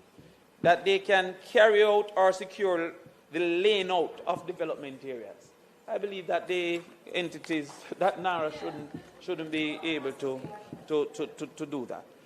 Additionally, it says, lay out, construct, rehabilitate roads and buildings, and carry out such other building and engineering operations as may appear to it to be necessary or desirable in, on, over, under land within any area. I thought that is the duty of a general. Damon Crawford. And not NARA. Batman and Jones, you know. What the pussy all want to do, you know, use NARA to build a smart city, you know. And NARA I'm a bit pan to build a smart city, you know. Yeah, it's for the infrastructure. Saying, I said it. But Andrew need to just go in your mouth in mama and go. I mean, I like you, batty boy, Andrew, listen, I like you, you know, pussy. You know, Parliament, I laugh, criminal batty boy. A prison should have done now, you know, pussy. You come in our Parliament and call laugh, getting, we hate you, you know, batty boy. It's there. So when you say NARA can lay out, construct, rehabilitate roads and buildings, as it says here, that may appear to it to be necessary. Not appear to the cabinet to be necessary. Not appear to the parliament to be necessary. But that appear to it, to NARA. I thought that would have gone too far. And it include other things like public gardens, public amenities, carry on any business or undertaking from the reconstruction and development of any area. I thought that was too wide. Then it says in F, engage in any other activity designed to promote the development of any area. Any activity in any area. That I believe, I think that NARA is subverting cabinet's duty to the people. And to that extent, I was confused by that. I also found that the authority shall, if lawful and practicable, utilize existing capacity, resources, facilities, and systems in government, which may be appropriate, co-opted, etc., were in some cases excessive. Now, again, I wouldn't repeat the leader, but he indicated that subject to subsection 5, the chief executive officer shall be employed as such remuneration, etc., and had duties that I feel should have been rightfully designated to a board. Now, I wanted to understand what is the negative of the concept of JAMRAC being the board, because JAMRAC's concept was these people would have been included. And I remember when I was in the ministry once upon a time, our board included multiple private sector functionaries on the entertainment board. So the fact that it is a board, a governance board, does not disqualify private sector functionaries to be a part of it. What disqualifies, what's the negative of JAMRAC actually being the board? Because as has been indicated, JAMRAC's only duty is to alert the public of discrepancies that it perceives. But it have no capacity to intervene, no power, no control, no consequence that it can do other than to shout that we have seen things that are undeserving, and we don't see the great delay that a board can execute. It then says the authority may appoint and employ at such remuneration and on such terms and conditions as it thinks fits such other employees and agents as it thinks necessary for the proper carrying out and provision of this act. So the authority, without a board, can almost, all of we can get our work out of that authority. And everybody that we know can be doing. Right? The unlimited, yes. It also says that they shall be paid to members of committees. So this is where I became quite worried. The minister may appoint a committee to examine the report to the minister on any matter arising out of or connected with any of the authority's powers, duties under this Act. Now, I didn't understand from that Prime Minister if this was a single board or if at any time he needed information, he could have then moved forward to make a new board. So if he was going to consider tourism, he could make a tourism board. And if he was going to consider agriculture, he could make an agriculture board. And then the next clause suggests that they can be remunerated, not volunteer, that you could pay these boards to look at those things. And we felt that that would have been a problem. There was a sworn to secrecy. I won't delve too far in it, but I also felt that it didn't facilitate the Whistleblowers Act within the conversation of secrecy. I warn you already and you're still. Yes, right? There was a limited facilitation of the Whistleblowers Act, but it will be dealt more fulsome by a colleague of mine. The ministry may give direction or authority. In this case, it says that the minister, in the interest of effective performance by the authority of its function. So it became confusing because it almost was giving the NARA freedom to act until you reach Section 13, where it took away that freedom and said, first of all, NARA should implement nothing until it's approved by cabinet, but the minister can intervene and tell NARA nothing about do what he decided to do at any given time. In fact, it says that the minister that the authority shall act in compliance with any direction given under subsection 1. And subsection 1 said the minister may give direction to the authority. So therefore, anything that the minister tells the authority to do, the authority should then act in that way. And we believe that that is a little bit confusing, because on one standard, the authority could do as it saw fit, and on the other standard, it was actually going to give that permission. Within it, it indicates that the entity could be instructed almost by NARA to actually carry out a duty. And if that duty wasn't carried out, Mr. Speaker, then they could send up that authority up to the minister and ask for the minister to grant that approval to the entity. So to that extent, it indicates here that the minister could then step in at any time. Now, before we move to the minister's ability to step in, we also found that the projects under NARA seemed extremely wide. Now, for example, the hospitals that were mashed up, I didn't hear them in this, but I presume they would be in it. But then how would the Victoria Jubilee, the KPH, be under NARA? Now, if it is that we say that the procurement is a problem and we want to change procurement, then we'd have to, NARA is now doing everything that they want to do. Now, because of the lobby efforts of the minister from West Kingston, I could say, well, maybe this is resilience, because if there was high emergency, we could need a hospital like that. But how then the Parliament fit into NARA? Under what resilience or reconstruction could the new Parliament be a NARA project? That seems to be an overextension of what NARA should do and should be doing. And I think that is the reason why there was no sunset date for NARA. Because while it was indicated that NARA should last for 5 years, for some reason within this bill we could find no date for NARA to end. So any project over time that you want to put in, you can claim that this should go under NARA. And I believe that that is a problem moving forward. It indicated that they could give directives.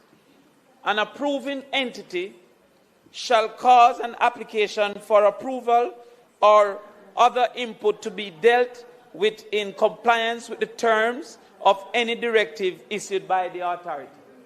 So what it is saying is that if it is that there is an approving entity and the authority gives it an instruction, then that had a duty to carry out the authority's instruction. And if they didn't carry out the instruction, then the authority could complain to the minister. But the authority, before complaining to the minister, would then have to get a private entity to review what the government entity was already reviewing, so as to take the private entity's opinion to the minister.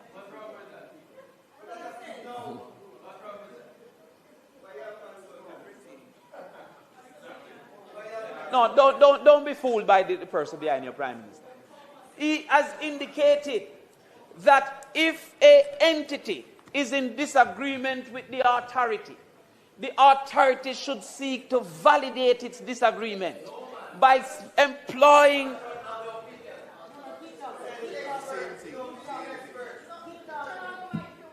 All right. They can proceed with consideration of an application for approval where the approving entity may otherwise delay or decline to process the application solely on the basis that the approval or the input from another approving entity is yet to be granted or given. Relying on approvals previously granted by the approving entity for standardized design or pre-approval, they can seek to modify or make exceptions for zoning requirement, make decisions on the application for the approval of other inputs. It indicates, therefore, that to address non-compliance, the authority shall not make application for a step-in, they call it, without first obtaining independent expert advice on the matter. So what did we say that was different? What did we say that was different? No, but well, are you saying it's a good thing or that what I said was Member, you don't have much time left, you know, so focus on your presentation, member.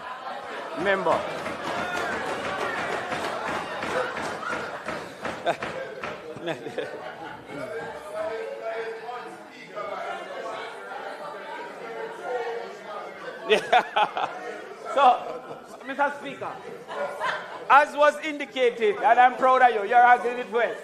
As was indicated, the authority shall not make an application for a stepping without A, first obtaining independent expert advice on the matter.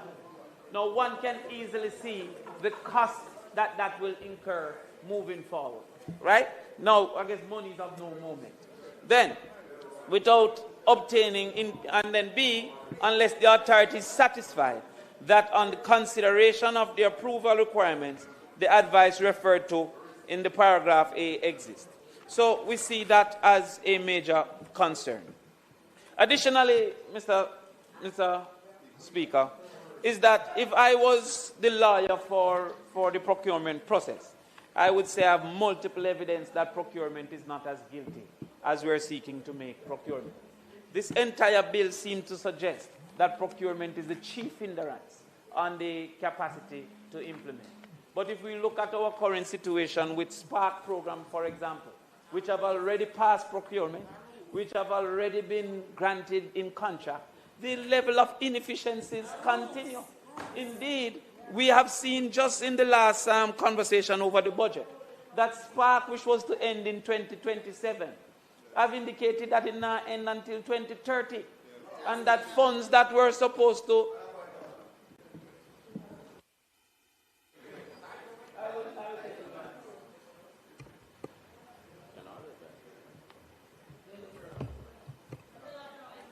You have to turn off the mics. Turn off all of the mics, please. Thank you very much, Mr. Speaker. Thank you very much, Mr. Speaker. The member speaking is misleading the House. Spark, based on all documents submitted to the House, is a contract-bound program that ends in the next financial year, not 2030, and he needs to provide evidence to say that Spark is ending in 2030.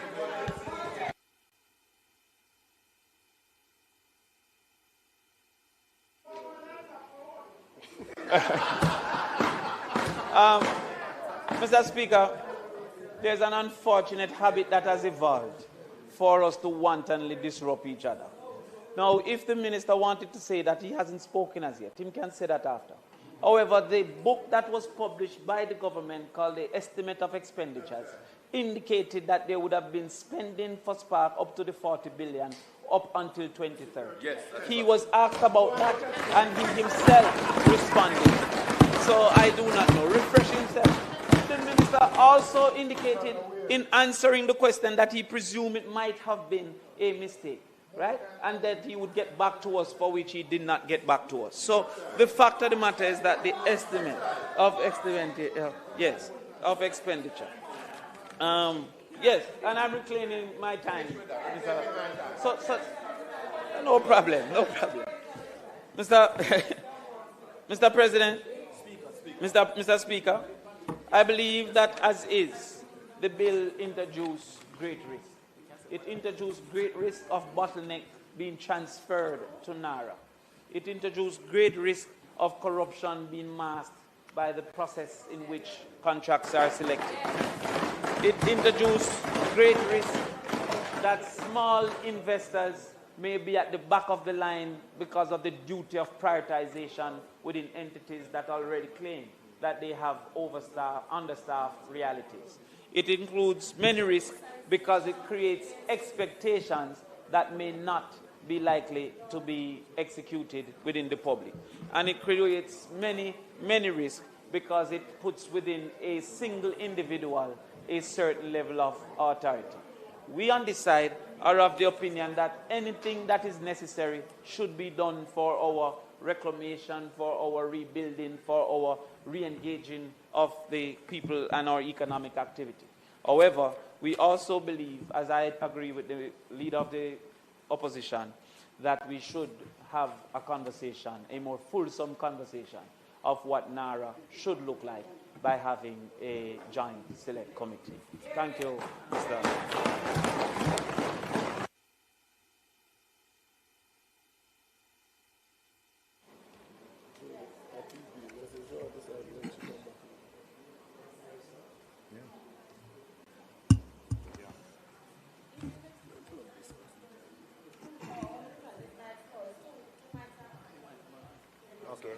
Everybody.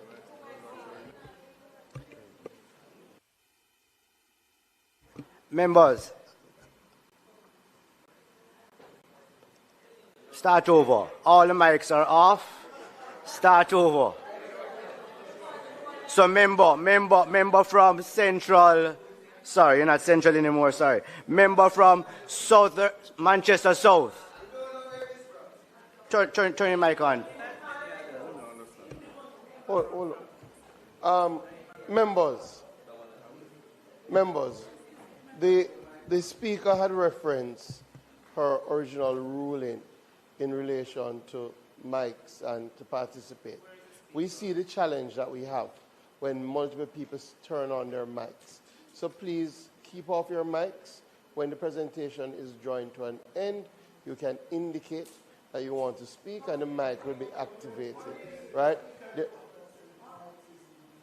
Yes, so there is, again, reference is made to the ruling by the speaker. I think, yes, it does show that you would want to speak. Hey boy, you buy your seat. Remember, sir, you fuck up the mic system in the parliament. Fly green, go suck out your mama to batty boy. I buy your seat. Suck your man, go batty boy. And go try win one seat and come to the parliament. You're a thief pussy. Thank you, Mr. Speaker.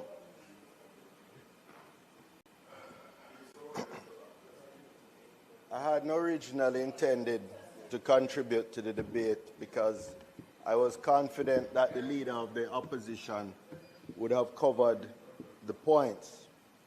And I think the use of the standing orders to curtail the important contribution of the leader of the opposition was very unfortunate.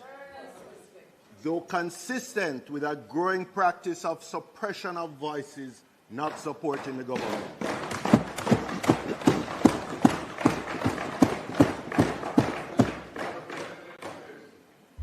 Big up yourself, Dennis Garden. One Dennis Garden. What's name again? Standing orders are here to serve Dennis Garden. What a Peter Bunting attack, sir? And when it is used. Big up yourself, my boss, Dennis Garden. One Dennis Garden on the app. Who not like you go suck out them woman dead. That is so significant to the future of this country. It is disgraceful.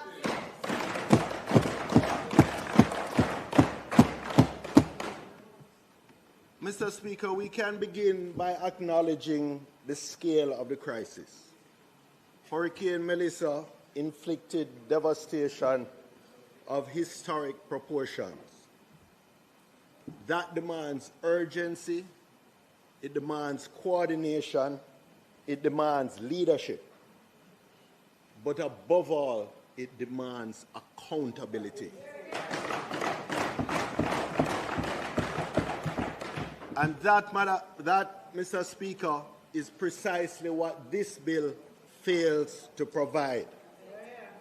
It is a blank check without guardrails. This legislation creates an authority with sweeping powers over billions of dollars in reconstruction expenditure, yet strips away the very safeguards that protect public funds. The authority is empowered to procure goods, works, and services directly. It can enter into any transaction it deems necessary, and it is funded by unlimited parliamentary appropriations and other inflows. Mr. Speaker, this is not reconstruction governance. This is a fiscal free-for-all. Where are the explicit procurement rules? Where are the independent oversight mechanisms? Where is the requirement for competitive tendering, public disclosure, or value for money audits in real time? Instead, we are asked to trust blindly that this authority will regulate itself. That is not how Westminster democracy works. What we are seeing here is executive capture. The Prime Minister controlling everything. The architecture of this authority is not independent. It is subordinate to the executive. The CEO is appointed by the Prime Minister. The Prime Minister can issue binding directions and the CEO must comply. The Cabinet alone determines which projects are... Big of us, hey, I feel like... Hold on. It is subordinate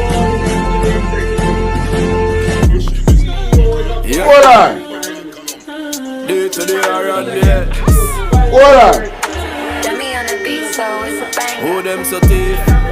Oh, them so thief. Hold on. Oh, them so thief. Oh, them so thief. Hold on. Oh, them so thief. Big nose, when you out your mama, you're a criminal. Drop down on that pussy. Okay, back into the business. Institutional design. This is centralized executive control over projects. Bumbuckler dog shit them. Andrew, I read that. They're right. Andrew, I real dog shit, you know. Andrew, you're a real dog shit. He's a shameless dog shit, though. He's a shameless dog shit. That dog shit will catch up on grass, stop like everybody can say them. Shameless dog shit, them. Andrew is a shameless dog shit. You cock up on grass, stop, spread out on grass, stop. He's a shameless dog shit. Publication of decisions and contracts. None of that is here. None of that. Instead, we have a structure where the same political directorate decides, directs, and effectively executes. This is the very definition of unchecked executive power. And then, when we speak about the stepping power to override the entire regulatory state. In a sense, this is perhaps the most alarming feature of this bill. Under sections 21 to 24, the authority can issue directives to regulatory bodies, force timelines, and ultimately ask the minister to override those bodies directly. The minister can then grant approvals himself, modify or remove conditions imposed by the regulators, and those decisions carry full legal effect as if made by the original authority.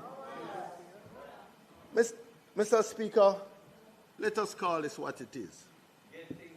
This is the executive branch arrogating to itself the powers of every regulatory authority in Jamaica. Planning, environmental, utilities, and more, all in the name of expedition. But we have seen this movie before. We have seen this movie before. A recent example in Europe.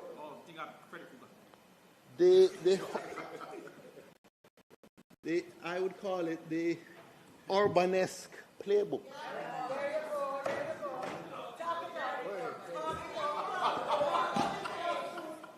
This model bears an uncomfortable resemblance to what we have seen in Hungary.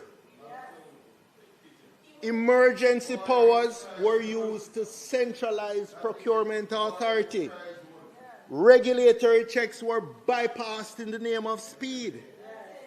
Public contracts were channeled through politically controlled entities. Oversight institutions were weakened or sidelined.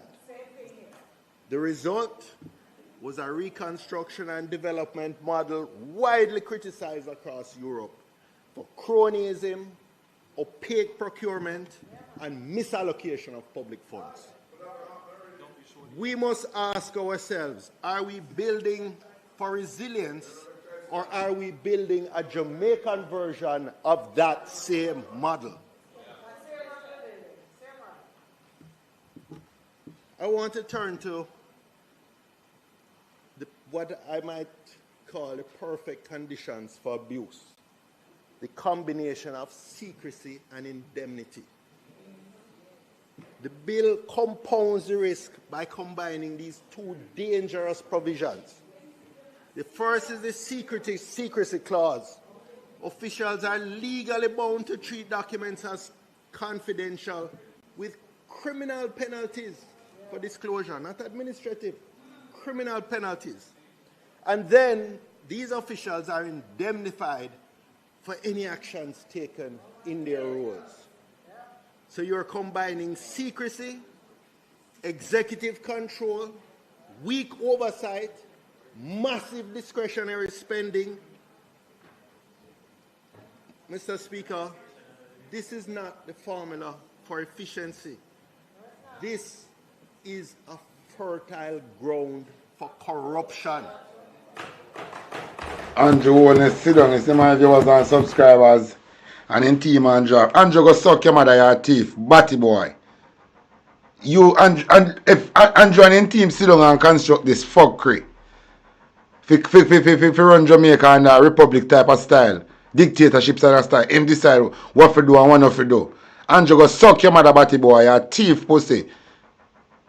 I don't know where you go just a bit. You know, I'm just about Andrew. Move, go suck out your mama and go Andrew.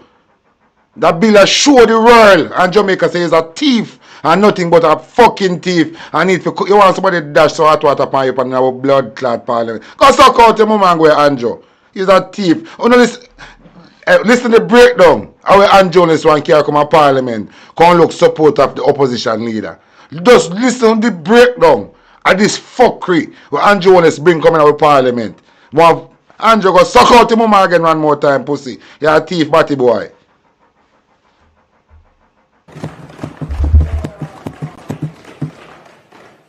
And they can talk about accountability to Parliament. Yes, the bill provides for annual reports, audited accounts, tabling in Parliament. But let us be honest. This is after the fact accountability. We see it in the Auditor General reports every year, but it's long after the horse has gone through the gate. By the time parliaments see these reports, contracts will have been signed, funds will have been spent, decisions will be irreversible. Accountability is not just retrospective, it is contemporaneous and preventive. The irony is that in the memorandum it speaks of transparent management. Yet procurement is not transparently structured. Decisions are not subject to real-time disclosure.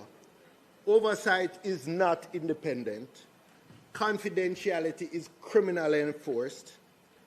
Mr. Speaker, this is not transparency. This is opacity dressed up in legislative language.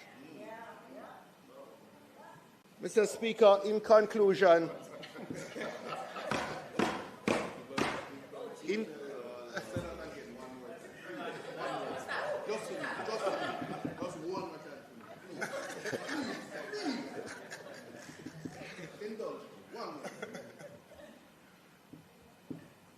Mr. Speaker, this bill sets a dangerous precedent.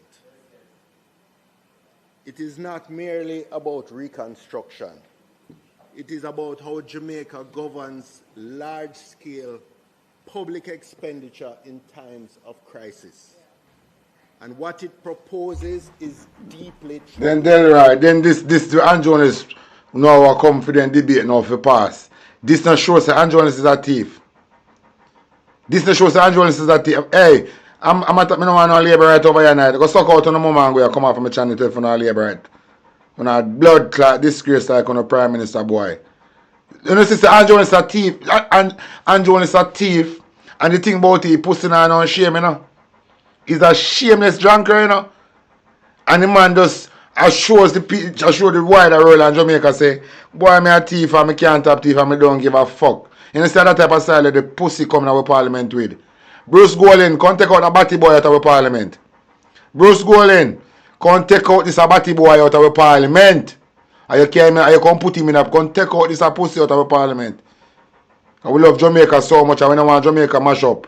So come take out this a batty boy before revolution starting at that blood clot.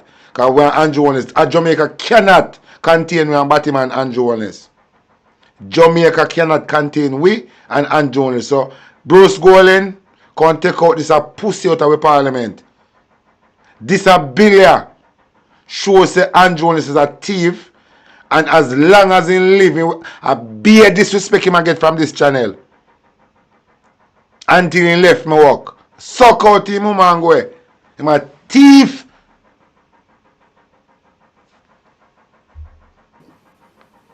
Concentrated executive power, minimal oversight, weak transparency, legal tools to override institutions. Spanish Town scammer for true, Rosalie. Spanish Town scammer. Quickly, efficiently, and resiliently. But Digital blocks. Alright, this is the breakdown in a layman term. Based on the breakdown from Mark Walling start talk until now, it outlines that Andrew Holness is nothing but a drunkard. Nothing but a drunkard. And Juliet Holness, if you remove from the speaker, Juliet go suck your mother now, Juliet. Big dirty foot Juliet Holness go suck out your mama to Juliet Holness. You need to remove from the speaker of the house. Juliet go suck out your mama and left from the speaker of the house job. Juliet Holness is a conflict of interest and need for us go suck him ma and go sell back things at market. Juliet Holness is nothing but a drunkard. Yeah, your man is a drunkard. Two genetic modified drunkard. Andrew Holness and Juliet Holness are two modified drunkard. And I say it without apology. Andrew go suck your ma. You're not prime minister in our country. You're a thief, batty boy. You're a thief, pussy. You're no prime minister around here. You have a criminal mind. Everything you do with a criminal mind. Pussy, go, batty boy. of weakened democracy and compromised accountability.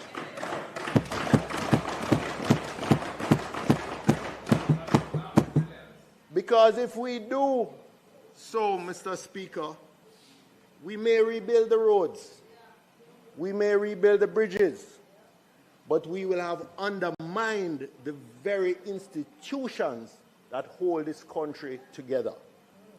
I therefore urge this House to reject this bill in its current form or to amend it fundamentally to restore transparency, accountability, and proper Westminster-style governance.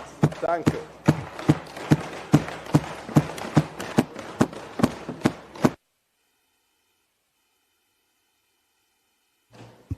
Members, could you please turn off all the mics? Turn off all the mics. The next speaker is going to be the member from Portland Eastern. And after the Portland Eastern, we're going to have the member from St. Andrew. And that a code. No, Central. I wouldn't like to go suck on ma.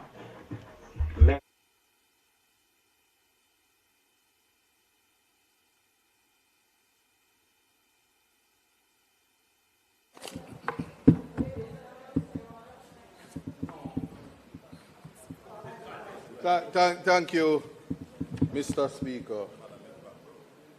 Madam Speaker, thank you. I see you have returned.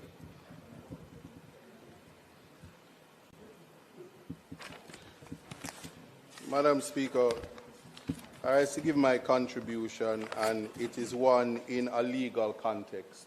I will just address the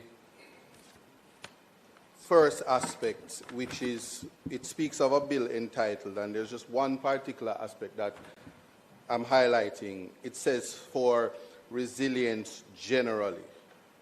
And it is in that regard that I'm formulating my contribution. Now, Section 2 speaks about definition. And I will just simply say that there are, in relation to resilience, Madam Speaker, the definition of resilience in this regard, I would only suggest humbly that it be included.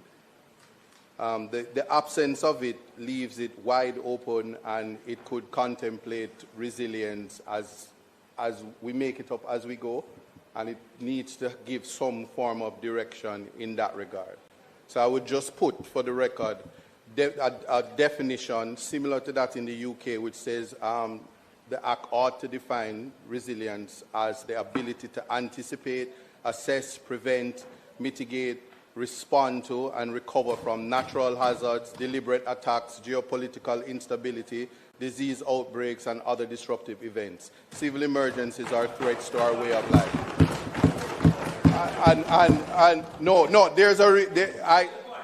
I'm taking a point, but to say, Mr. Prime Minister, no, I'm using, but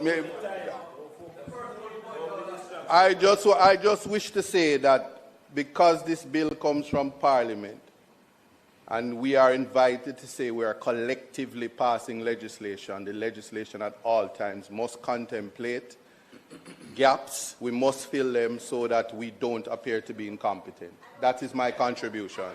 Thank you. Now, in relation to, and I would invite my friends. I would invite my friends also to look at Section 19.3. And 19.3 speaks about the plans and what the authorities shall do. In 19.3 it says the development of projects, programs, and plans shall prioritize. 19.3b speaks of the achievement of climate and disaster resilience. That again is a legal term of art that requires definition for us. I would only suggest then that we would have something similar to say that disaster resilience is the ability of communities and organizations and states to adapt to and recover from hazards, shocks, or stresses without compromising long-term prospects of development. Again, because it is a term of art, it's something that ought to be included in the definition. For your consideration.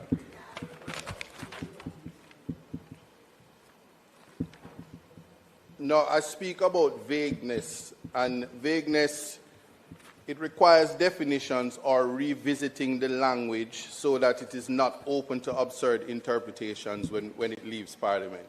So Parliament may not have intended a particular interpretation, but the way the legislation is drafted, you might find that judges may interpret it differently and it goes outside, but it also brings us to litigation that I don't think that it would be necessary if we spend the time and mature consideration to ensure that the legislation meets the object and purpose. So if the bill were to pass without the necessary amendments, we will find ourselves in that situation. So I'm just humbly suggesting that we revisit in that regard. For example, Madam Speaker, the legislation speaks of the minister.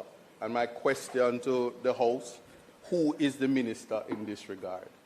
If it is the Prime Minister, the legislation speaks in the schedule, separate from the minister, what the Prime Minister can do in revocation of the CEO. So if the Prime Minister and the minister is one in the same, it becomes problematic. And I'm simply saying, who is the minister? That's open-ended, and it's something to consider in relation to interpretation. Very well. No, this part, for this, the wide, I'm saying, no, I understand that, Mr. Prime Minister, but you would appreciate that in this particular legislation, it makes references to the Prime Minister and it makes to a minister. So because of that, I'm saying it needs to have clarity, because there are 3 ministers operating all at once in this legislation. I'm assuming the Minister of Finance. I see the minister, which could be the Prime Minister, then there is delegation. There's so many things happening at once that when it comes to the filling the accountability gap, this will be necessary. So it's just revisiting, and it's not difficult to do in a simple amendment. Who is the minister? And that falls within definition. I will only say in relation to directives and directions that it opens a Pandora's box. That is something that can be revisited. Now, I do not see where in the Act that putting vulnerable people at the center of our risk assessment for the rebuilding and resilience effort. It's nowhere in the Act. I read it here, I read it elsewhere, and the assumption from a human rights plane, from the speaking for the least among us, which oftentimes is the youth and the elderly. The rest can say include me, but the rebuilding, reconstruction, resilience ought to consider the vulnerable.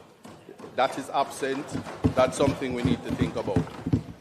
Also, because it is important to develop resilience, which was absent from the definition, there is nothing to measure resilience. I would only hope or urge my colleagues that we include something in the legislation itself that shows that we are trying to measure resilience, not in the big world, but for Jamaica or Ireland. So, because there is currently no common methodology for measuring overall national resilience, having a benchmark from which to assess whether Jamaica is ready to absorb and adapt to threats and risks would allow us to measure the effectiveness of our reconstruction and resilience effort and model so that it becomes apparent we are making informed decisions on the trade-offs between investing and intervening in different risk areas. So given the wide powers to the Minister and the CEO under the Act, it is important that something is included. A mechanism is included, and I don't think that appointing a board to do that or any mention of such a board, in the absence of that, the legislation would be wholly ineffective to achieve the object and purpose that it was intended for. Now, I'll just address my concerns seriatim or point by point in relation to the sections. having said the definition section, section 2 now says that the minister may by order alter paragraph A of the definition of works. Now, one would appreciate that in the absence of a definition of resilience, it affects the power of the minister. So again, that's my pitch to say we have to include the resilience aspect. Section 4, functions of the authority. Madam Speaker, I need your protection on this one. At paragraph F, there seems to be a typo, A-N-D. Please fix it. Now, I'll just work with me, please. In this day and age, it's important. There is a section 5.5 which speaks about what the Minister of Finance, the minister responsible for public service, that in relation to salaries. It is missing there is an accountability gap. So if you look at 5.5, it says that the chief executive officer, he creates people who he hires, and he's paying them, and it has salary cap, similar to that in the government work. When it comes to section 71, the minister appoints his committee, and they are able to get remuneration. It also says honorarium, salary, or fees, and such allowances. I would simply say that this section is circumventing the salary scheme, and as it is not subjected to section 5. I'm just simply saying it's similar to section 5. I'm just saying similar to section 5.5. It says subject to section 5, the chief executive officer shall be employed. I'm saying in the absence of that at section 7.2, you can see there is a gap. It is simply an accountability gap. I have that. I understand that. But I'm saying it is a salary. The salaries has no cap under section 7.2. It has absolutely none. No, section 7.2. Section 7.2. It is an accountability gap. There is no salary cap, and it's in the absence of subject to section 5.5, wide powers. And this is in the vein that section 8 says they are to be paid from the funds of the authority, which shall consist of 8A, such monies as may from time to time be placed at its disposition for the purpose of this act by Parliament, and B, all other monies and other property which may in any manner become payable to or vested in the authority in respect of any matter incidental to its function. That is where the monies come from, and section 7.2 allows these persons to be paid from that. And there's no section 5. So it's not subject to the minister responsible. Now,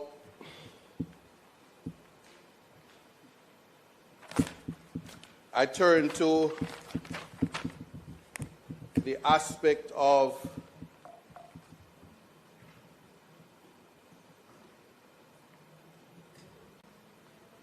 I will call it cost to taxpayers. So we must pass laws that will minimize taxpayers being called upon to foot the bill for waste, corruption, and lack of accountability resulting from the accountability gap that is present in this legislation. For example, there is in the schedule resignation of the CEO as well as revocation of appointment by the Prime Minister. It is a feature that promotes political pageantry.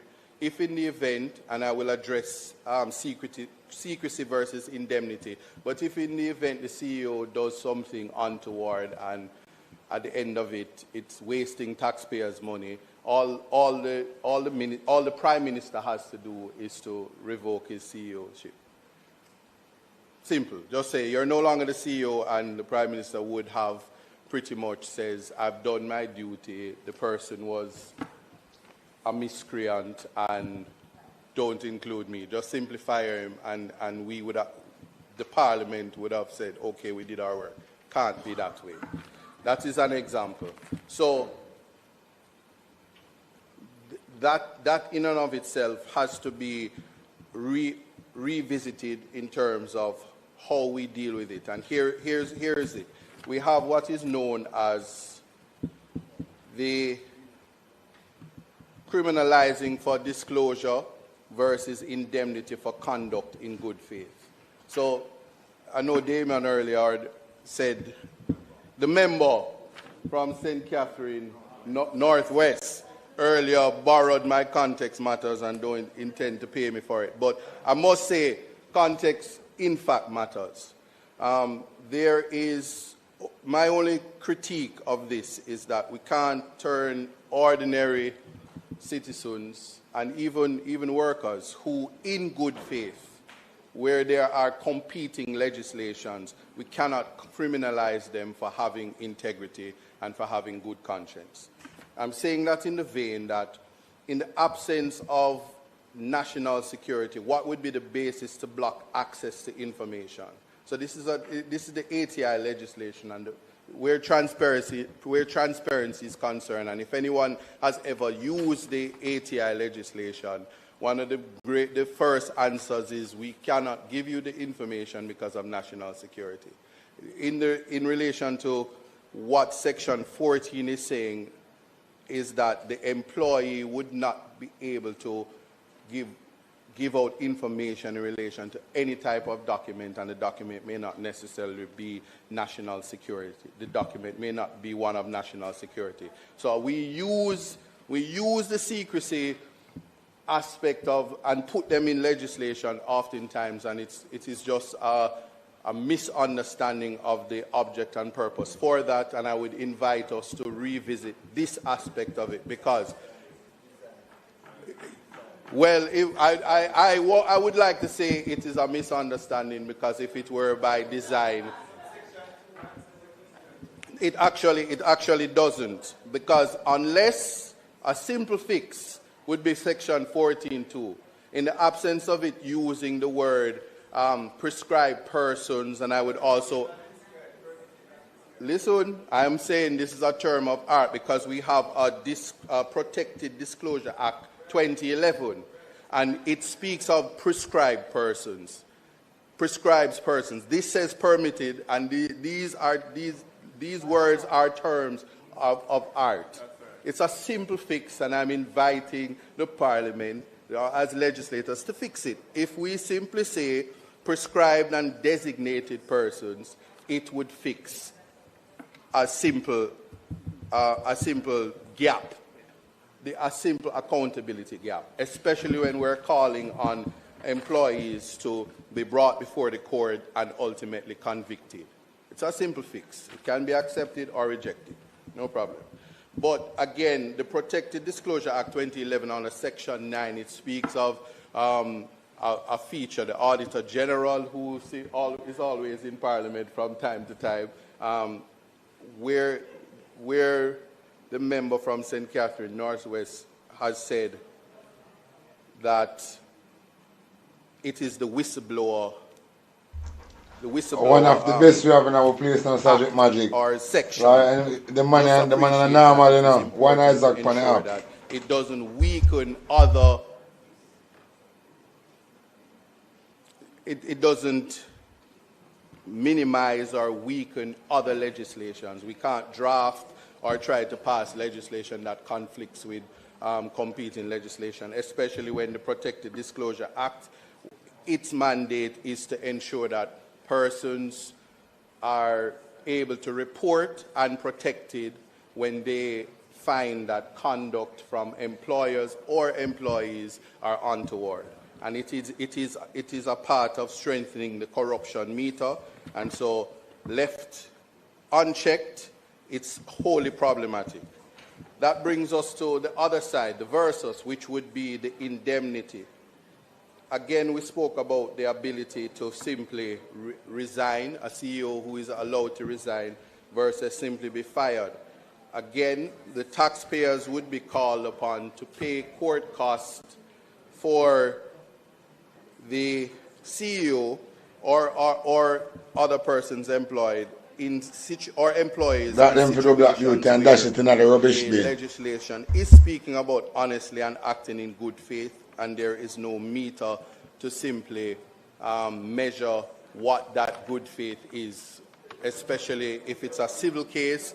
And when you think about matters where if it remains in the parish court, the general rule is that it's a fine or time system. So you may find a CEO in the parish court being called upon to pay a fine and is indemnified by the legislation. I find that problematic, especially when you juxtapose that with what is called the step-in order and the ability to circumvent the entities which are protecting things such as the environment, whether it be human rights, whether it be just property rights, that is National Land Agency, National Works Agency, NEPA, all of these agencies which operate under what is known as mature consideration.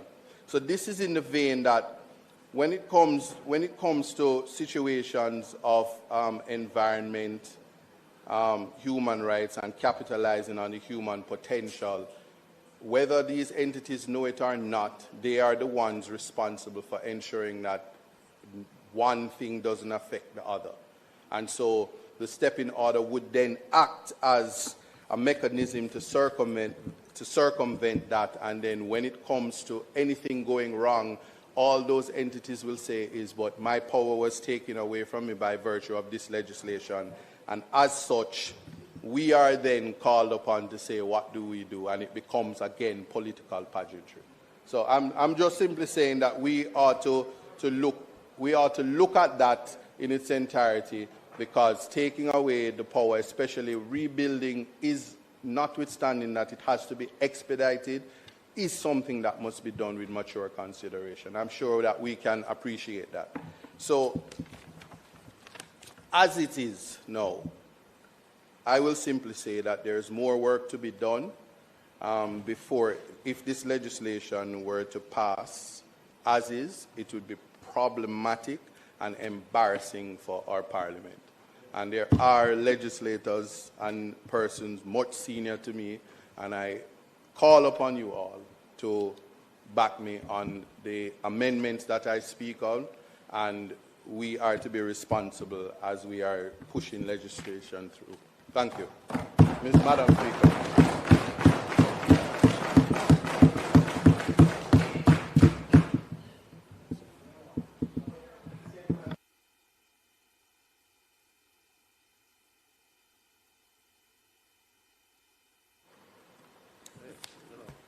Member from St. Andrew West?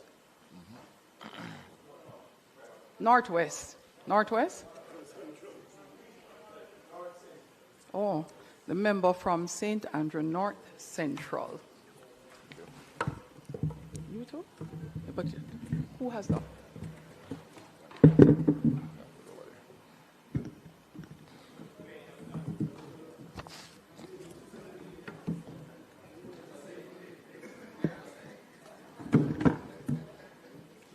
Thank you.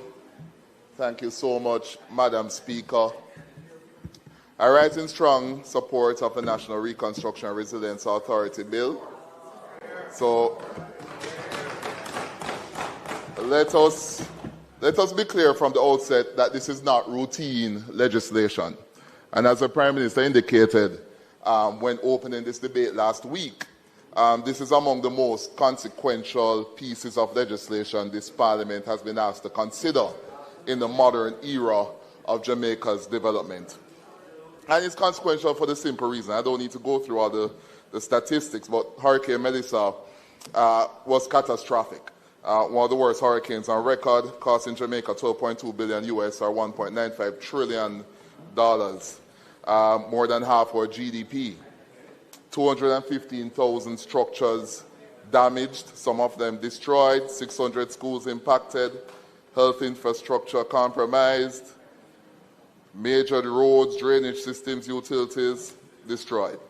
Entire communities left devastated. Towns such as Black River badly damaged, displacing thousands of residents and exposing deep vulnerabilities. So the scale, Madam Speaker, of the destruction underscored the urgent need for coordinated national reconstruction and resilience efforts. So it's not theory, it is about delivery. Now, we note the criticism, and this is democracy, it is healthy, but much of what is being said does not really, frankly, stand up to a careful reading of the bill as it now exists. Because when you move past the speculative points and actually examine the text, what you find is not recklessness. What you find is structure. What you find is discipline. And what you find is accountability built into law. Madam Speaker, this bill is grounded in a moment of extreme national urgency. Hurricane Melissa did not just damage infrastructure, it exposed structural weaknesses. And as the Prime Minister said, what has been missing is not the dream, but the institutional machinery to turn that dream into delivered reality. And that is what the bill provides. So, Madam Speaker, this foundation is structure, it's not chaos. Under clauses 1 and 2, the purpose is clear. It's post-disaster reconstruction and long-term resilience. Under clause 3, NARA is a body corporate, not informal, not ad hoc, but a legal institution with defined responsibilities and obligations. It's not, Madam Speaker, a temporary committee or a task force. This is institutional machinery for national execution. Madam Speaker, at the heart of this bill, clause 4, this is where the criticism begins and where it should end. Because clause 4 does something very simple.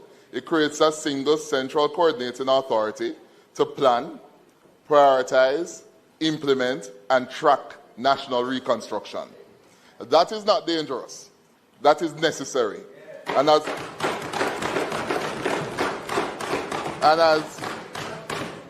the proverb reminds us, too many cooks spoil the broth. Fragmentation is the enemy of recovery. And this bill is designed to eliminate fragmentation. So, Madam Speaker, let me give a direct response to this is a too broad a legislative effort. And I heard the opposition leader and the member from St. Catherine Northwestern and the member from Manchester South. We hear that the mandate is too broad. But let us be serious. Reconstruction is broad. You cannot fix roads without drainage. You can't fix houses without utilities. And you can't build communities without infrastructure. The bill, frankly, reflects reality, but critically, it is not unbounded. It is anchored by cabinet-approved projects. And you know, I think the people of Jamaica should be reminded that the Cabinet of Jamaica is not a standalone authority. It's a temporary custodian of power granted by the people themselves. The government is elected by the citizens. Every minister holds their seat as a servant of public trust, legally bound to a mandate derived directly from the ballot box. And to prevent the abuse of this borrowed power, we have checks and balances. We have an Auditor General, we have parliamentary oversight, we have Julian Robinson chairing the Public Accounts Committee, we have legislative and judicial scrutiny, and we have many other transparent mechanisms in this functional democracy that we call Jamaica. So you have cabinet-approved projects, clause 17. We have structured programs and plans, clause 18 and 19. Full auditing as is standard and reporting, clauses 9 to 11. And of course, we have the dissolution under part 4. So this is not a free-for-all. This is a structured flexibility under law. Madam Speaker, another claim is that the bill prioritizes speed over quality, and that is simply incorrect. Clauses 18 and 19 require structured programs, costed projects, monitoring systems, and critically, climate resilience and prioritization of vulnerable communities. So this is not rebuilding what failed. This is building what will last. Madam Speaker, I hear the points about power and, concentration of power. Let us deal directly with this concern about leadership, because this is really a problem. I don't know what it is. I don't know what we're drinking. I don't know what we're drinking in the country. Yes, the CEO, yes, the Chief Executive Officer has responsibility under Clause 5. But let me ask you a simple question. In a national reconstruction effort, who should be responsible? Because history shows us what happens when no one is. And as the Prime Minister rightly stated, when accountability is diffused, institutions start to protect the processes rather than deliver outcomes, and the people suffer. So the bill avoids that failure. And importantly, and this is the CEO fits. The CEO is not unchecked. You have cabinet approval, Clause 17, ministerial direction, Clause 13, fulsome audit and financial controls, Clause 9, parliamentary reporting in Clause 10 and 11, public transparency in Clause 20, and I really want to draw attention to that clause. Exactly right what the Prime Minister said. No, so the people them are suffering now. Just think like shit. Maintain a register of approved reconstruction and resilience projects, including descriptions and applicable programs and plans, and importantly, the register must be made available electronically for public inspection, providing direct transparency. So this is not a concentration without restraint. This is leadership. This is clear leadership within a framework of accountability. Now, I'm a little bit disappointed because none of the opposition members really pulled on any prominent examples internationally, right? We have to step outside of Jamaica. I heard you're Hungarian. I don't know what that was about. But let us step outside Jamaica for a moment. Because the world, not in a fulsome way. No, not fulsomely. The world has already run this experiment and we have seen failures all around. 2010 earthquake in our lovely neighbor Haiti. Billions in aid, but no effective central authority. They had a commission, an interim Haiti Recovery Commission. $13 billion committed, only $6 billion spent, and who knows where it went. They had fragmented actors, weak coordination. The Prime Minister actually chaired the committee along with a former US president and other critical stakeholders. It failed.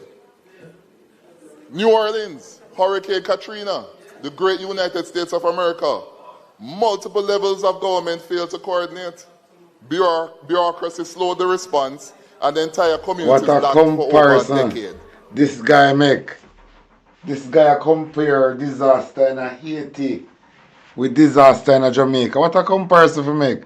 Why out of every country this guy chose Haiti? That sound that look funny. Out of every country, this guy only could have picked on Haiti to use as reference. Suck out your mother and go. Then we look at our neighbor, one of our neighbors, Puerto Rico, 2017 Hurricane Maria, again a part of the United States. They had funding that existed, but the approvals were slow.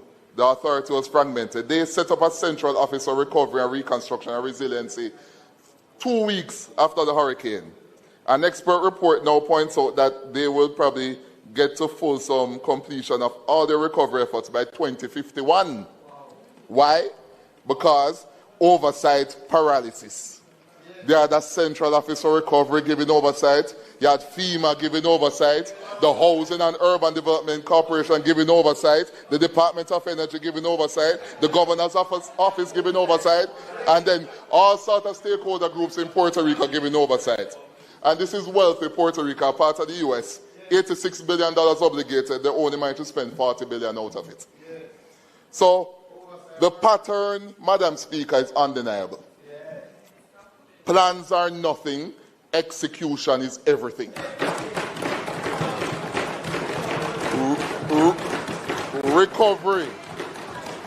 Recovery does not fail because of money, because here we have the great United States, full of money. Authority was fragmented, approvals are slow, leadership is unclear, and systems cannot execute. And that is exactly what this bill fixes. This bill establishes a single coordinating authority, again, Clause 4. Structured programs and plans, Clauses 18 and 19. Approved accelerated mechanisms, Clauses 21 to 24. Cabinet accountability and audit and reporting. This guy account for United States money. Look at the great United States, full of money. So, this NERA we want to talk about. I feel build a smart city when I aim. And NERA alone can use to build a smart city and a style, you know. So a NERA they want to use getting a Westmoreland, getting a Senti to build a smart city. So they want to use NERA as this guides to go build the smart city they want to talk about. Because NERA alone can get to the people them and not this guys. Approved from Parliament to build a smart city under this guys. This, Madam Speaker, is not chaka-chaka legislation. So, Madam Speaker, as it relates to approval bottlenecks, clauses 21 to 24, and I think I heard the member St. Catherine Northwest speaking to this. This is one of the strongest features, actually, because this is where most countries evolving post-disaster fail. These clauses coordinate agencies, it sets timelines, it issues directives, it allows structured escalation, but with safeguards. Expert advice is required, written justification, and opportunity for response. So this is not bypassing governance. This is fixing bureaucratic paralysis. And it's important we make a careful note of that. Madam Speaker, there is concern about oversight. Yes. Let us deal with it clearly. Inside the bill again, the accounts and audit provisions, Clause 9, reporting, Clause 10 and 11, transparency again, Clause 20. Outside the bill, yes, but critically, the government has established JAMROC, which is chaired by a Jamaican son of a Stanford professor, Peter Blair Henry, who, by the way, sits on two of the biggest boards in the world, Citigroup and Nike. This is somebody with a reputation to protect. And this body will provide independent public oversight, reports on performance, and introduce a national accountability lens, similar to EPOC. And importantly, performance will be based on measurable outcomes, not processes. And Madam Speaker, oversight will include broad stakeholder input, including the opposition. So, Madam Speaker, the claim that there's no oversight is simply not correct. What we have is statutory accountability and external independent oversight. Madam Speaker, let us be clear. Clauses 9, audited accounts, Auditor General has full access. Clauses 10 and 11, reports to Parliament. The Public Electronic Register, Clause 20. This is transparency in law. It's not promise, it's not theory. As we move forward, NARA, finally, it is not an endless body. Under Part 4, NARA is dissolved. Assets are transferred, records are preserved, mission completed. It is temporary, targeted intervention. So, Madam Speaker, let us strip the debate down to the truth. This is not unchecked power. It is structured under cabinet, ministerial, and parliamentary reporting. This is not weak governance. It is planning, it is monitoring, and it is resilience, all mandated. This is not a lack of oversight. Fulsome auditing, reporting, and a reputable board of Jamrock oversight that exists. This is not opacity, as transparency is embedded in law. And this is not permanence, because the authority is time-bound. So, Madam Speaker, they say well done is better than well said. Say, if you really want to do this right, the people them who have the difference knowledge between in the collapse Justice and recovery is Department not the do the scale thing of the right. disaster, Just Malin it's the Malawona and quality knock. of Look the on thief in tough time. I'm trying to drunk crowd. And as we have seen, Madam Speaker, 2005 Hurricane Katrina, the 2010 Haiti earthquake, and the 2017 Hurricane Maria impact on Puerto Rico. Weak coordination, slow execution, and unclear leadership allowed confidence to unravel, sometimes for years. For the U.S., they are rich and powerful, so they will figure it out. Haiti, not so lucky. Jamaica has avoided that trap by restoring utilities quickly, mobilizing credible financing early, $6.7 billion from all the multilateral institutions, and establishing a clear institutional driver through NARA.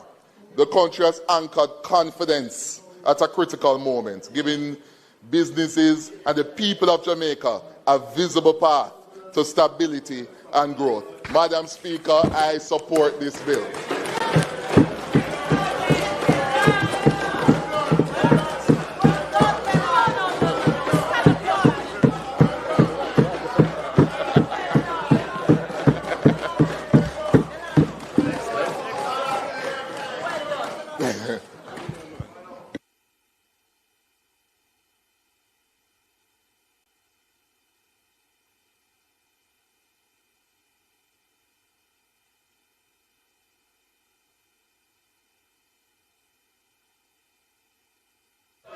Member from St. Andrew West, that's Member Hilton.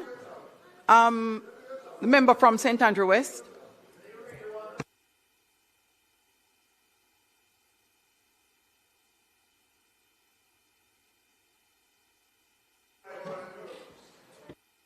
Madam Speaker,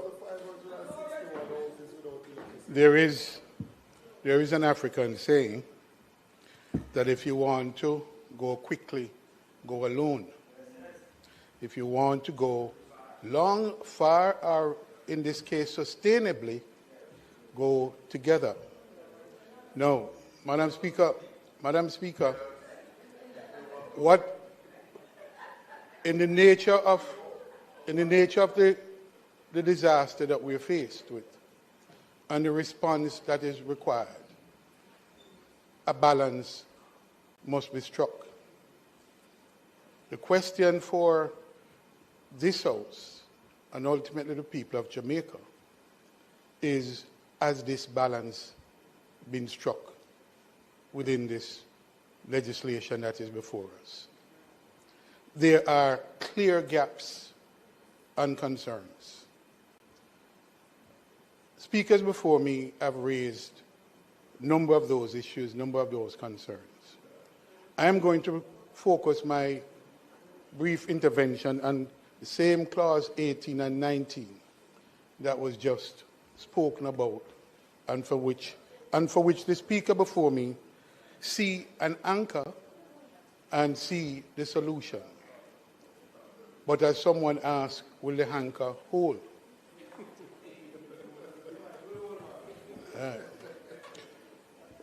Madam Speaker,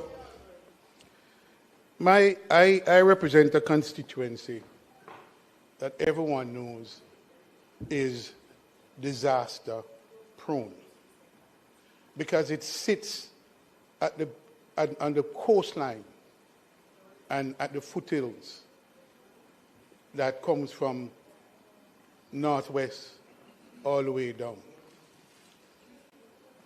And I have communities that once the clouds get dark, I start to fret. And invariably, after the rains, there's a massive cleanup problem. I have communities like New Haven, Seaview Gardens,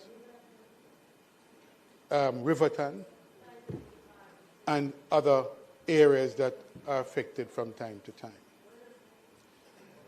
It is true that this is a response to Melissa and the destruction caused by Melissa. And that is largely in the West. The bill is drawn in a way that is more general because it recognizes that it is not just about recovery, but it's about resilience. And the resilience of which we speak is not only to be found in the West, it's broad. And therefore, I am pleased that it recognizes and there is a possibility that these areas of great sensitivity traditionally and known spots of disaster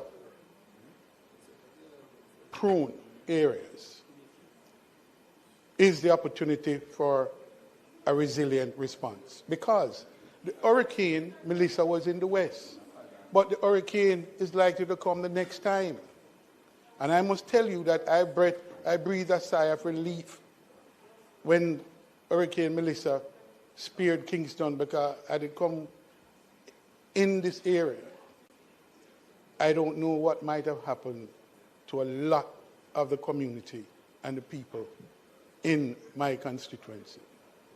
So we have to consider that we have to look at how have we addressed the vulnerabilities so that when the hurricane comes next time, that we prevent the kind of disaster that we may have avoided only because Hurricane Melissa took a different course.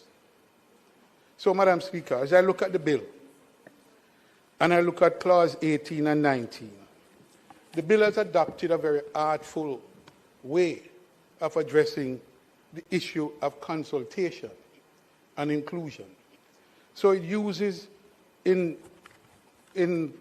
19 and 18 and 19 the term, the artful phrase, that in consultation with relevant persons.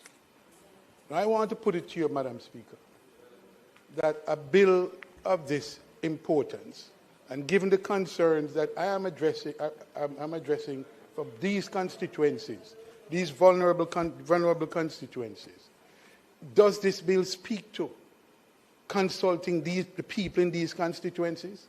Or am I assured that they will be included in any consultation that takes place under this legislation? How am I assured?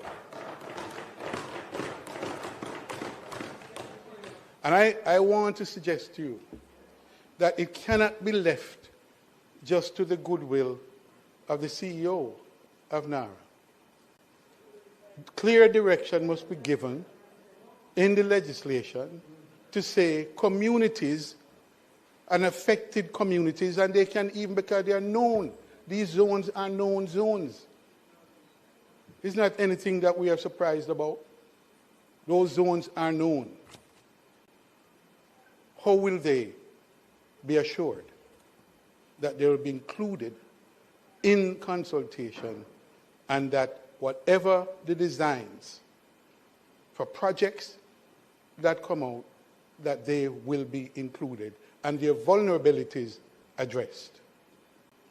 I am not, this gives me no confidence. I don't see it, and I'd like the Prime Minister to address that, to say how do known vulnerable communities that we struggle with year in, year out, that we spend this kind of money, we recover, we reconstruct, we rebuild, and yet resilience escape these communities. How? So, because for me, resilience is not just a technical exercise. It's both social, and yes, it is political.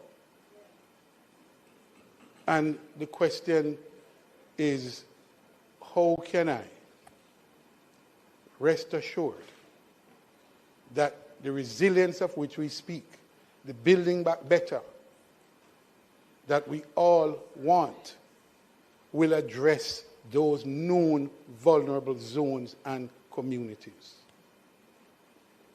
it's not clear to me from this bill and the design of this bill that this is addressed in a comfortable way. And I believe that it is not just about top-down building, it is about bottom-up as well. And the communities, I don't see communities referenced anywhere in this bill. I don't. And I think, Prime Minister, we have to address the issues of equity, inclusion, and communities. Even in the planning that I've heard about, I don't see any. No, you don't understand much.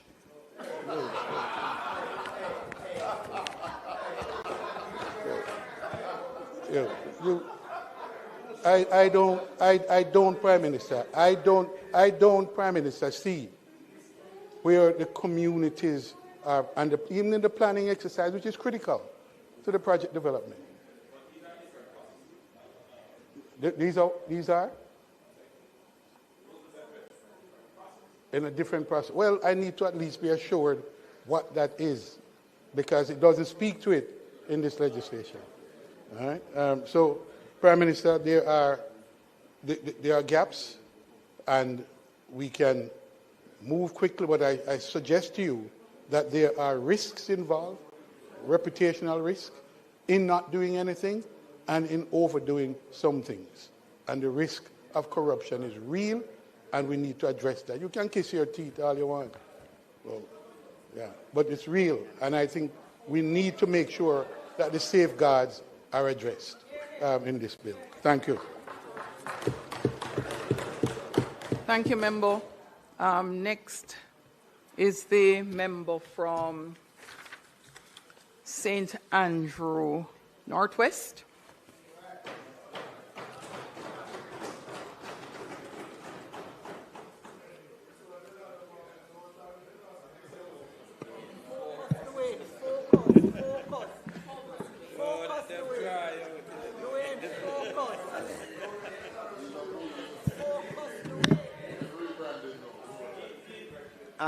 Thank you, Madam Speaker. Madam Speaker, you know, I've been a member of this House for a little over a year, and that there are a lot of bills that I've seen come to this House that I have not commented on or contributed on. But this bill is so important. There's no way I could not have a bill of this magnitude. Madam Speaker, I want to join with my colleague and friend and from St. Andrew, a neighbor from St. Andrew North Central, in full support of this bill. Madam Speaker, Hurricane Melissa caused unprecedented damage. Madam Speaker, first of all, Madam Speaker, Madam Speaker, Madam Speaker,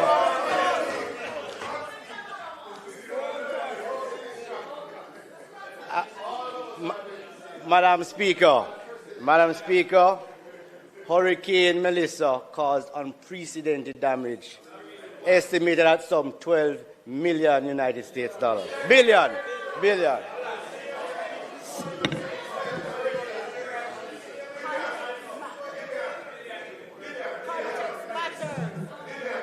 I have the time, you know. I have the time. 6 months on, thousands of Jamaicans, 6 months on, thousands of Jamaicans still await full recovery. The National Reconstruction and Resilience Authority Bill, NARA, tabled by the Most Honorable Prime Minister last week, establishes a dedicated time-bound statutory authority with a clear mandate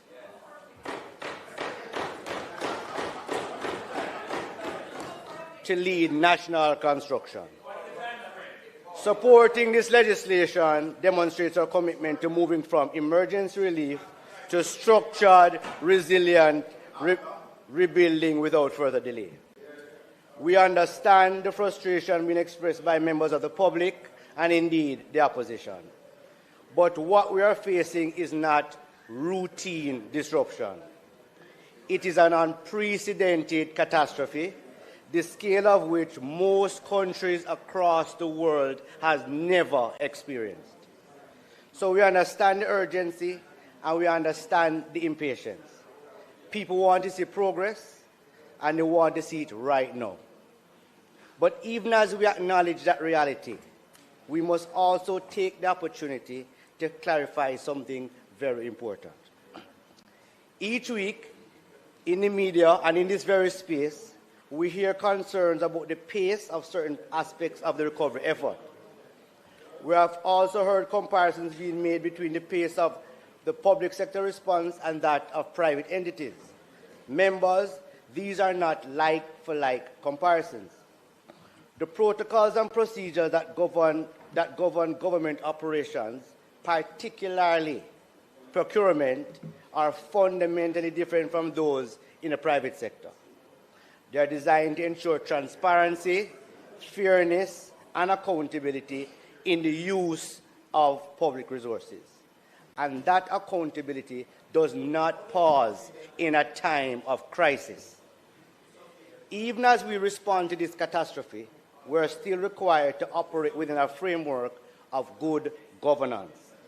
We are still managing a country, and we must do so in a way that can stand up to scrutiny both now and in the future. So while the pace at times appears slower than some would like, it is not due to inaction. It is a result of a system that must balance urgency with responsibility. Our commitment is not to rebuild, but to rebuild properly, transparently, and in a way that serves the best interests of the Jamaican people.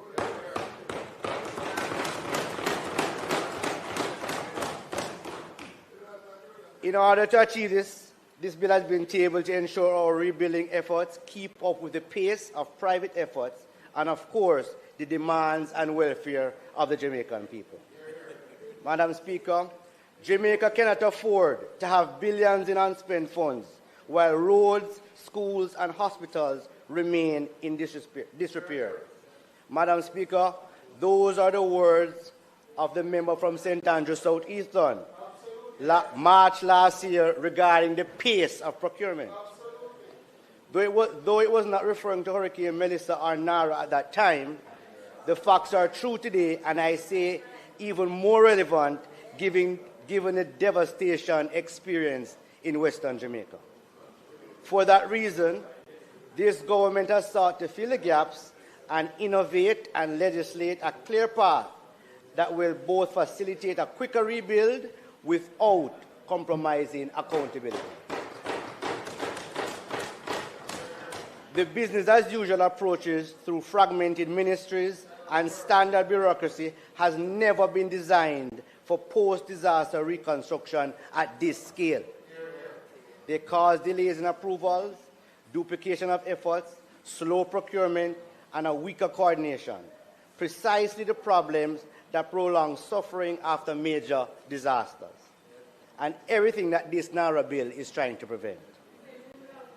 The establishment of NARA adds clear value by eliminating fragmentation through single-point coordination, providing special powers of speed without sacrificing accountability, servicing a hub of technical competence to turn available international financing into bankable, high-quality, resilient projects, and finally, to enabling project networking to create new economies rather than simply restoring the old. Madam Speaker, the NARA bill is not attempting to reinvent the wheel. This is a proven model used successfully in other disaster recoveries globally. Existing structures would result in slower, less integrated, and less transformative outcomes. This is not about expanding government or complex legislation. Madam Speaker, quite frankly, this bill ought not to be a controversial one. This bill is a common sense bill.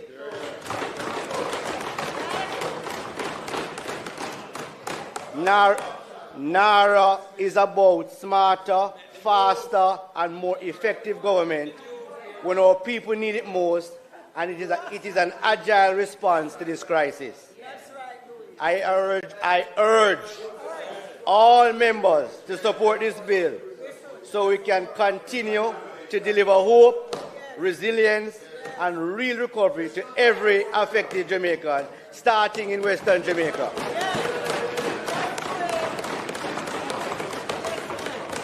The future of our nation depends on acting boldly and decisively today. Thank you, Madam Speaker.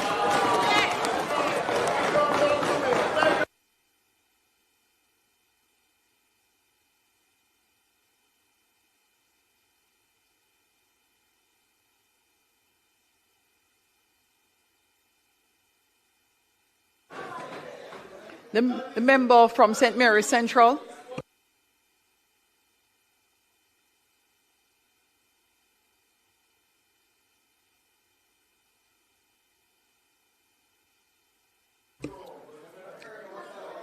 Are you, St. Mary's Central, are you ready?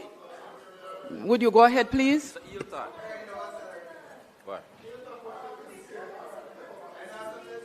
Okay.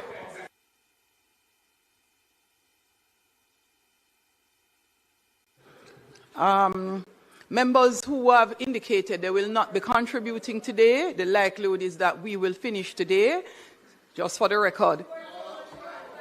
For the record. Next member is the member from St. Catherine, Southeast.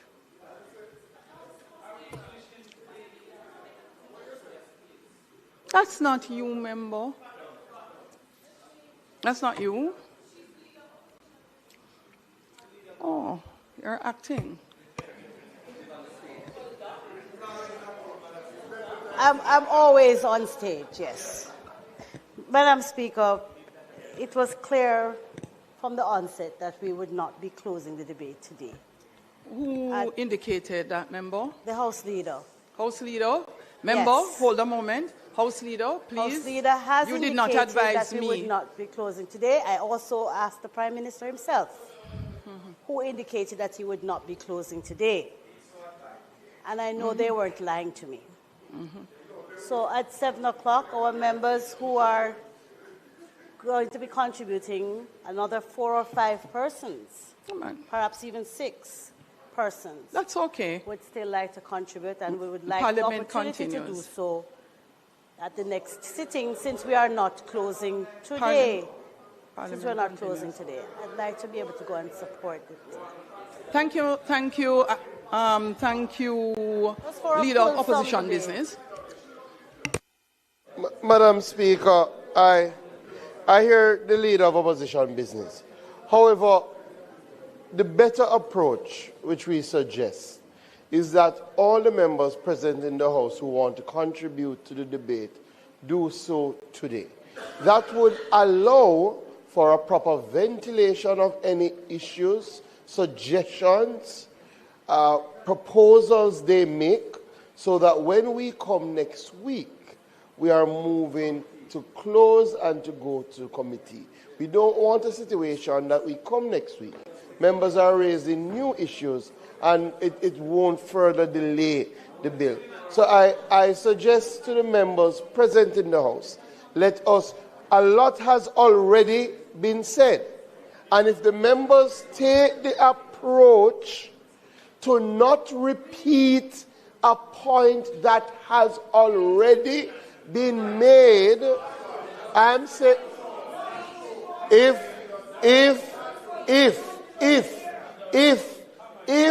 the members take the approach from henceforth to not repeat what has already been said, then we could be out of here by 7:30.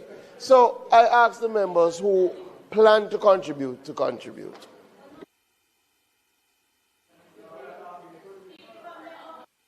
Members, I'm going to give you the list of persons who indicated that they were interested to speak. Westmoreland Eastern. I heard you already. Are you going to say something differently? Go ahead. There Leader is of at Opposition least Business. one member who isn't here today who wants to contribute next week. Are we indicating that they will not be permitted to do so since we are not closing today? Who is the member, Leader of Opposition Business? No, I'm asking the question. And if the member is, if the acting House Leader is indicating as much, then acting House Leader would know.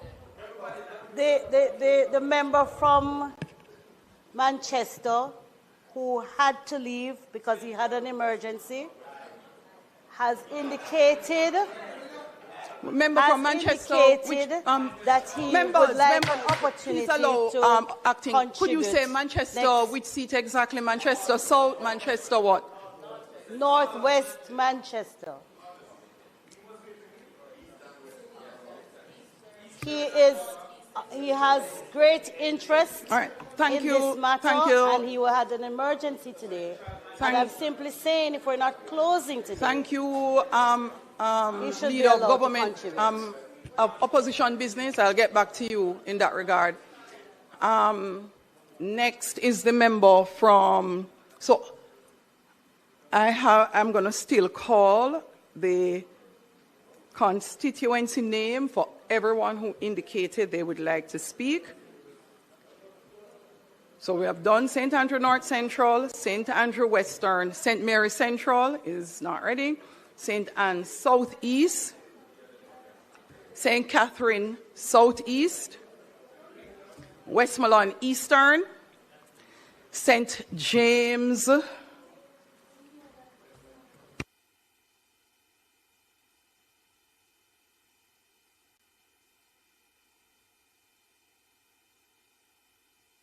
St. James West Central, St. James West Central,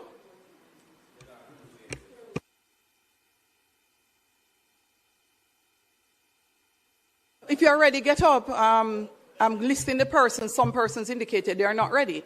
So I'm just reiterating those who had asked. So are you ready? I am not making any commitment for next week. The House proceedings continue.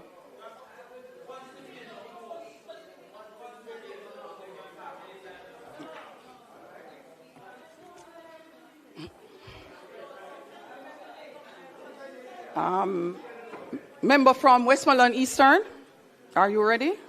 Yes, no? Member from St. James. Member from St. James West Central.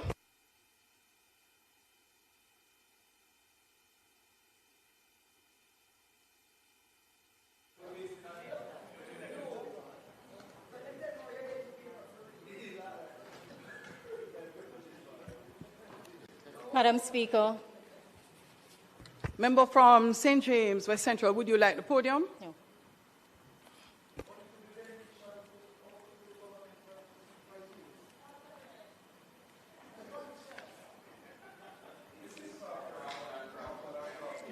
Madam Speaker, I rise to make my contribution to this bill entitled An Act to Make Provision for the Management and Implementation of the Post-Disaster Reconstruction and Resilience Efforts consequent on the passage of Hurricane Melissa, and for resilience generally, to establish the National Reconstruction and Resilience Authority and for connected matters.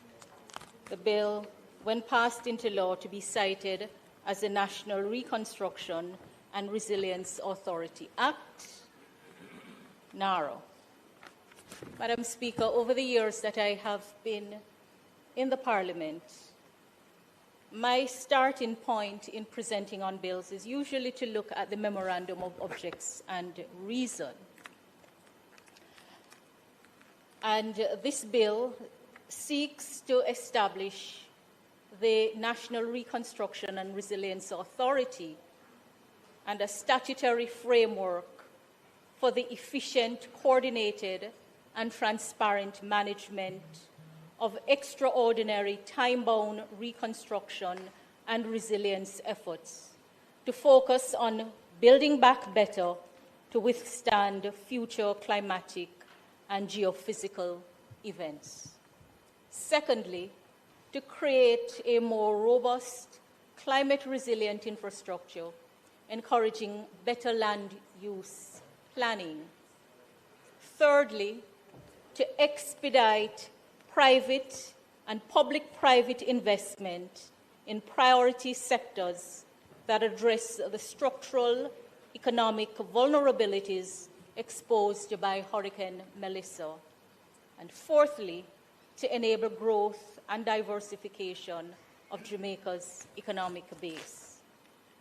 Madam Speaker, my training and experience compels me to not only look at a bill in principle, but also in detail. Because when we pass laws, we're not passing laws for the statute book. We're passing laws to be used. And constitutionally, we're passing laws for the peace, order, and good government of Jamaica. And when the laws are to be used, we have to discover the meaning or effect of words used by the Parliament. And to do so, we cannot escape analysis. It doesn't make an approach theoretical or theatrical. We really have to analyze, because the overriding aim must always be to give effect to the intention of Parliament as expressed in words used.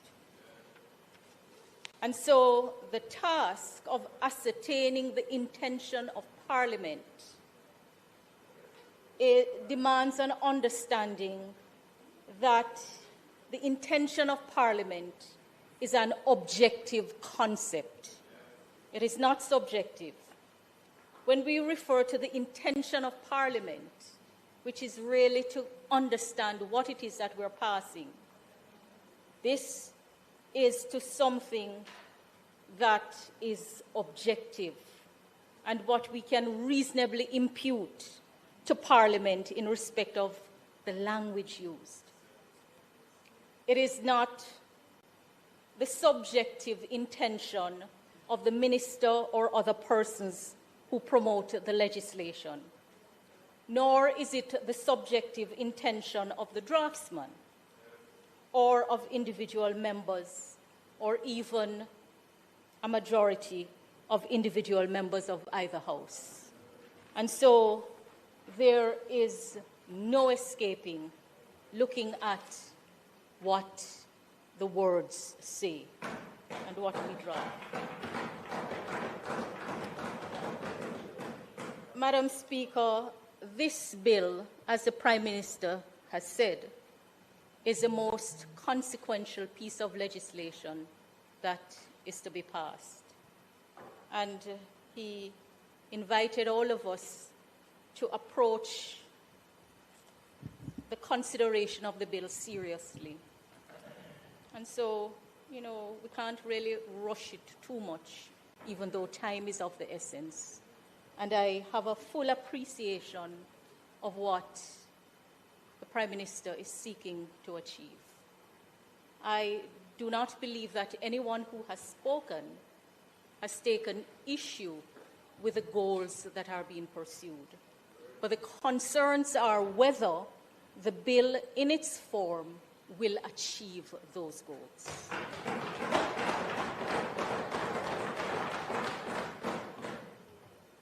Madam Speaker,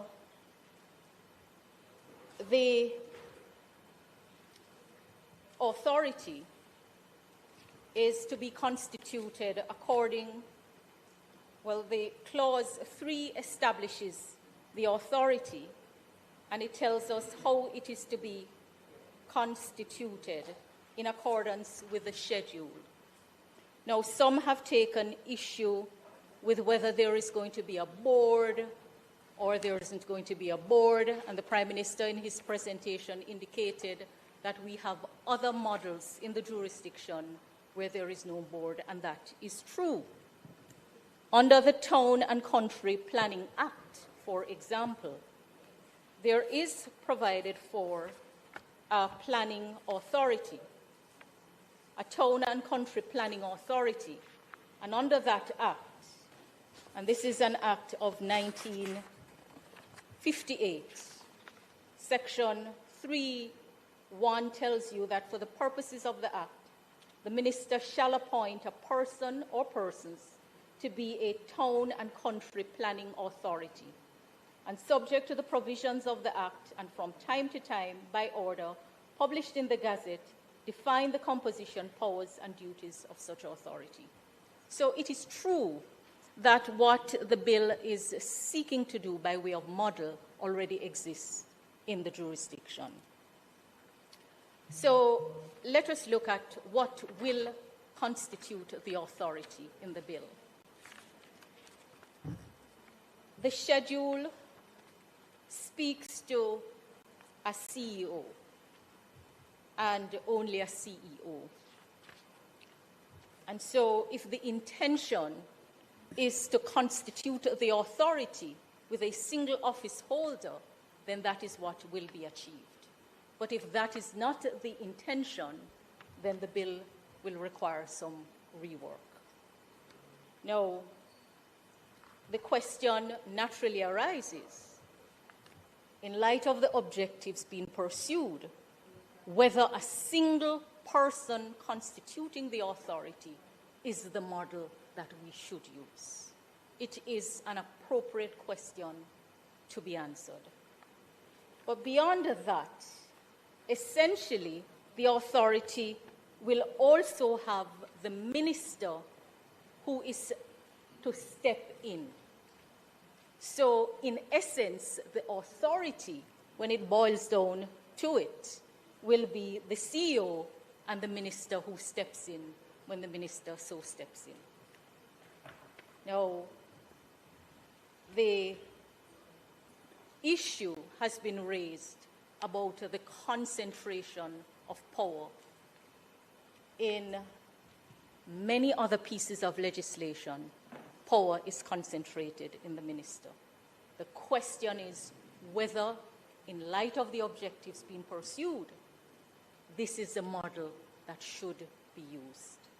That is the live question. Now, the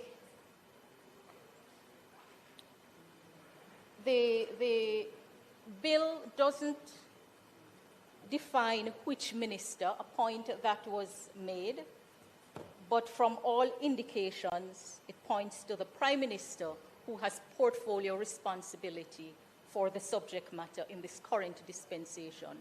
But it would require an indication of which minister, since numerous other ministers have been named.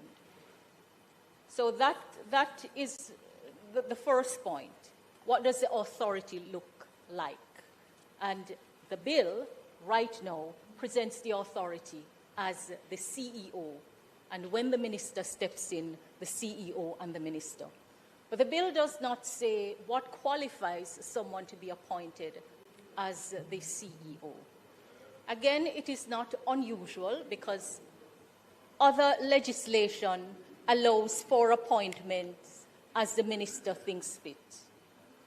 But when you see what we're seeking to do, would it be helpful to get a profile of what the CEO will look like? Competency profile, what would qualify someone to hold the office of CEO, since if the bill were to proceed in this form, that person would equate to the authority. Moving from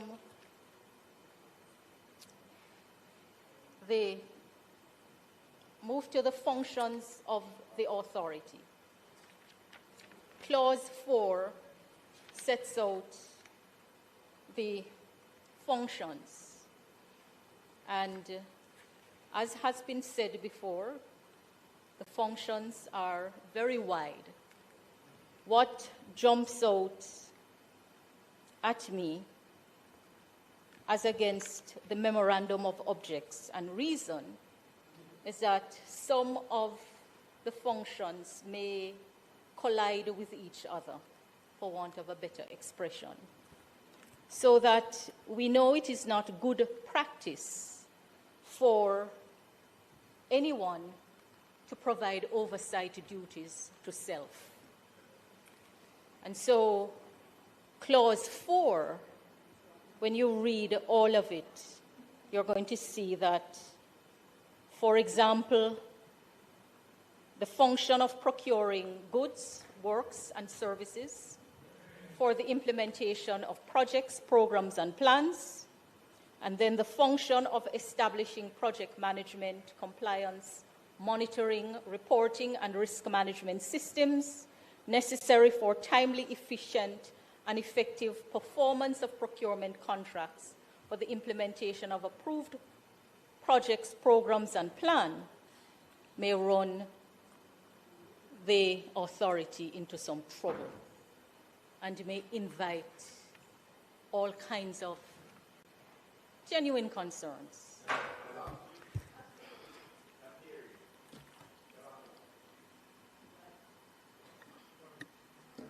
House Leader, time now being 7:20.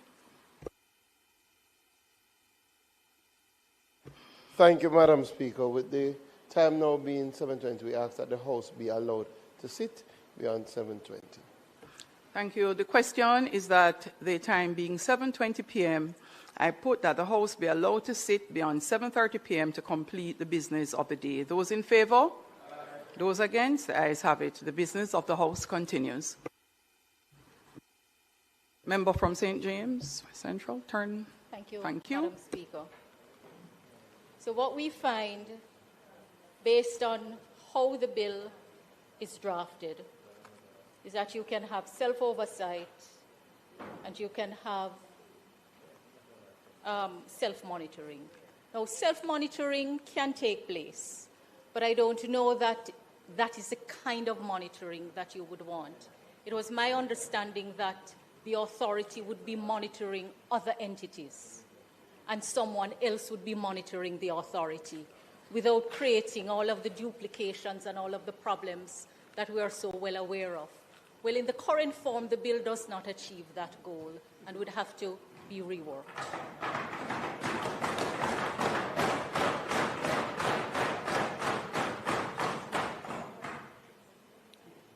The functions are also cast very wide. And, you know, the experience I've had tells me that when you can prevent some things ex ante or address them, you do so that you do not have to quarrel when you give power to someone and that power is exercised. And in this House, I have seen undignified quarrel breaking out about government exercising powers that are on the statute book, giving the impression as if something is wrong with that. Too many examples of it in this House. I do not subscribe to the school of thought which says that power granted shouldn't be exercised.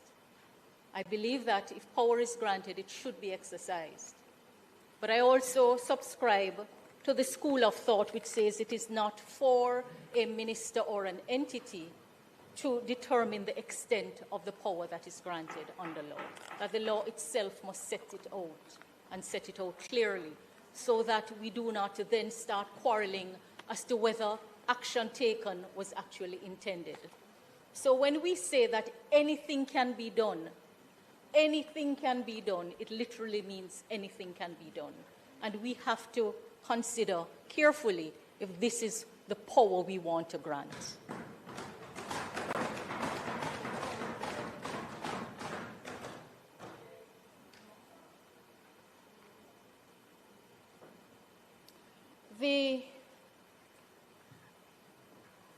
I think the major concern raised by presenters relate to the taking over of powers that are vested in other entities to achieve the goal of rebuilding and reconstruction. And the Prime Minister spoke to the fragmented way in which things are done and the absence of a coordinated approach on a single platform. And it's really unfortunate that we are there, because numerous efforts have been made to bring the entities under one umbrella. And the boards, in many pieces of our legislation, they are accountable to the ministers. And, you know, it remains work in progress. So we can quarrel about what should or shouldn't be done. The truth is that we are at a stage where we don't have the track record of power being exercised in a way to get things done quickly. We don't have the track record of the rest of government approaching issues with the kind of urgency that we, the members of Parliament, would require. And so I appreciate the ask for the step in power. Many times when I'm in my constituency and I'm reasoning with constituents, I say to them, government is not a one-man show. That the office of Member of Parliament or the political directorate is but a small, though powerful part of government.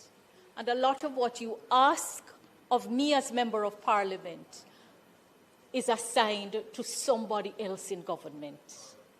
And when the power is assigned to someone else, I can't exercise that power, because it becomes an ultra-vires exercise of power. Now, when you look on the legislation, the bill, the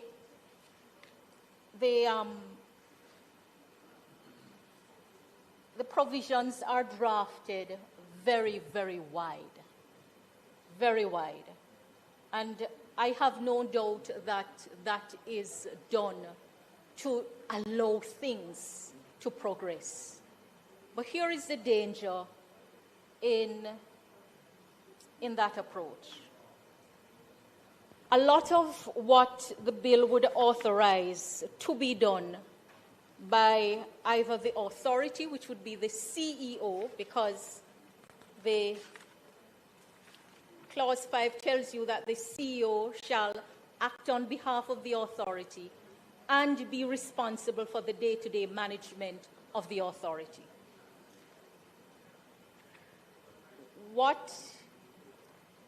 And then in more than one place, the bill tells you that notwithstanding anything to the contrary in any other law, and also that when the minister steps in,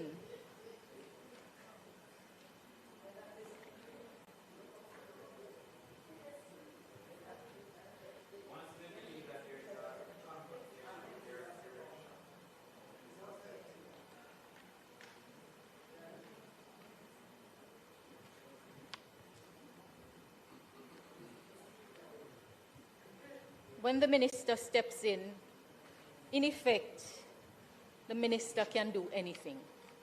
That is how wide it is.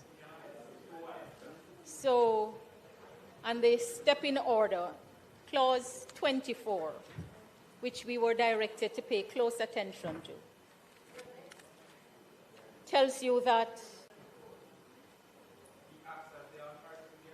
the minister can approve, subject to any term or condition, an application made or submitted to the authority by the authority to an approving entity on which the approving entity has not made a decision, and then vary, modify, or remove a term, condition, or qualification to which an approval was made subject. And a step in order shall have effect in all respects in law, as if that step in order was an approval granted by the approving entity to which the authority first made application. Approving entity in Clause 2 means the local authority, a local authority. And we know that under the Local Governance Act, the local authority is the municipal corporation, city municipalities, or town municipalities, or public body that exercises any statutory, regulatory, administrative, or operational function where the exercise of that function is required for the implementation, execution, or delivery of an approved construction and resilience project or a designated strategic investment project, including functions relating to physical planning and development control, building control, including the issuance of building permits and the conduct of inspections, land subdivision, land use and zoning, environmental management, natural resource conservation and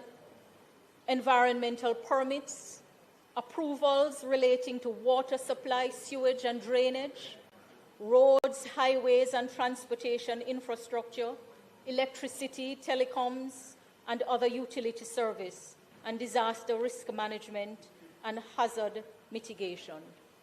So the stepping order to have the effect in all respects in law, as if the stepping order was an approval granted by the approving entity, will mean that the other processes that are involved will be impacted. Now, the Prime Minister said that you would not be sacrificing the accountability for speed, but in this current form, it will do that. So, for example, in looking at the approving entity, you know, I usually speak with my constituents about bills that are before the Parliament, a habit I got into very early. And all of these functions listed here would normally be carried out by the Planning and Environmental Committee, utilizing the Town and Country Planning Act, the Building Act, and the Local Improvement Act, among others. And you would have persons like, so you would have the council of the local authority, which would be all elected councillors. You have the NEPA. In the case, if I were to use the example of Montego Bay, where I did my research, you would have the Mobe Metro, JPS, Water Commission, NWC, Flow, Digicel, the city engineer. You would have a host, the director of planning, the building, the city engineer, all of that. And in respect of the consultation, because all of these processes involve some level of consultation, and the bill is not omitting consultation, but it does not specify with whom the consultations should take place. But what we know is that where a law creates a duty to consult, or where there is a duty to consult, either because the law creates it or there is a consistent practice of consultation, the consultation has to be meaningful. And at least these criteria must be met. So the consultation has to be undertaken when the proposal is at a formative stage, the proposal to do whatever is to be done. Sufficient reasons must be given for the proposal to enable an informed response to be provided. Adequate time must be allowed for the response to the proposal. And then the product of the consultation must be conscientiously taken into account when the ultimate decision is being made.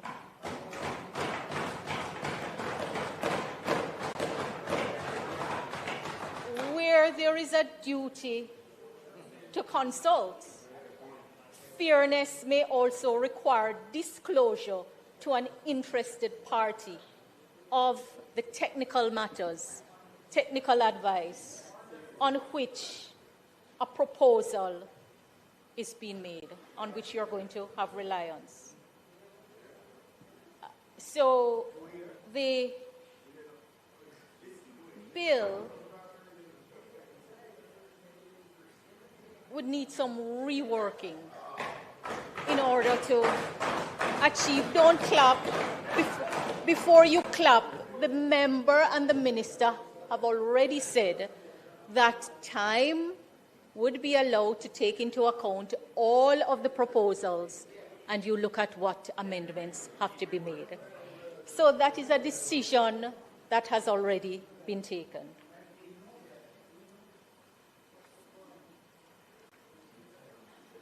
So, next point I wish to address. Clause 13.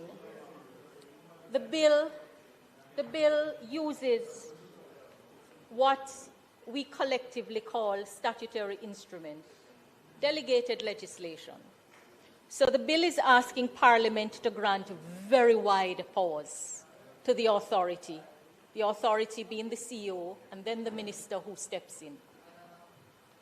Very, very wide.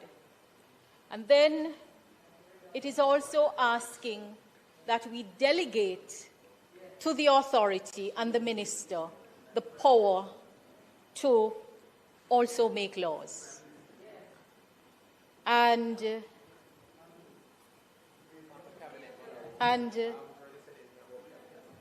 the bill, so directions are to be given. Generally, directions do not take on the character of law. But the way that it is drafted in this bill, there is no doubt that those directions amount to law at a lower level. So the bill provides that a contravention of any direction,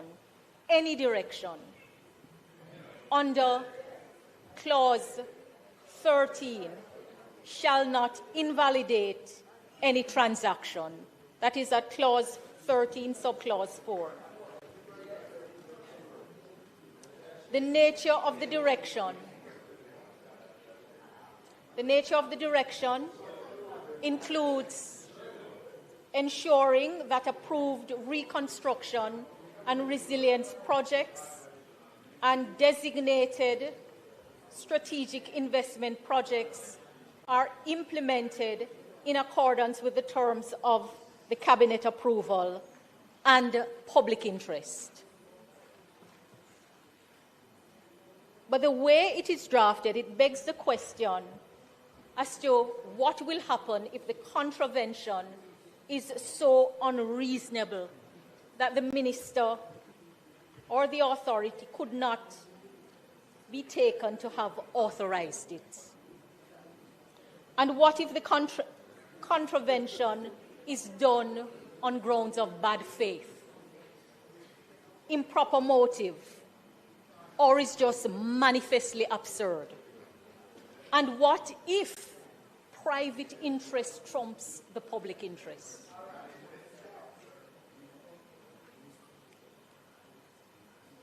Now, it is true that not every contravention will vitiate an action.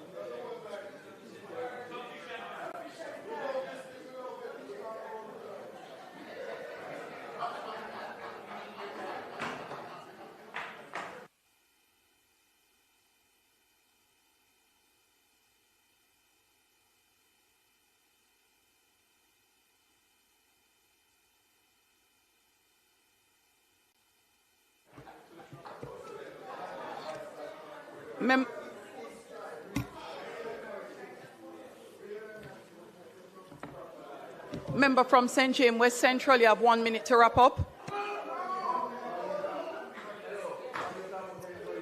Madam Speaker, the bill in its current form will not achieve the goals that are set.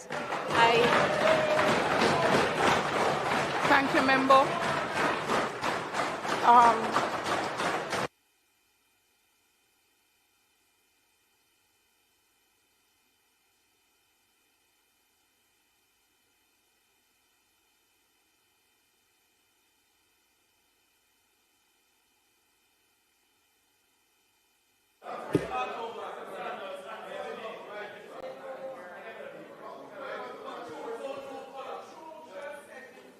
Madam Speaker, this matter is so important.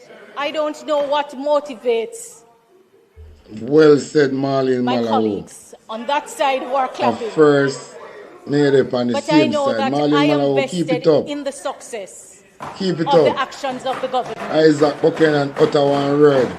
And Your so, conscience couldn't allow you, Madam ma'am. Speaker, Keep it up. And so, Madam Speaker, this is too important for us not to have the kind of buy-in and take into account the very valid concerns that have been raised. So, Madam Speaker, on that note, I invite the Prime Minister piloting the bill and the team to take into account the very valid points that have been made. The bill needs some reworking. Thank you, Member.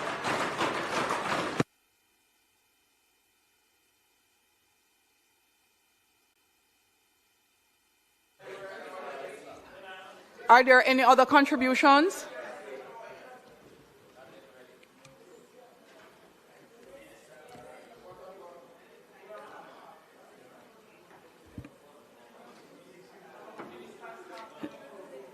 The member from Clarendon North Central.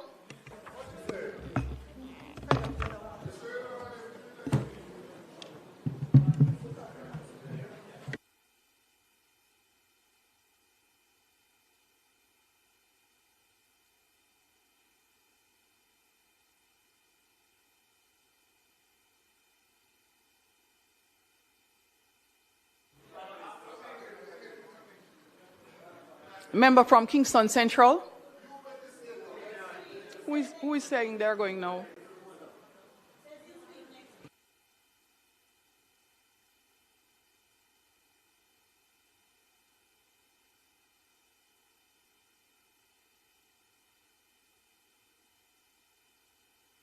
My apologies.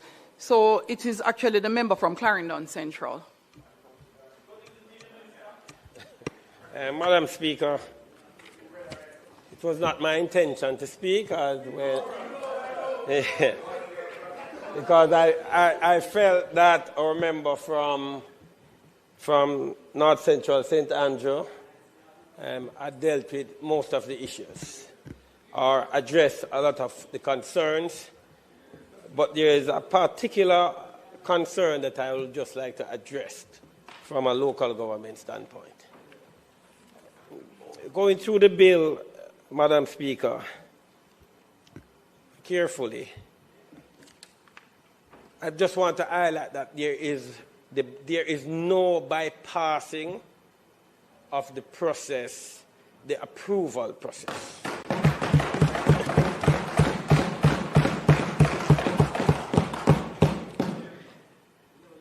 And there is no, for want of a better term, there is no taking away of the authority of the approving entities involved. So whether you're dealing with the planning authority or the building authority, or you're dealing with fire or NWC in terms of sewage, there is no relinquishing of the authority of those entities. So the process, the approval process in the bill runs, in my estimation, reading the bill, the approval process runs as is. As is, currently.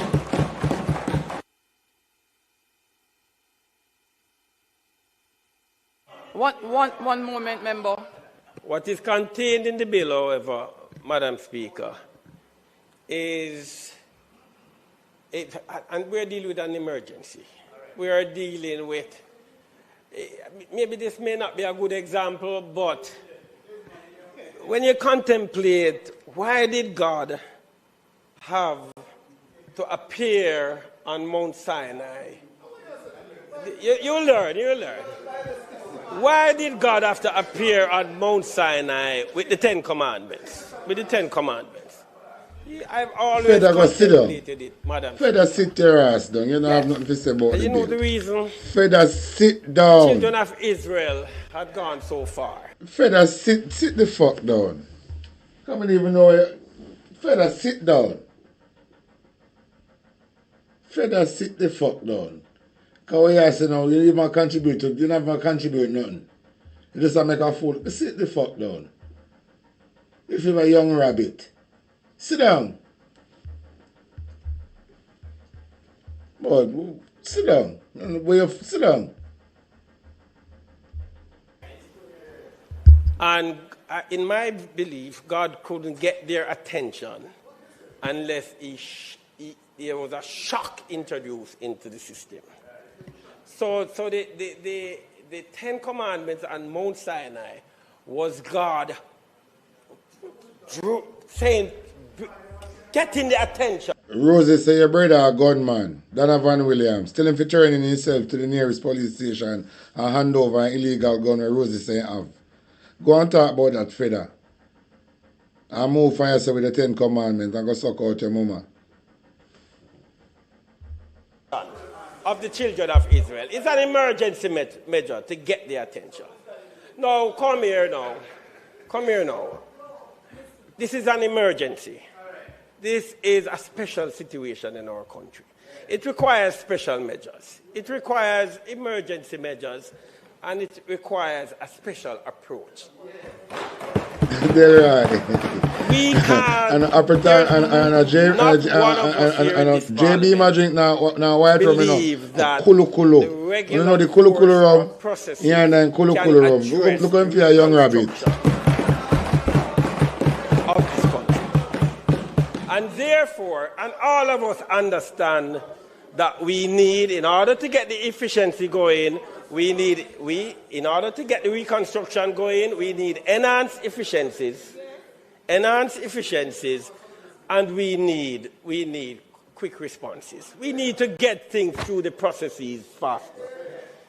And I am saying, so as part of this now, the bill introduces another level. I'm not an attorney, but this is my understanding, a level that streamline and pushes the process. Now, it's almost, I would say, if you were thinking in another way, you would say it's an appeal. So the minister. Well, we know about the federal thief. And that you know about it, we're not an attorney. We know they are thief, federal. Of the process to intervene. Now, in the intervention, this is critical, in the intervention, the minister is not bypassing the approving entities. The minister, just read it carefully, the minister is convening the approving entities. So the minister is not, come on folks, the minister is not making a decision, a willy-nilly, for want of a better term, decision. The minister is convening the entities in the interest of the reconstruction. The minister is able to convene the entities, evaluate the process, what has happened before, look at the decisions. But it's there. It is there. You want me to read it? But the minister in intervening has to convene the approving entities. He has to convene the approving entities. And in convening the approving entities, the minister looks at the reason or reasons for the decision.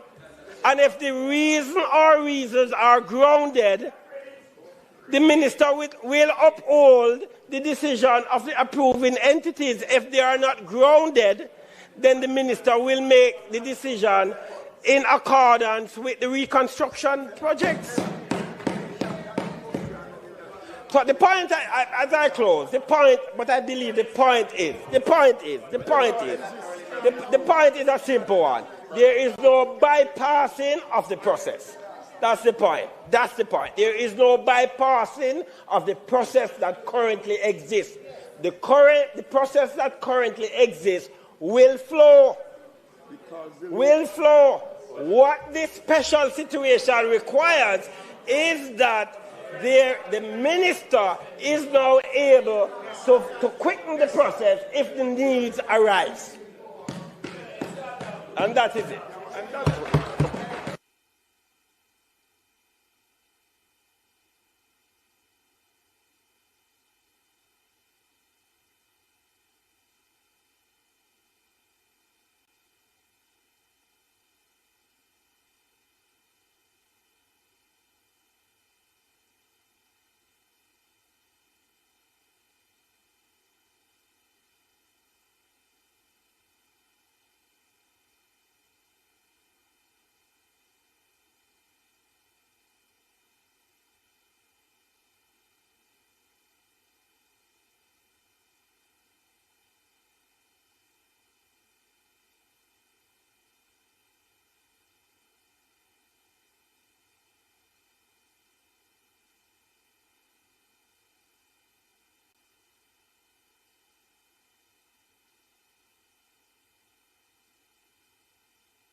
House Leader.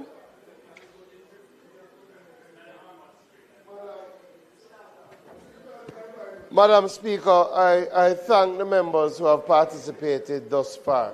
As we have indicated, it is our intention to close the debate next week. I know it is easy for us to be in here and forget the urgency on the ground in relation to NARA and the people who are waiting on the reconstruction process to start. I urge the members to have us conclude the processes next week and let us move forward with the reconstruction. It's not intended to do any further business. I hear a scramble. We will suspend the debate. I hear a scramble, Fred Green. Week, at which time we will close and continue the sectoral. So I ask that the House be adjourned for a date to be set. All right, let's hear it, Bossy. Yeah. My viewers and subscribers, Day to the R&D. as I would say, the kitchen and the next one. Pick up everybody. Oh, them so thief. Oh, them so thief. Oh, them so thief.